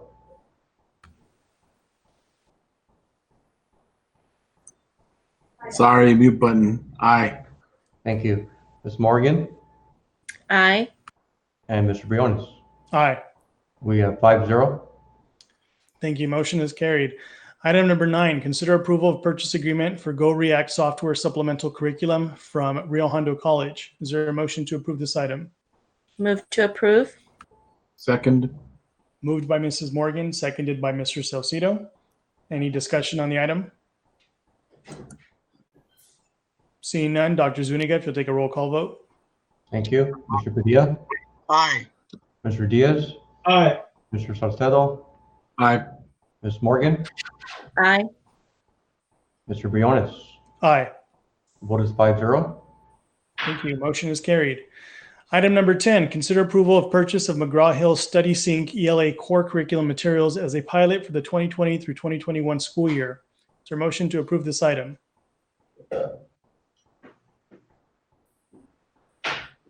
Move to approve. I heard Mr. Salcedo made the motion. Is there a second? Second. Seconded by Mr. Diaz. Any discussion? Seeing none, Dr. Zuniga, if you'll take a roll call vote. Thank you. And Mr. Padilla? Aye. Mr. Diaz? Aye. Mr. Salcedo? Aye. Ms. Morgan? Aye. And Mr. Briones? Aye. The vote is 5-0. Thank you. The motion is carried. Item number 11, consider approval of a one-year license subscription for Nearpod, a content delivery platform. Is there a motion to approve the item? Move to approve. Second. Moved by Mr. Salcedo, seconded by Mrs. Morgan. Any discussion? Just a comment. Go ahead, Mr. Padilla. I'm not a techie person. I'm not into technology. This whole COVID-19 has forced me into learning how to do this, and Mr. Steelman has really worked with me and got me up to par with what the basics of what I need to know. But in watching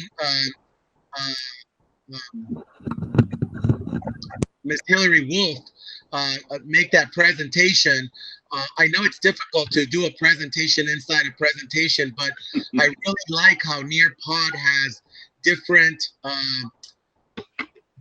activities that kids could do, where it's not all lecture where the teacher's lecturing, but it's high interest. You know, it's like I really like the part about taking the quiz and then the kids get instant response to how well they did themselves, and then the teacher also understands if she's going to have to reteach the concept if the kids didn't do well.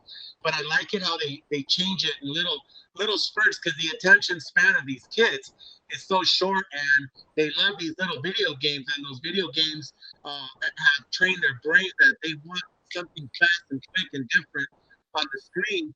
And it sounds like Nearpod is kind of they're not doing it at the rate or the speed of some of these games, but it's going to keep our kids' interest. So I thank her for bringing that Nearpod, and I like how she said that during the summer they were getting all these free offers, and there's always a catch, and that's the truth. There's always a catch, and so I really look forward to seeing this Nearpod being used with our students, and I think it's going to be pretty exciting. So that's my 2 cents on this Nearpod. I think between that and the sea train snack bars tonight, that has really sparked my interest and my curiosity. So that's it. Thank you for your comments, Mr. Padilla. Any further discussion?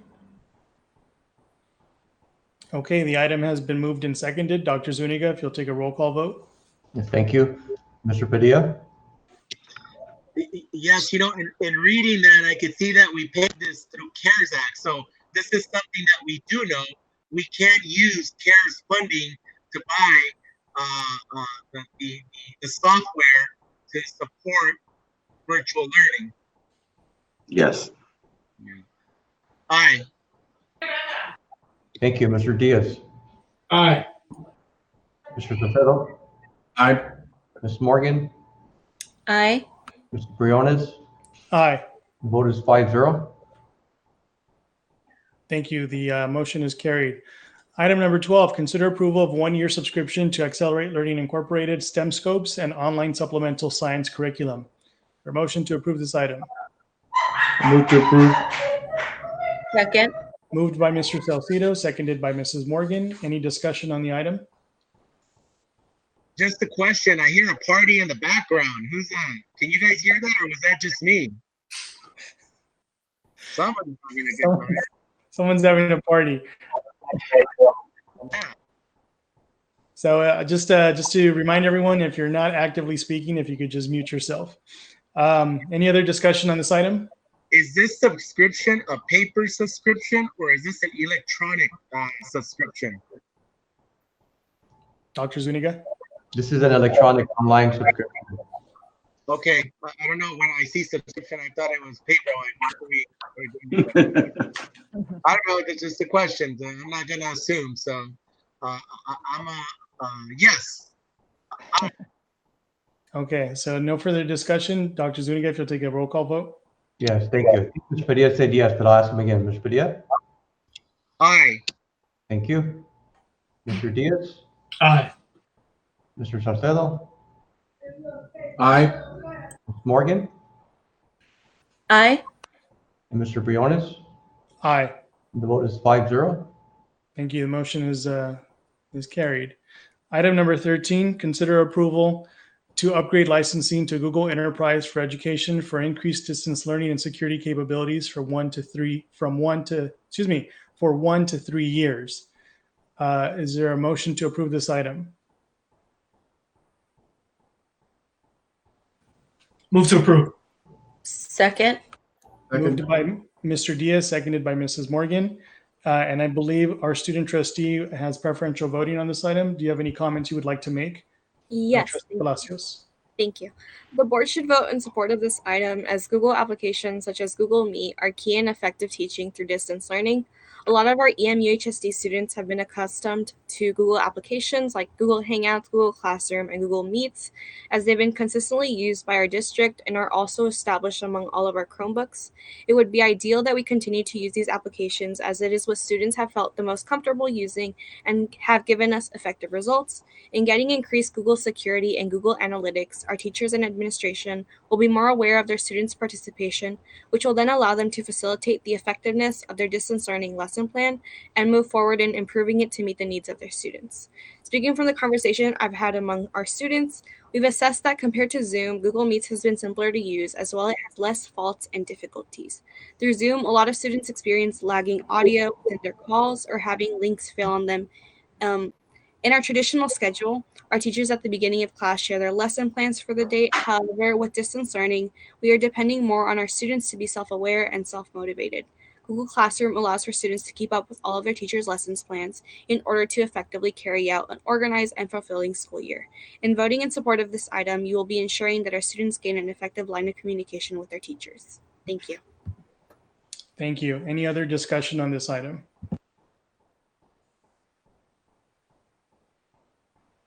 Seeing none, Dr. Zuniga, if you'll take a roll call vote. Yes, thank you. Mr. Padilla. Aye. Mr. Diaz. Aye. Mr. Salcedo. Aye. Ms. Morgan. Aye. And Mr. Briones. Aye. The vote is 5-0. And since our student trustee had a preferential vote on this, did she actually vote on it, or is it just for the comments? It's just a preferential vote, which includes her comments. Gotcha. Thank you. Moving on to the motion is carried. Moving on to item number 14, consider approval to upgrade licensing for the CAMI application to a district plan for increased distance learning capabilities for 1 to 3 years. Is there a motion to approve this item? Move to approve. Second. Moved by Mrs. Morgan, seconded by Mr. Salcido. I believe our student trustee also had preferential voting on this item. Your comments, Trustee Palacios? Our students will be accessing all of their material, whether that be worksheets, reading text, or exams online. Most of our students have been taught to annotate their material in order to gain an effective understanding of what they're reading. However, now the material our students could once annotate with pen and paper has gone digital. So how can we provide them with the same experience and effectiveness? CAMI is a PDF and document annotation application. It allows for students like myself to annotate any document shared to us by our teachers. This application was of huge help to me when I was preparing for my World History AP exam, as a lot of the material I had to study was shared to me in PDF form. And being able to break it down using the CAMI application allowed for effective studying. We want our students to continue to interact with our lessons, and annotation is a key part in growing your skills, as well as identifying what you need clarified. In voting in support of this item, our students will be more susceptible to class discussions on their lessons and readings, as well as gain a greater understanding of their lessons in interacting with their material using CAMI. That is all. Thank you. Thank you. Any further discussion on this item? Seeing none, Dr. Zuniga, if you'll take a roll call vote. Thank you, Mr. Padilla. Aye. Mr. Diaz. Aye. Ms. Morgan. Aye. Mr. Salcedo. Aye. And Mr. Briones. Aye. Vote is 5-0. Thank you. The motion is carried. Item number 15, consider approval of software agreement with LogMeIn for 1 to 3 years for remote support services utilizing GoToAssist. Is there a motion to approve this item? Move to approve. Moved by Mrs. Morgan. Is there a second? Second. Seconded by Mr. Diaz. Any discussion on this item? Seeing none, Dr. Zuniga, if you'll take a roll call vote. Thank you. Mr. Padilla. Aye. And Mr. Diaz. Aye. Mr. Salcedo. Aye. And Ms. Morgan. Aye. Mr. Briones. Aye. Vote is 5-0. Thank you. The motion is carried. Item number 16, consider approval of software agreement with, you're going to have to help me with that one. How do you pronounce that? Also, Mosul, thank you. For 3 years for mobile device management to support remote staff. Is there a motion to approve this item? Move to approve. Moved by Second. Mrs. Morgan, seconded by Mr. Diaz. Any discussion? Seeing none, Dr. Zuniga, if you'll take a roll call vote. thank you. Mr. Padilla, Aye. Mr. Diaz, Aye. Mr. Salcedo, Aye. Ms. Morgan, Aye. Mr. Briones. Aye. The vote is 5-0. Thank you. The motion is carried. Item number 17, review, discuss, and revise the district's board policies, administrative regulations, 5000 series, first reading. Does anybody have any comments on this item? Or any questions for that matter?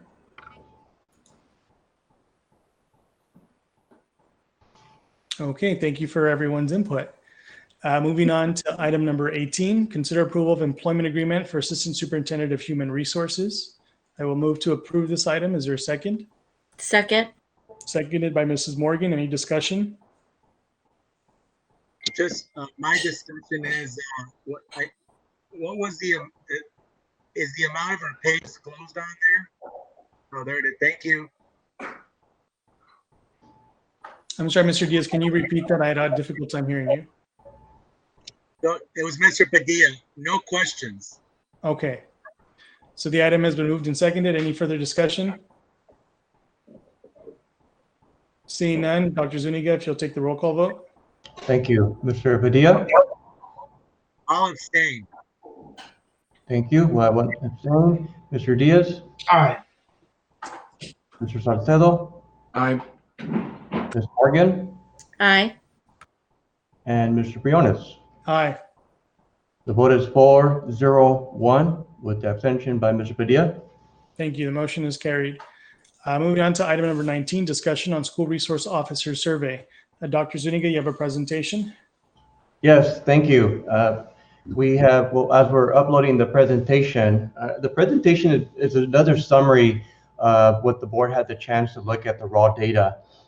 Since it was a living survey for at least until today, the board would catch a glimpse about some of the questions that we put together to get input from students, from parents, and also we wanted to include staff too, because staff have relationships with our school resource officers on campus, whether they work through, coordinating some events or clubs. They in-service, the SROs also provide some professional development or some in-service for students about jobs, etc.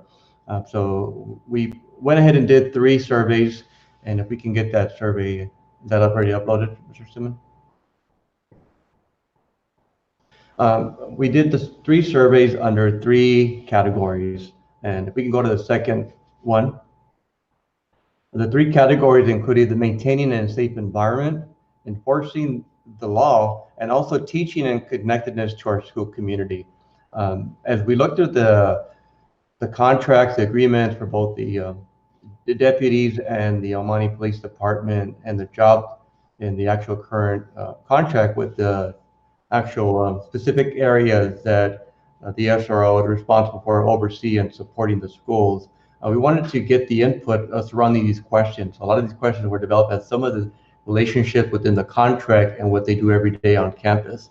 If we go to the next slide, you'll see just a glimpse about some of the actual responsibilities that they are doing day in and out duties. So in our agreements are outlined some of these duties that you see here that are responsibilities of SRO. And it further has a deeper description about some of the responsibilities and things that they assist the schools with every day on campus. So I wanted to provide the board just kind of a glimpse of some of the duties overseen per our agreements with both the City of Rosemead, City of South El Monte with our deputies, resource officers, and also our El Monte Police Department resource officers for the other schools within the city. So the rest of the actual presentation just kind of gives you comparable data between the 3 groups within the same question. They were very similar to the question, just more specific to the parent or staff sometimes, but just along the same line. So what I did is I tried to put all the 3 responses together under that question. And the only difference was that the parents had one additional question for wanting to know if they received any type of information about referrals, about any type of a community referral that they can get from SRO. So that was just a separate question at the end that we added for the parents. So just a quick review of the survey data. Again, I know that you may have had already a chance to look at the data that I shared or the links for the actual Google survey, but you'll see the comparable data if we go to the slide 1 with the first question at the top. It includes also the category. So Mr. Steelman, if you can respond. Maintaining a safe environment. And the question was, our school resource officer, or really the statement, our school resource officer makes me feel safe. To your left on the top is our student response. To the right, you see our parent response, and then our staff at the bottom response. I believe I didn't mention this, but on the actual, I believe the second slide, it shows the total number of individuals that responded by group. Nearly 2,000 from students, nearly, I believe, 900 from parents, and I believe almost 350 from staff altogether. So give or take on those numbers. I have to go back on those numbers. And again, it was live, so it may have changed a little bit now. But staff here at the district office, I want to thank our staff because it was challenging to disaggregate a lot of this data, time consuming, and our staff did a wonderful job in utilizing our Google platform, some of the sheets that Google has to put these slides together. This is not directly from the actual survey itself. As you can see the colors from the actual Google colors. But it's very evident that overall you kind of get a glimpse about the comparison between one another. I just want to focus on this question. We can go through the next ones at a faster pace since you are familiar with this. So the students, as far as agreed or strongly agree, when you combine those together, you're talking about a little bit over 85% that they feel that resource officer makes them feel safe. Our parents, I believe it was even greater than that, about 87% or so. And then our staff, probably a little bit over 80% too. So there's one question. Next slide, please. Dr. Zuniga, can I interrupt really quick? I'm sorry, Sure. because for Please. continuity in that previous slide, I'm not sure if it's also in this next one, but if you notice the 2 colors that are used for agree and strongly agree are different in the parents. So I think just for continuity, so that it's easy to look at the 2 colors and you know exactly where that pie kind of covers. Great. That is a great point, Ms. Morgan. I actually went back and researched myself after I looked at the colors myself, and I spoke to staff about it. And what Google does is it by default gives you a color when you create the graph, unless you specify the actual color itself on the percent. So we're going to go back and actually do this just to make sure that the colors are continuous between the categories within the I believe there was four selections overall, if I'm not mistaken, or yeah, I believe there was 4. So we'll go ahead and do that. But I did ensure that when we did the slides that it was not inputted manually, that the software actually calculated and defaulted the colors on each of the graphs that were done individually. Okay, great, thank you. Recognizing that too, I wanted to make sure also that was kind of on my notes to make sure everyone understood that. Okay, great, thank you very much. Sure. So we'll have another slide. Again, this is the area of maintaining a safe environment. If you got the next question, our school resource officer helps to resolve conflicts between students. And you'll see and then again, if you look at the comparable data, you'll see some of the trends there overall. One of the challenges that we did have with the survey is there were no open-ended questions to find a little bit more about why they responded. So, any further research or something that we can look at down the road is maybe a possible forum or possible second follow-up survey. So this is going to give you a glimpse about their response to, whether they help resolve conflicts between students on campus. Next question on maintaining a safe environment is our school resource officers helps keep keeps weapons out of school. I think there's an extra S on there.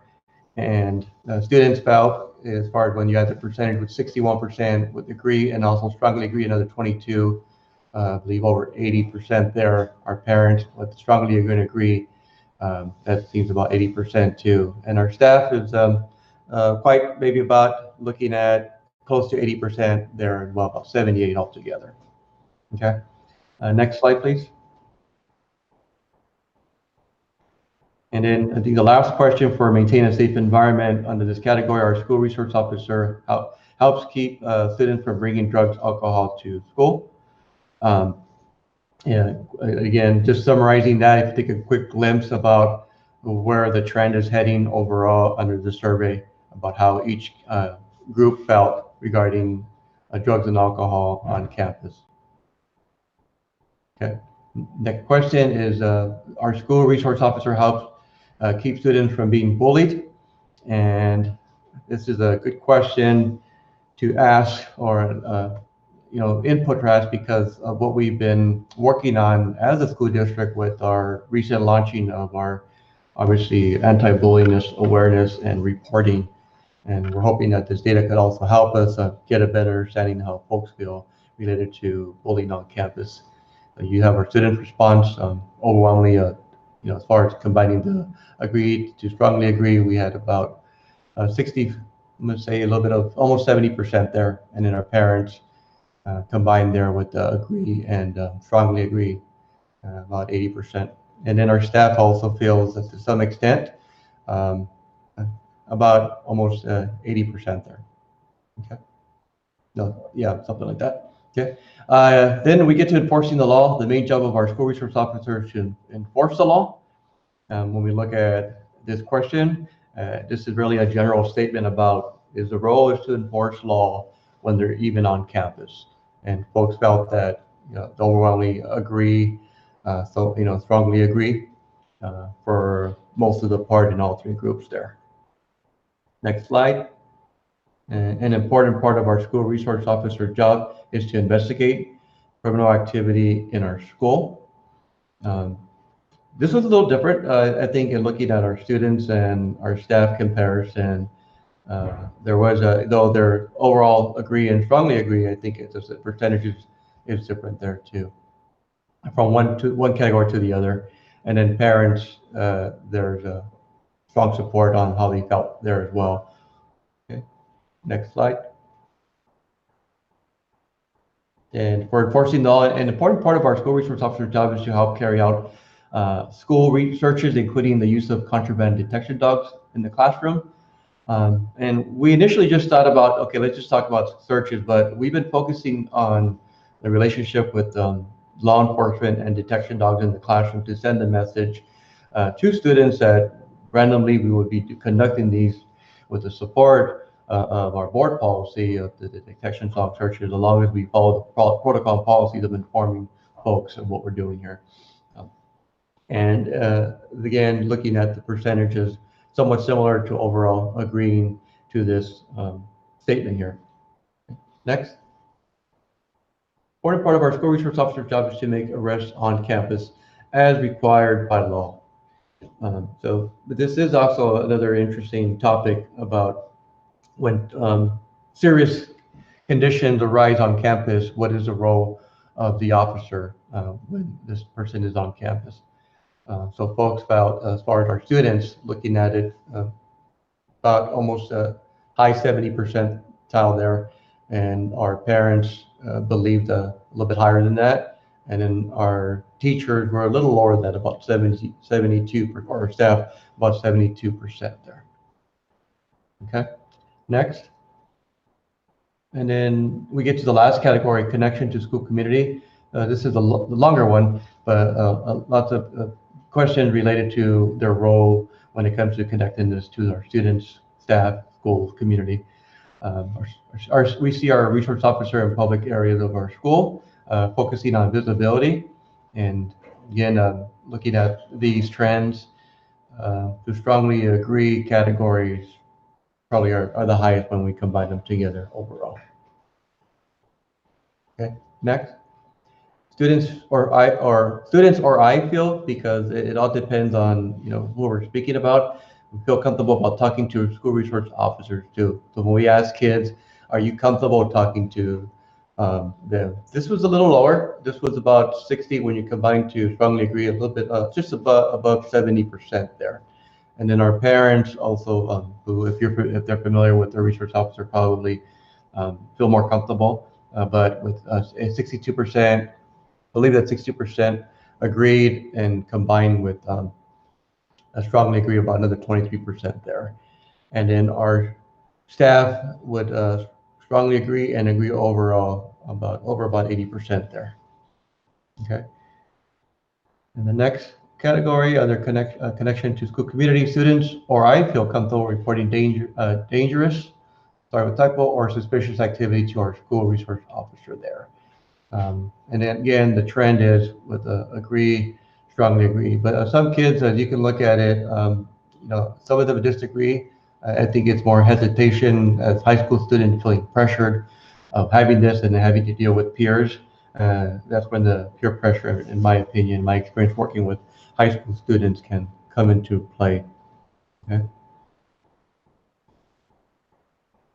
The main job of our school resource officer is to enforce school rules. Different feelings here specific to staff. When you combine the strongly agree to agree, you're talking about 50, mid 50 percentile there.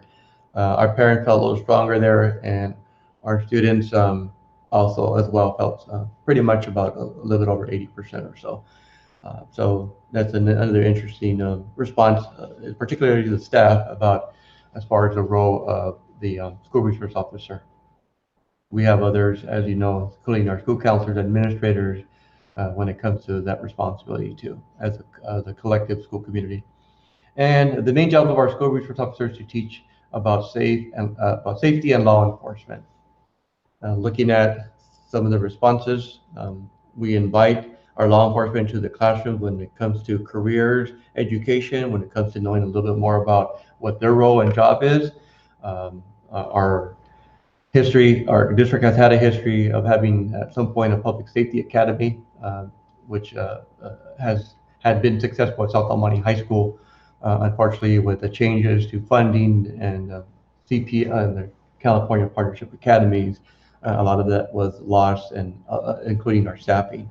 But nevertheless, these individuals bring experience, bring knowledge and resource if one of our students is interested in a future job in law enforcement too. Not only that, educating our staff about the seriousness of not just legal, but also illegal and legal drugs, but also trending environments for youth, including, you know, gang involvement, or what we've called them also as crews or taggers, what to look out for within the community, etc. That's also been some of the things that have been helpful for us to look at any type of training throughout either the community, county-wide, nationwide as well. I believe we had one more question for everyone at the end. The school resource officer is seen as a positive role model for students.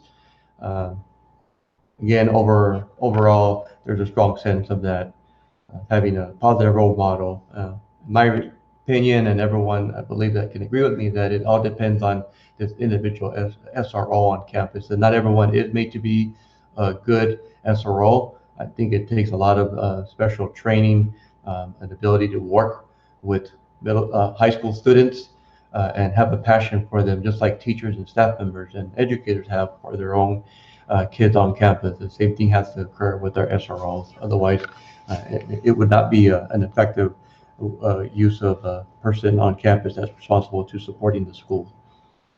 And then we had one more question for the parents, and this is again, the school resource officer provided me with information on community resources overall. And that was about maybe 75% or so.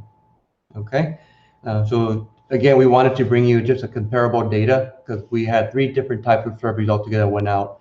So we had to do that late work to disaggregate that data and just kind of show a comparison to the board this evening.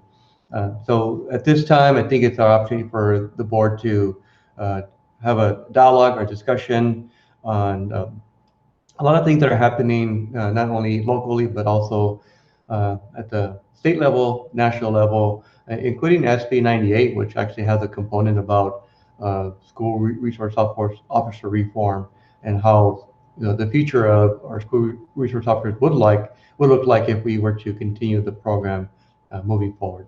Okay, so I know President Briones and I have some dialogue about this, and we spent a lot of time talking about this and thinking about where we're at now. We're in school closures, and more time to obviously have a conversation around this important topic. So at this time, maybe I can defer to President Briones or the board about discussion or next steps. This is part of the agenda item. Thank you, Dr. Zuniga. So just to be clear, we're not taking any action today. We're having a discussion regarding the results of the survey, but I'll open it up to any questions or comments from my colleagues. I'll start up top with Mr. Padilla. Yes, comments. So I was really glad to see the data and what the data shows. And in education, you see the data and then you can make decisions. And so to me, the SRO program, the School Resource Officer program in our public schools is a very positive program. It's a great program. The parents showed us the data that they are in favor of it. Our kids feel safe. As educators, as a board, as principals, as superintendents, our number one priority is to do whatever we have to do to keep our kids safe. And let's not forget that our biggest threat to public education in our schools is an active shooter. Okay? I know that we have fire drills all the time, but very rarely in the years that school has been in existence do fires really happen. When you count the active shooters, there's a lot. And unfortunately, we do have to have training for active shooter. And so I give a lot of credit to the police department specifically for that, both the Temple City Sheriff Station and El Monte PD, because they trained all of our teachers and are classified on what to do in the event of an active shooter situation. God forbid, I don't want that to ever happen in our school district, but the fact that we were proactive and that we collaborated and communicated with our local law enforcement, I think we were very much ahead of the game. And so kudos to the SROs that work in our school district. They do build positive relationship with our kids. They pro-social bond. They help so many of our families. They diffuse situations because they built those relationships over the years. And when stuff is going to happen or there's drama, kids will come and live, or they feel safe enough to tell our SROs what is happening. So that's my comment. Just to remind my colleagues, active shooters in my head. When I think of SROs, I want their butts at our schools. I don't want to wait 5, 3, 2, 1 minute for the police to respond from somewhere else. Time is of the essence. And at the end of the day, we can have the best curriculum, the best pedagogy, the best delivery, all that stuff. But parents don't care about that until you can ensure that their school is safe. And Citlali brought up a beautiful point that we must not remember. We have beautiful schools, okay? When our schools look beautiful and they're tidy and they look sharp and they look neat, and I always think of Fernando, Ledesma, where there's no gum on the floor, the kids take care of the campus, it's beautiful, and so are our other high schools. The kids act appropriate. If the school looks ghetto and it's run down and there's graffiti and nobody cares and nobody erases it or does anything and nobody picks up the trash, behavior goes along with that type of environment because the adults are sending a message to the kids that, we don't care. And so the message to the kids is, then why should we? And that brings all of those behaviors and all those negative behaviors that we don't want our kids to engage in. So I appreciate Citlali saying that. The other thing is, if the data shows that our community is favorable to the SRO program, it's great that the school board members have it, and it's good that it's there in a computer electronically. But I think this is an opportunity for us to do a story through VMA to get it out to the community and let them know this is what everybody thinks. Not everybody has a computer, you know?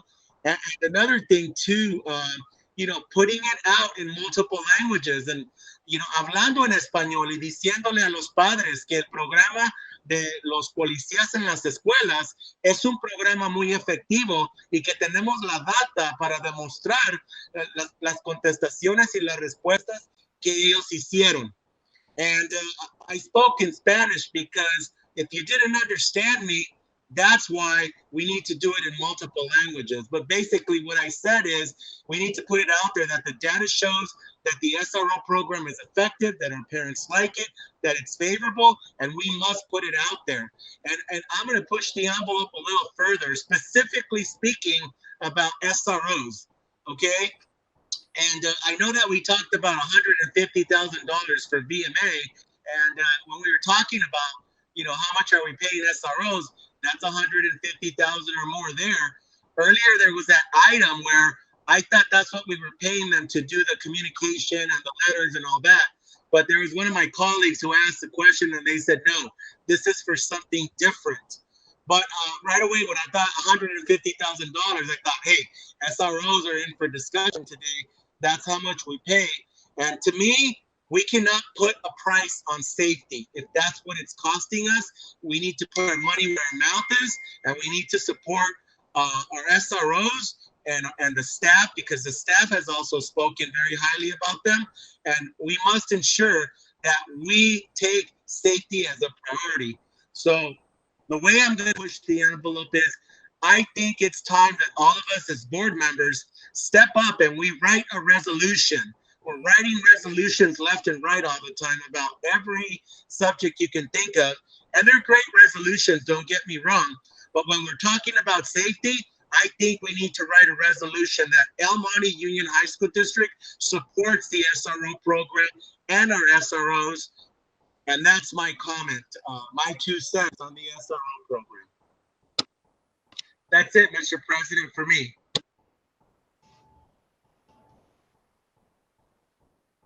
I can't hear you, Mr. President. Sorry. I think that's just the theme of the night. I forgot to unmute. Mr. Salcido, do you have any comments or questions? Sorry, I think I infected the board meeting with the mute button there. Thank you, Dr. Zuniga, for providing us with that information. It's always good to see what our parents feel, what they think, what our staff feels and think, and very important, what our students are thinking, right? And I think anytime we put out a survey, that we need to include all 3 groups, because that's really the only way we can make a really informed decision. And without one of those groups, the data is just invalid, right? And we do make decisions as educators based on data, but that data needs to be valid, right? And I think looking at this data, it's very telling what our community prefers, right? I think a long time ago, we made a wise decision to move forward with this SRO program. And over the years, it's really evolved, right? It's gotten a lot better over the years. I think with this chief also, he's been more involved. We've been able to give a little more direction, a little more input into what we want to see. And I think that's a good partnership right there. And working for our elementary, you know, I do have firsthand look at not specifically our high school SROs, but the SROs we work with at the city school district. And really the data that we have really reflects what I've seen so far, and that the community really does depend, our students do depend on our SROs for not only safety, but also much needed resources, knowing where to go. A lot of our SROs grew up in the neighborhood. They're El Monte kids, and they know firsthand our families, resources, and so I really appreciate all their input. if you're asking me about, what I feel about the program, I don't want to see it go away. I think that we could give more input. I think more collaboration is needed. I know that when the topic came up in the summer, I did request a forum. And I think that the beginning of this school year is hectic, right? But I think that down the line, I think it would be very appropriate to conduct a forum and have people speak out, hear both sides, hear what people think, above and beyond the data that we already have, right? But like I said, I do, I guess, appreciate all the efforts with this survey. And like I said, I would like to see that we maintain an SRO program. Thank you. Thank you, Mr. Salcido. Mrs. Morgan, any comments or discussion?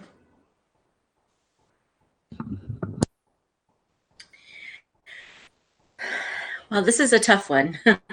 And only because we know that nationally there are a lot of issues around policing and the abuse of police officers, especially in communities where minorities, lower income communities are the ones that get hit the most. The flip side to that is that Almani, I believe, and I know that there are some things that need to be worked out as well, because I believe in every city, everywhere, you're going to have, one or two bad apples, unfortunately. But I really do believe that the police chief that we have in the city of Monte has been very proactive, has been working really hard to also keep very good communication with the community. And I have always had very good experiences with our SROs. And so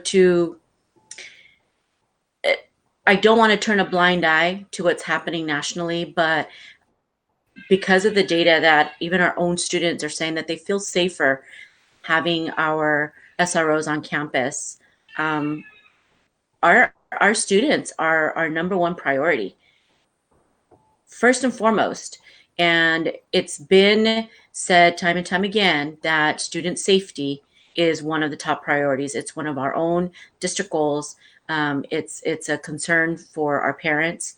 And so, based on the data that we've received, I do want to concur with Board Member Salcedo that a forum would be great for us to be able to hear people give their input, other than just strongly agree and disagree, but to be able to get some input, and maybe they have some ideas as well as to what they would like to see.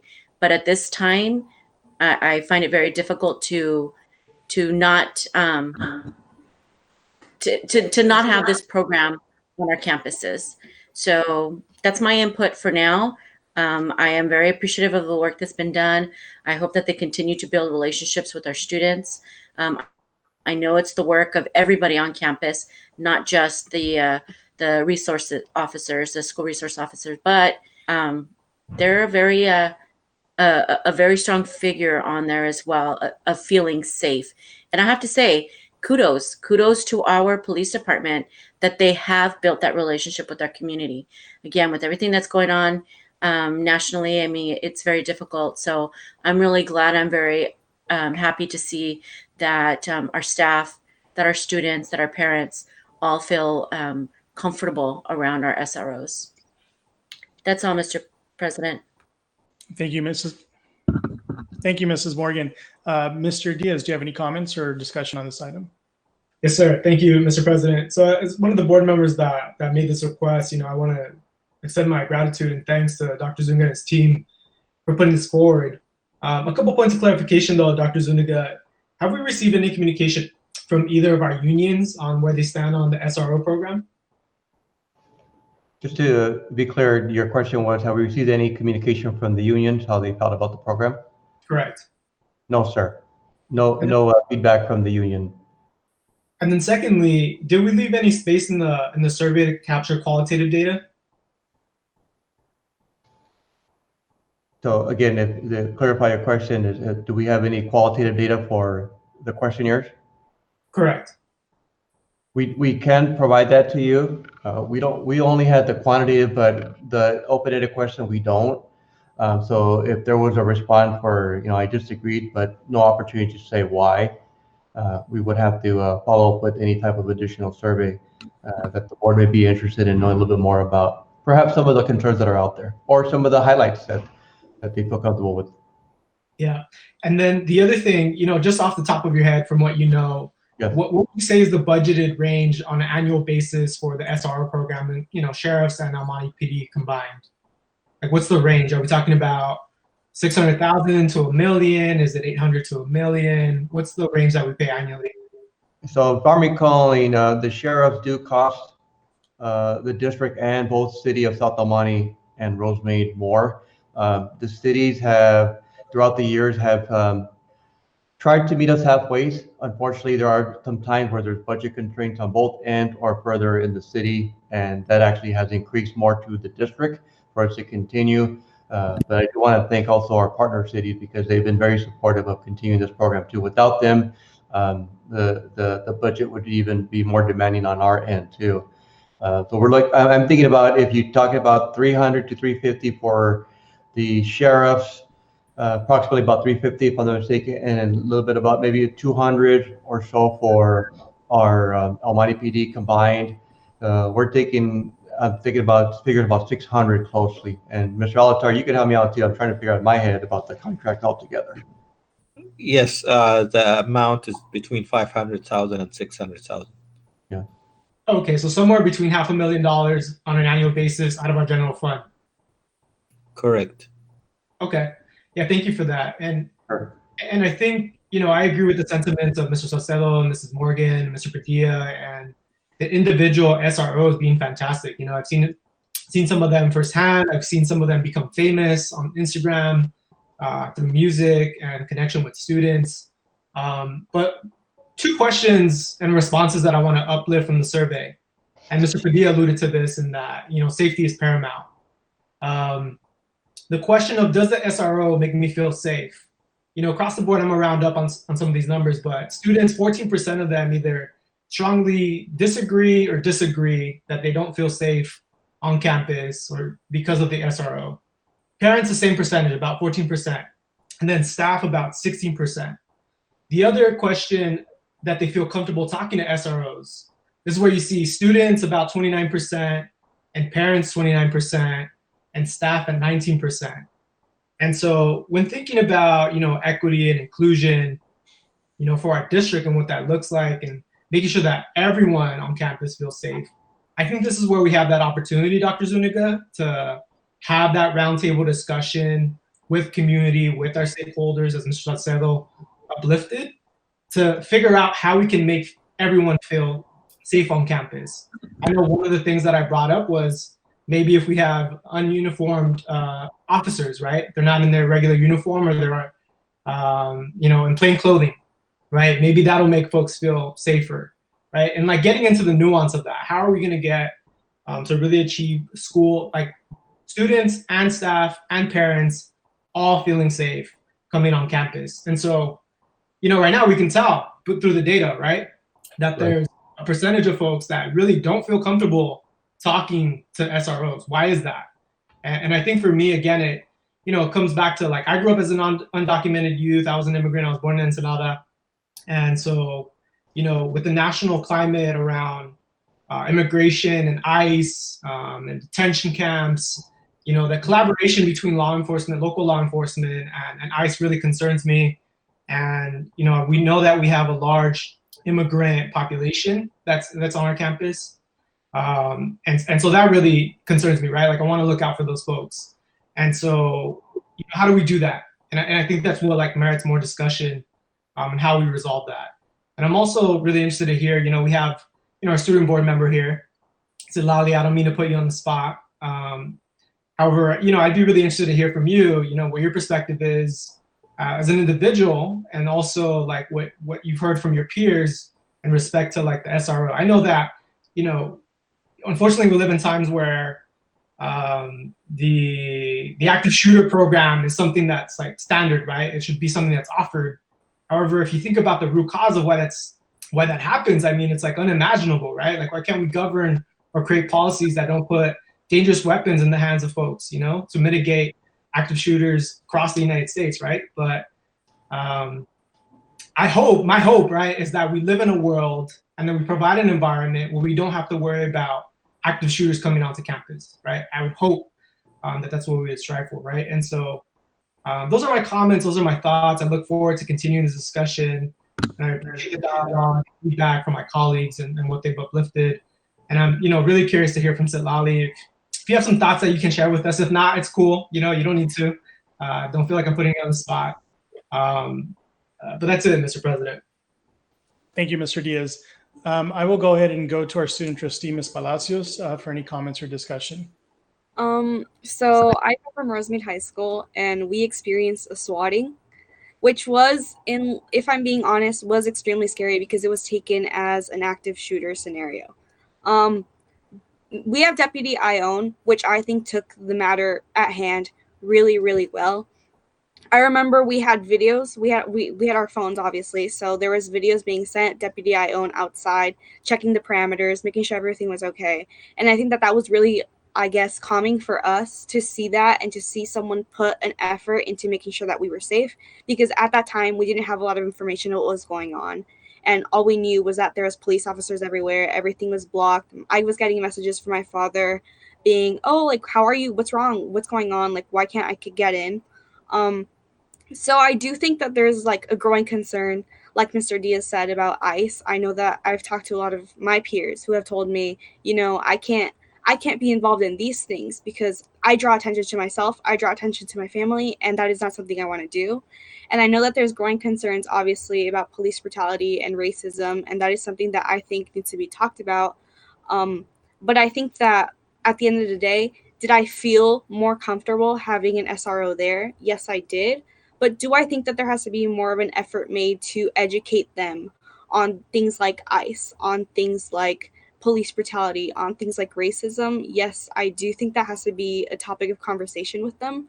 I also think that there has to be more of a connection there. It can't just be, because when someone looks at an SRO, they assume, oh, they're trying to handle the bad students. And I don't think that there should be this idea that the SROs should only be involved with bad students or students who don't follow the rules. There should be a community there, a community that feels safe and that feels that in any scenario, whether I be doing something bad or doing something good, I can go to someone, and that person should be an SRO. And thank you. Any further comments or discussion? That is all. Thank you. So I'll jump in at this time to give my thoughts. So I've discussed some of this with Dr. Zuniga already, and some of the concerns that I had around the survey is the fact that one, most importantly to me, and I actually had community members reach out on this, is the fact that the questions didn't leave any opportunity for open-ended discussion or comments. I looked at the questions, and Mr. Salcido said, we need to make sure the data is valid. And I agree. And unfortunately for me, the data that's being presented to us here, I think is very slanted. The questions are leading, and they're strictly about how you feel about an SRO, as opposed to asking questions about, if we had this money and it's between $500,000 and $600,000, if we had these funds, how would you invest those funds? Where would you place those funds?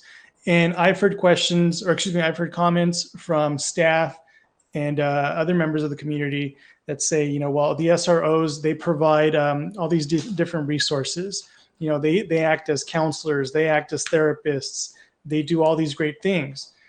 That's great. So then let's hire more therapists. Let's hire more counselors, individuals who are trained in that field to offer that assistance to our students, to our communities. You know, I want to make sure that we're getting a good sense of where the community is on this, and I don't feel that we are. I don't mean to disparage whoever put the survey together and those who took the time to respond, but I don't feel that the data that's being presented is data that is entirely indicative of where the community stands.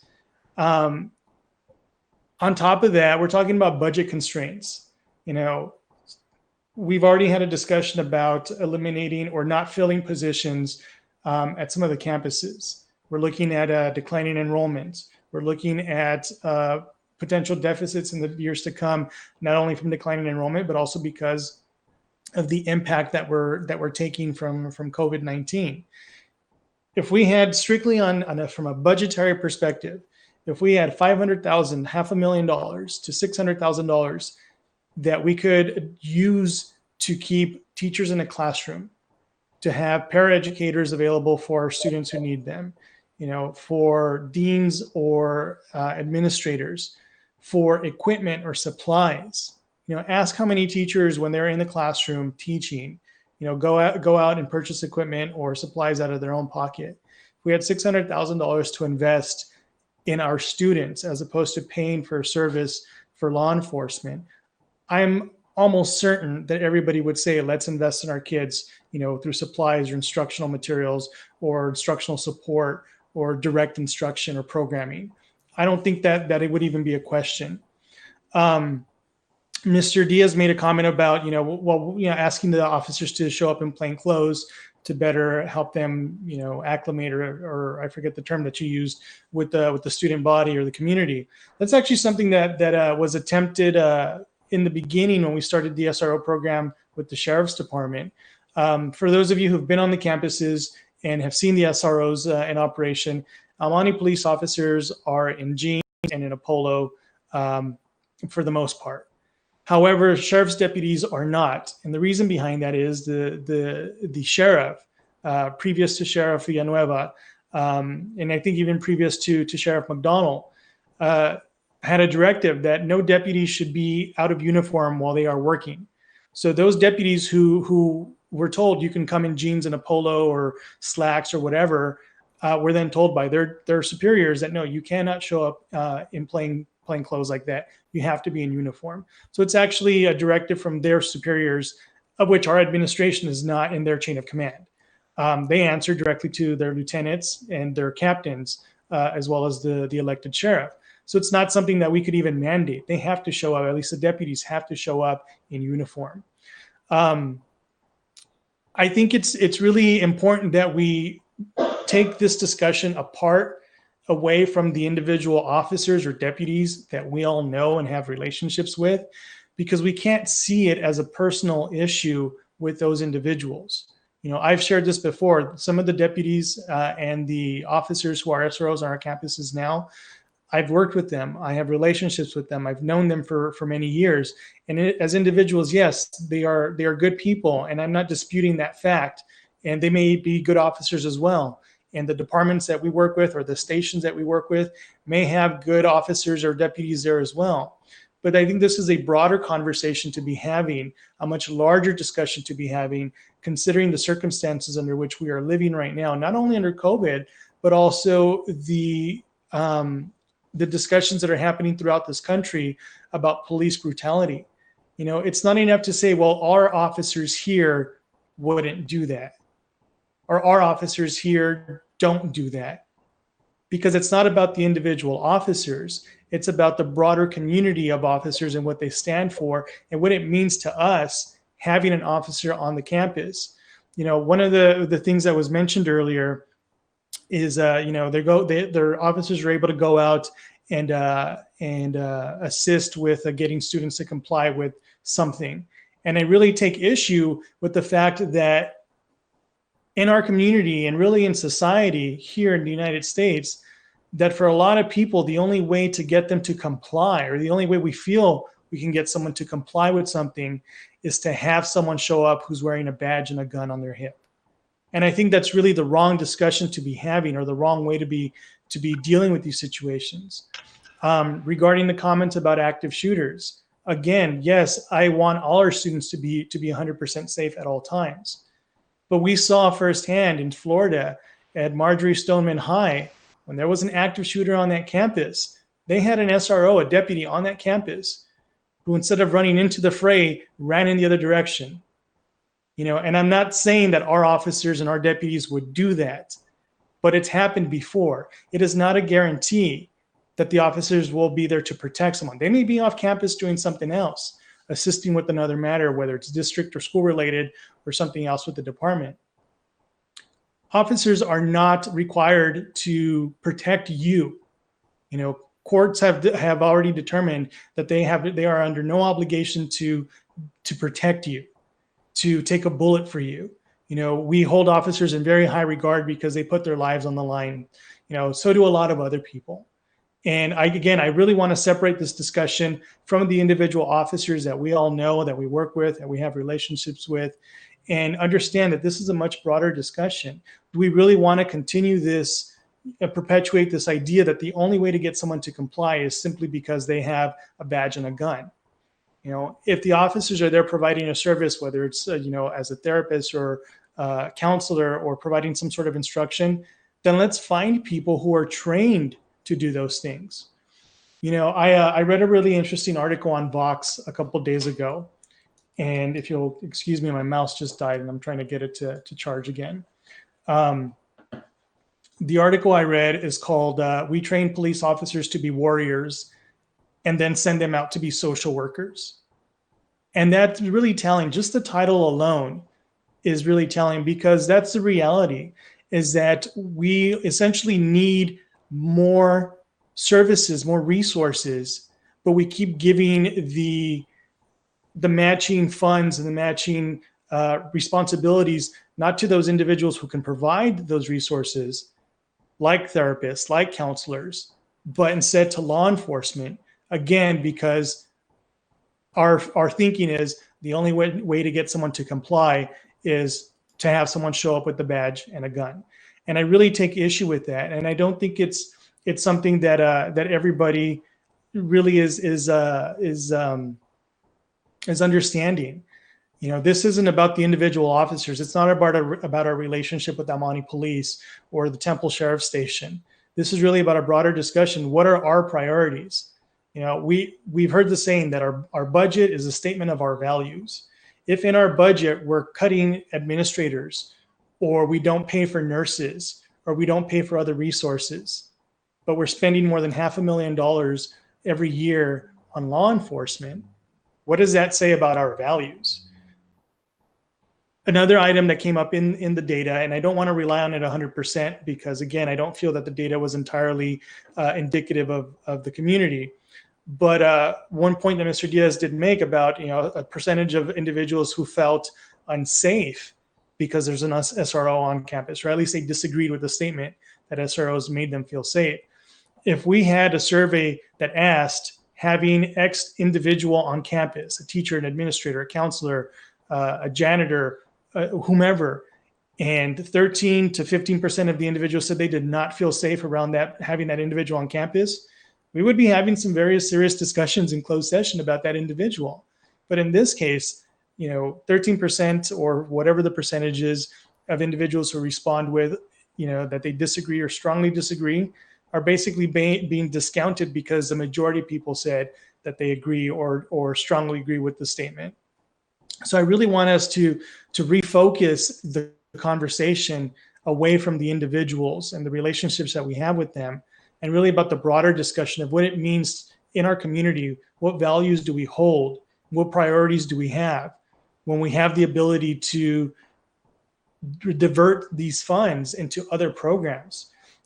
Just from a very pragmatic standpoint, this is I shared with Dr. Zuniga before, we don't have any students on our campuses right now. We're going through distance learning, at least for the first portion of the fall, for term 1. And that may continue through term 2. It may be the entire year. And just strictly for that reason, there wouldn't be a necessity to have officers or deputies on the campuses. So that alone, at least for the time being, I would say, it's not a necessity to renew those contracts because we don't have anyone on the campuses. If we needed someone to go to a school, or do a home visit, sorry, if you guys could mute yourselves, please. If we needed someone to go to do a home visit, they could still call a police officer and they would be escorted, or they could call a sheriff's deputy and they would be escorted. It's not a question of whether or not the police will come out and assist. They will. Just for that reason, for now, I wouldn't feel comfortable approving the contracts. But again, a broader discussion is really about what it means to us to continue to have officers on the campuses, what it means to our students, what do we tell them day in and day out, that there's a cop on the campus, that there's a canine that goes and searches their belongings, that the only way to get them to comply is to get them, to get an officer to show up, to put them into a scared straight program like Torch or something similar to that. Those are the questions that I think we need to be thinking about in a broader discussion, not just a very narrow focus. These cops are really great and they do a good service and we have good relationships with them. That's not really what the focus should be. And I really want to end by saying something that I read recently, and it sticks with me because this is I think the most underlying statement of what's going on in this country right now, is that the safest communities don't have more police officers. The safest communities have the most resources available for their residents. So I want to thank everyone. I want to thank the staff for providing the data, although I don't necessarily agree with the way it was collected and presented. I think there should be another method of getting more qualitative data. But I want to thank you for the opportunity, for taking the opportunity to put this together. And I want to thank my colleagues on the board, including our student trustee, for your thoughts, because it is important that we have this discussion. And I want to make sure that we continue to have this dialogue and ultimately make a decision that I think best fits with our community. So with that being said, we're going to move on to board communications and roundtable. I'm going to start with Mrs. Morgan. If you have any items or any communication that you want to share. I need to get my notes really quick. Can you go to the next?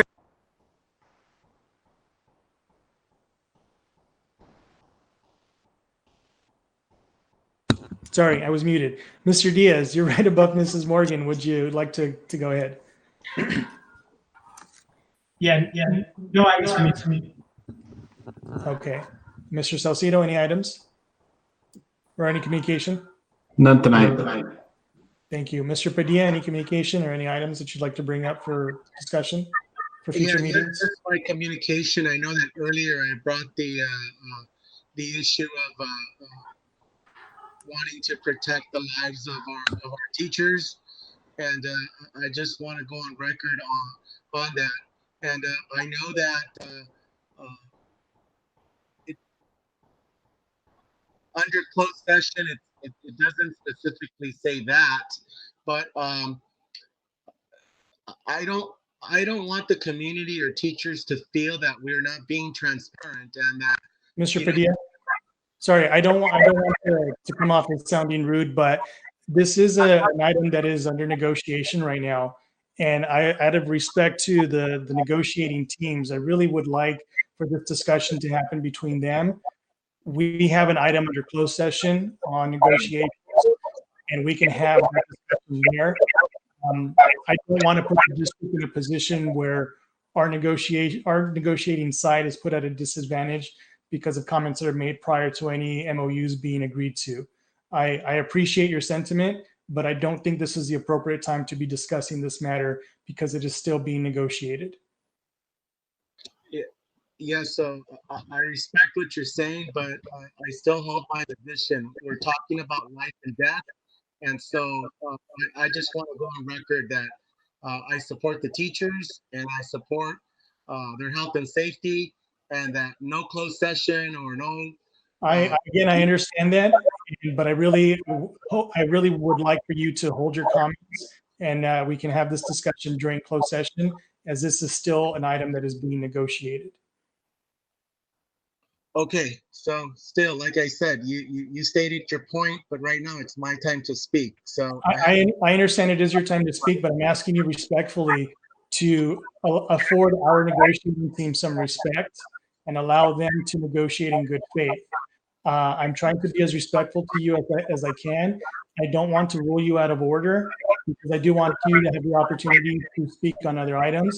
But again, I really want to emphasize that this would impair the ability of the district to negotiate with our bargaining units in good faith if this discussion is taking place in open session. We have closed session items for this topic, and I really hope that you will respect that. I don't want to rule you out of order, but if you do continue, I will do so. got it. Just for the record, I respect life. So my next item that I would like to speak about is that I want to make sure that we're specifically just talking about the SRO. You know, when I'm making my comments, I'm talking specifically about the SROs that work in our schools. You know, as an immigrant, as a brown person that did not grow up in this country and whose parents, you know, speak Spanish, I'm very sensitive to immigration, ICE, and all of those issues. And my experience has always been that these officers are very sensitive to that. And it's because of those relationships and because they know that these are the same people whose tax dollars are, you know, feeding them and paying for their home and giving them a job. We do pay, you know, half of the salary from these school resource officers. And so based on what I heard, and correct me if I'm wrong, but the only two that are opposing, you know, the SRO are you and Maria Morgan. You know, I just feel like you guys need to have a little backbone. And yes, I support Black Lives Matter. I'm a brown person. I'm an immigrant. I'm the first one who's going to defend English language learners. I'm the first who's going to defend our students on free and reduced lunch that come from poverty, because that's where I came from. But I just think that we need to separate and not put it all in the same pot. We're specifically talking about SROs. And if you recall, I didn't say, oh, you know what? I love Garcia at El Monte High School. He's a great resource officer. I specifically called it what it is, which is school resource officer. So I did detach myself from the relationships that I have with these SROs, including one that I called the SRO program. But for me, it just, the data speaks very loudly. And they asked the question, it kind of reminds me of when, our district was in court, you know, during the Irela Perez trial, where our district lost and she was cleared. And the attorney kept asking me the same question, you know, 10 different ways, and the answer was still the same. I feel that these questions were asked, you know, multiple ways.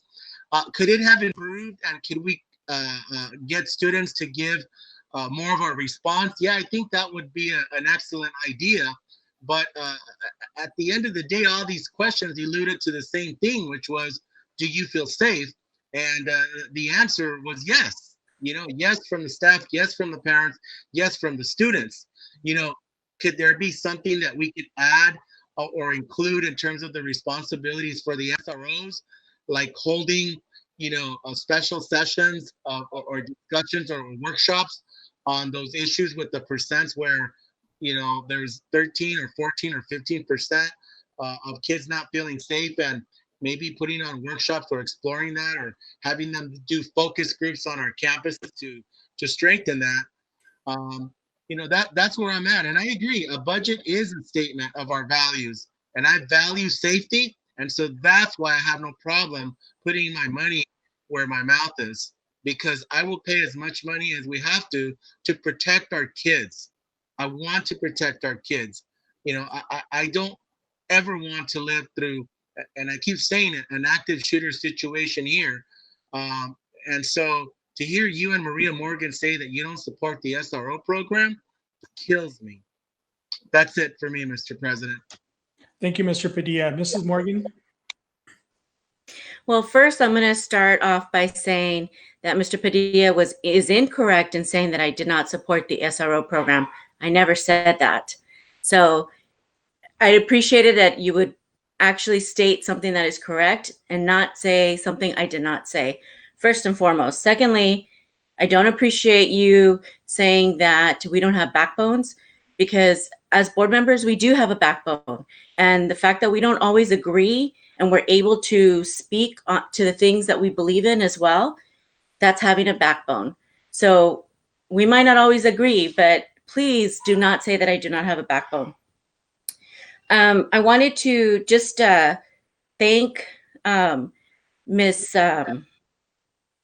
Zuniga and Ms. Macias for giving us the tour at Fernando Ledesma High School this last week.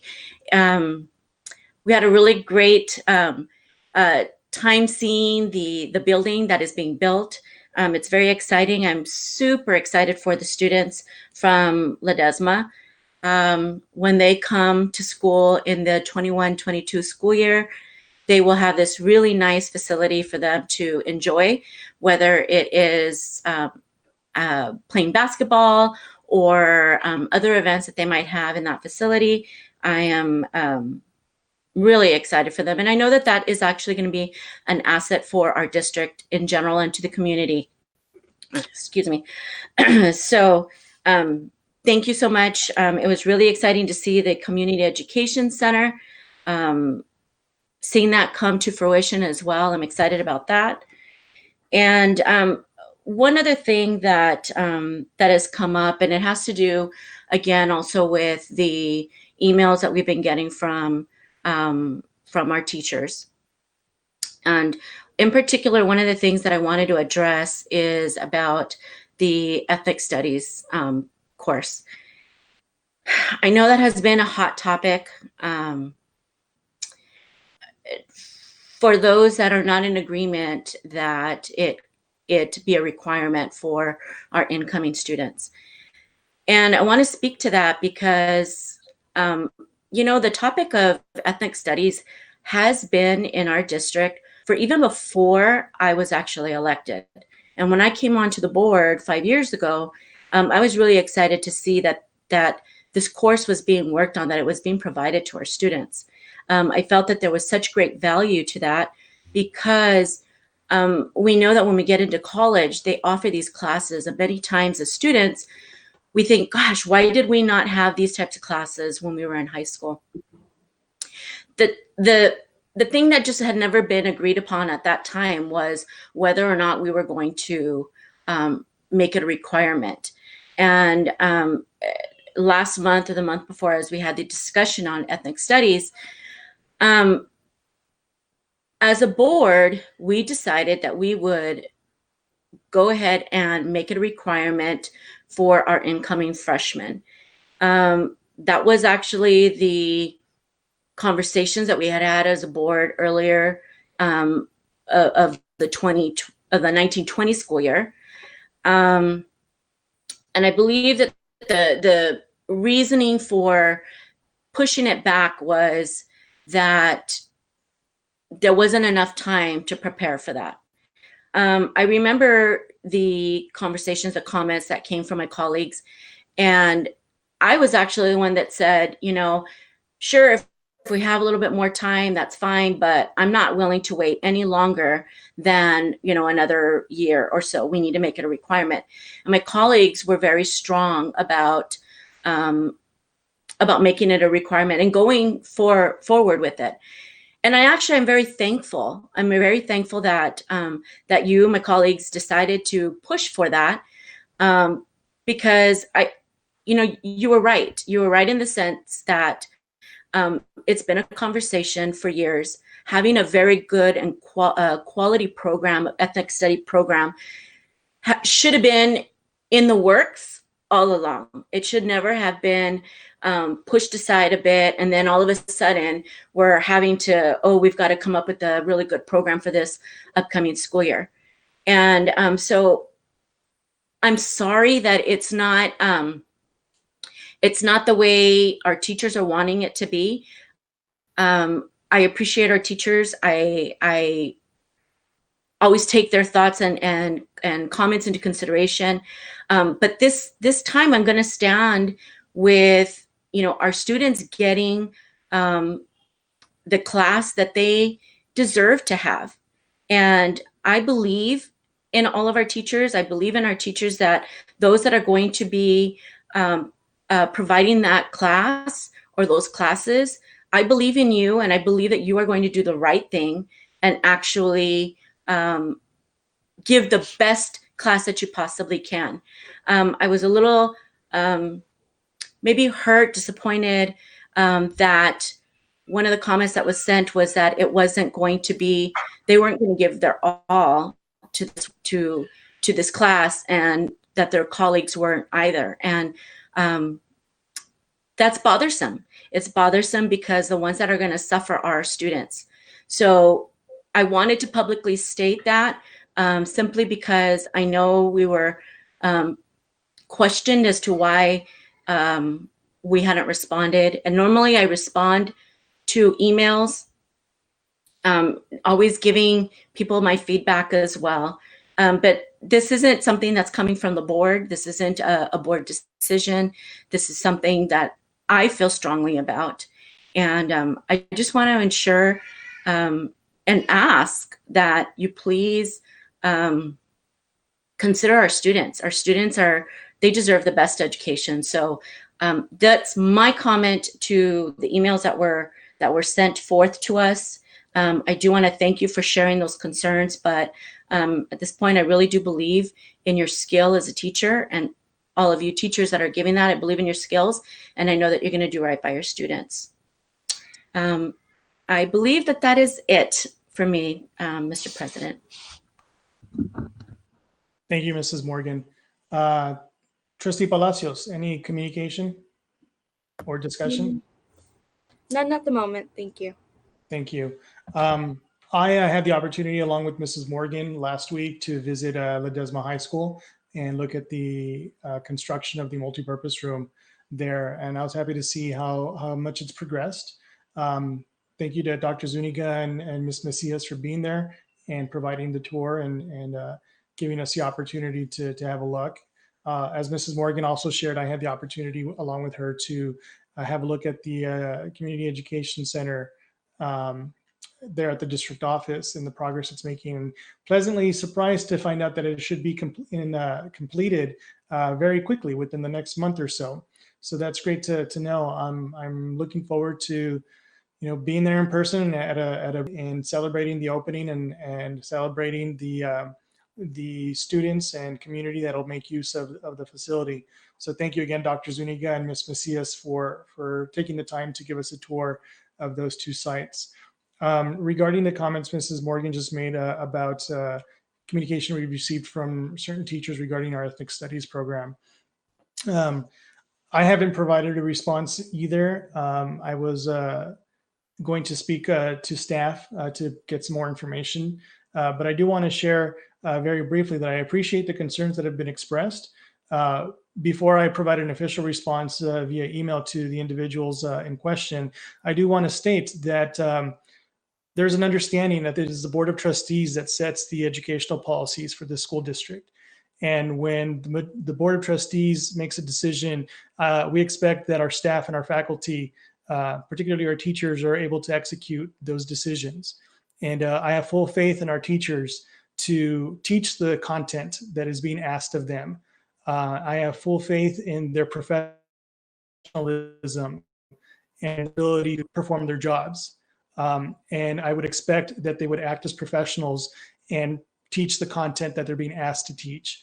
It's not a suggestion. You're professionals.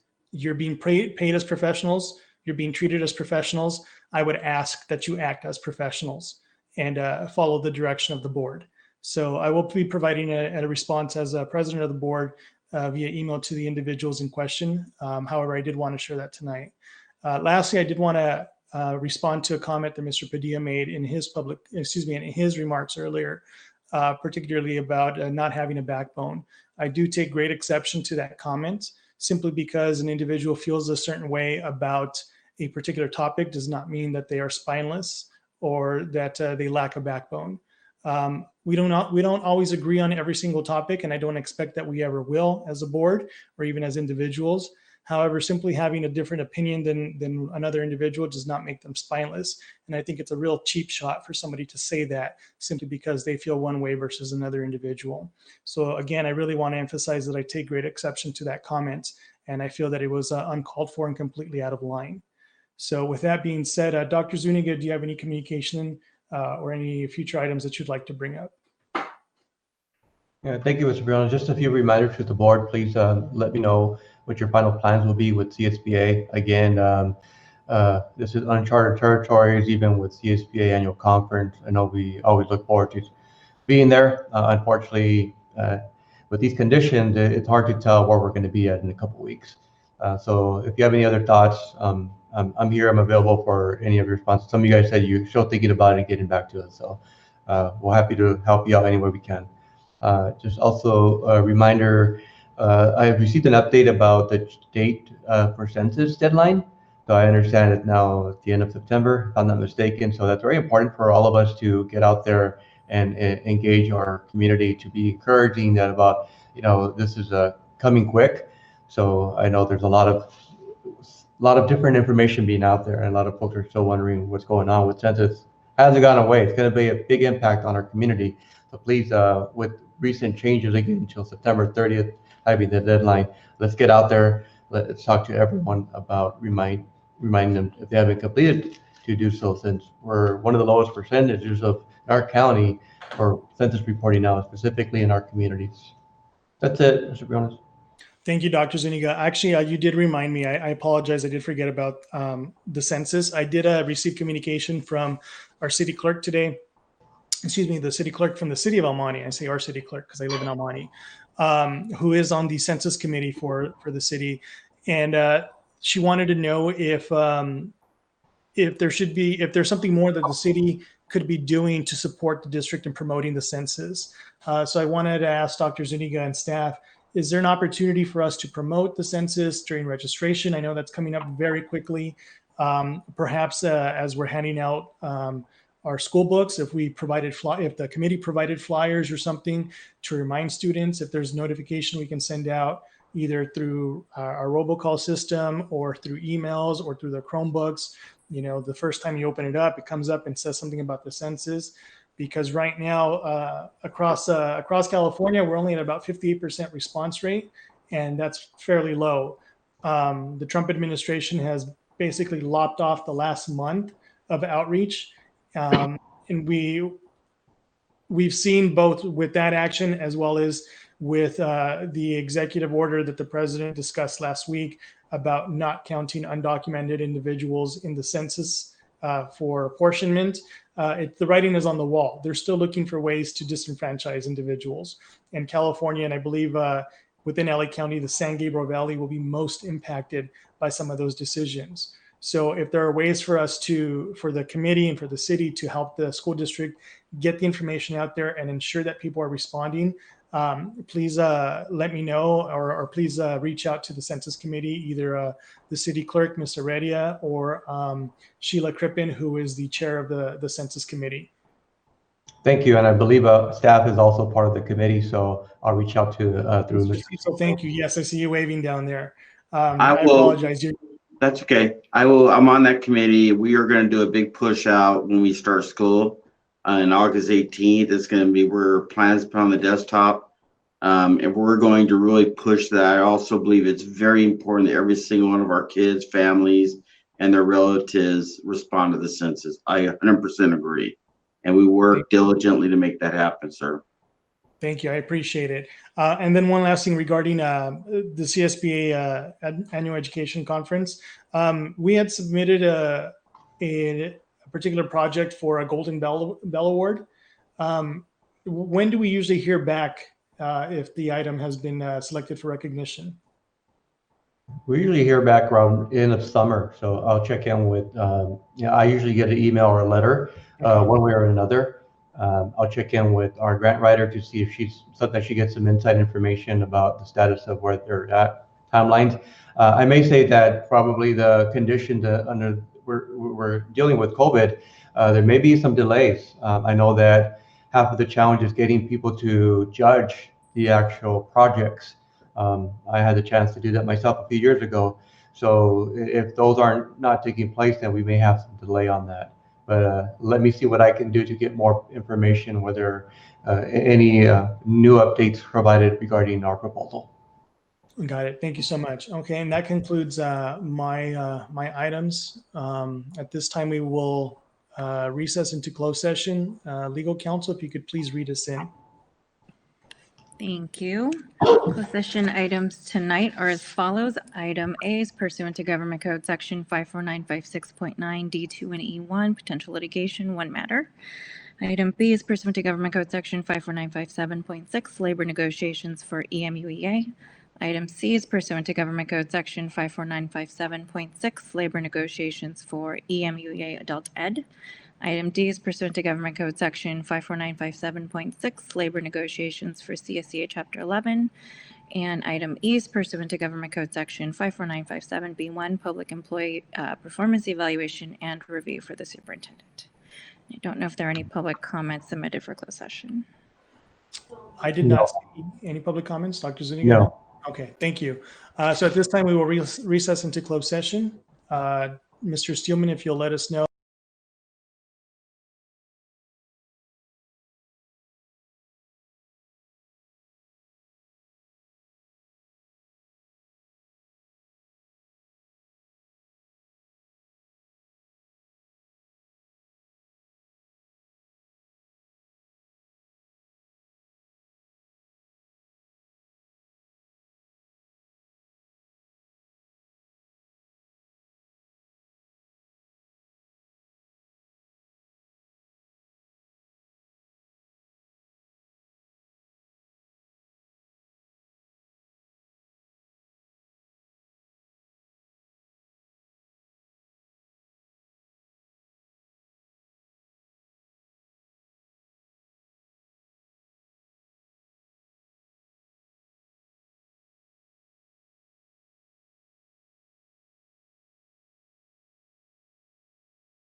All right, everybody, we are reconvening out of closed session.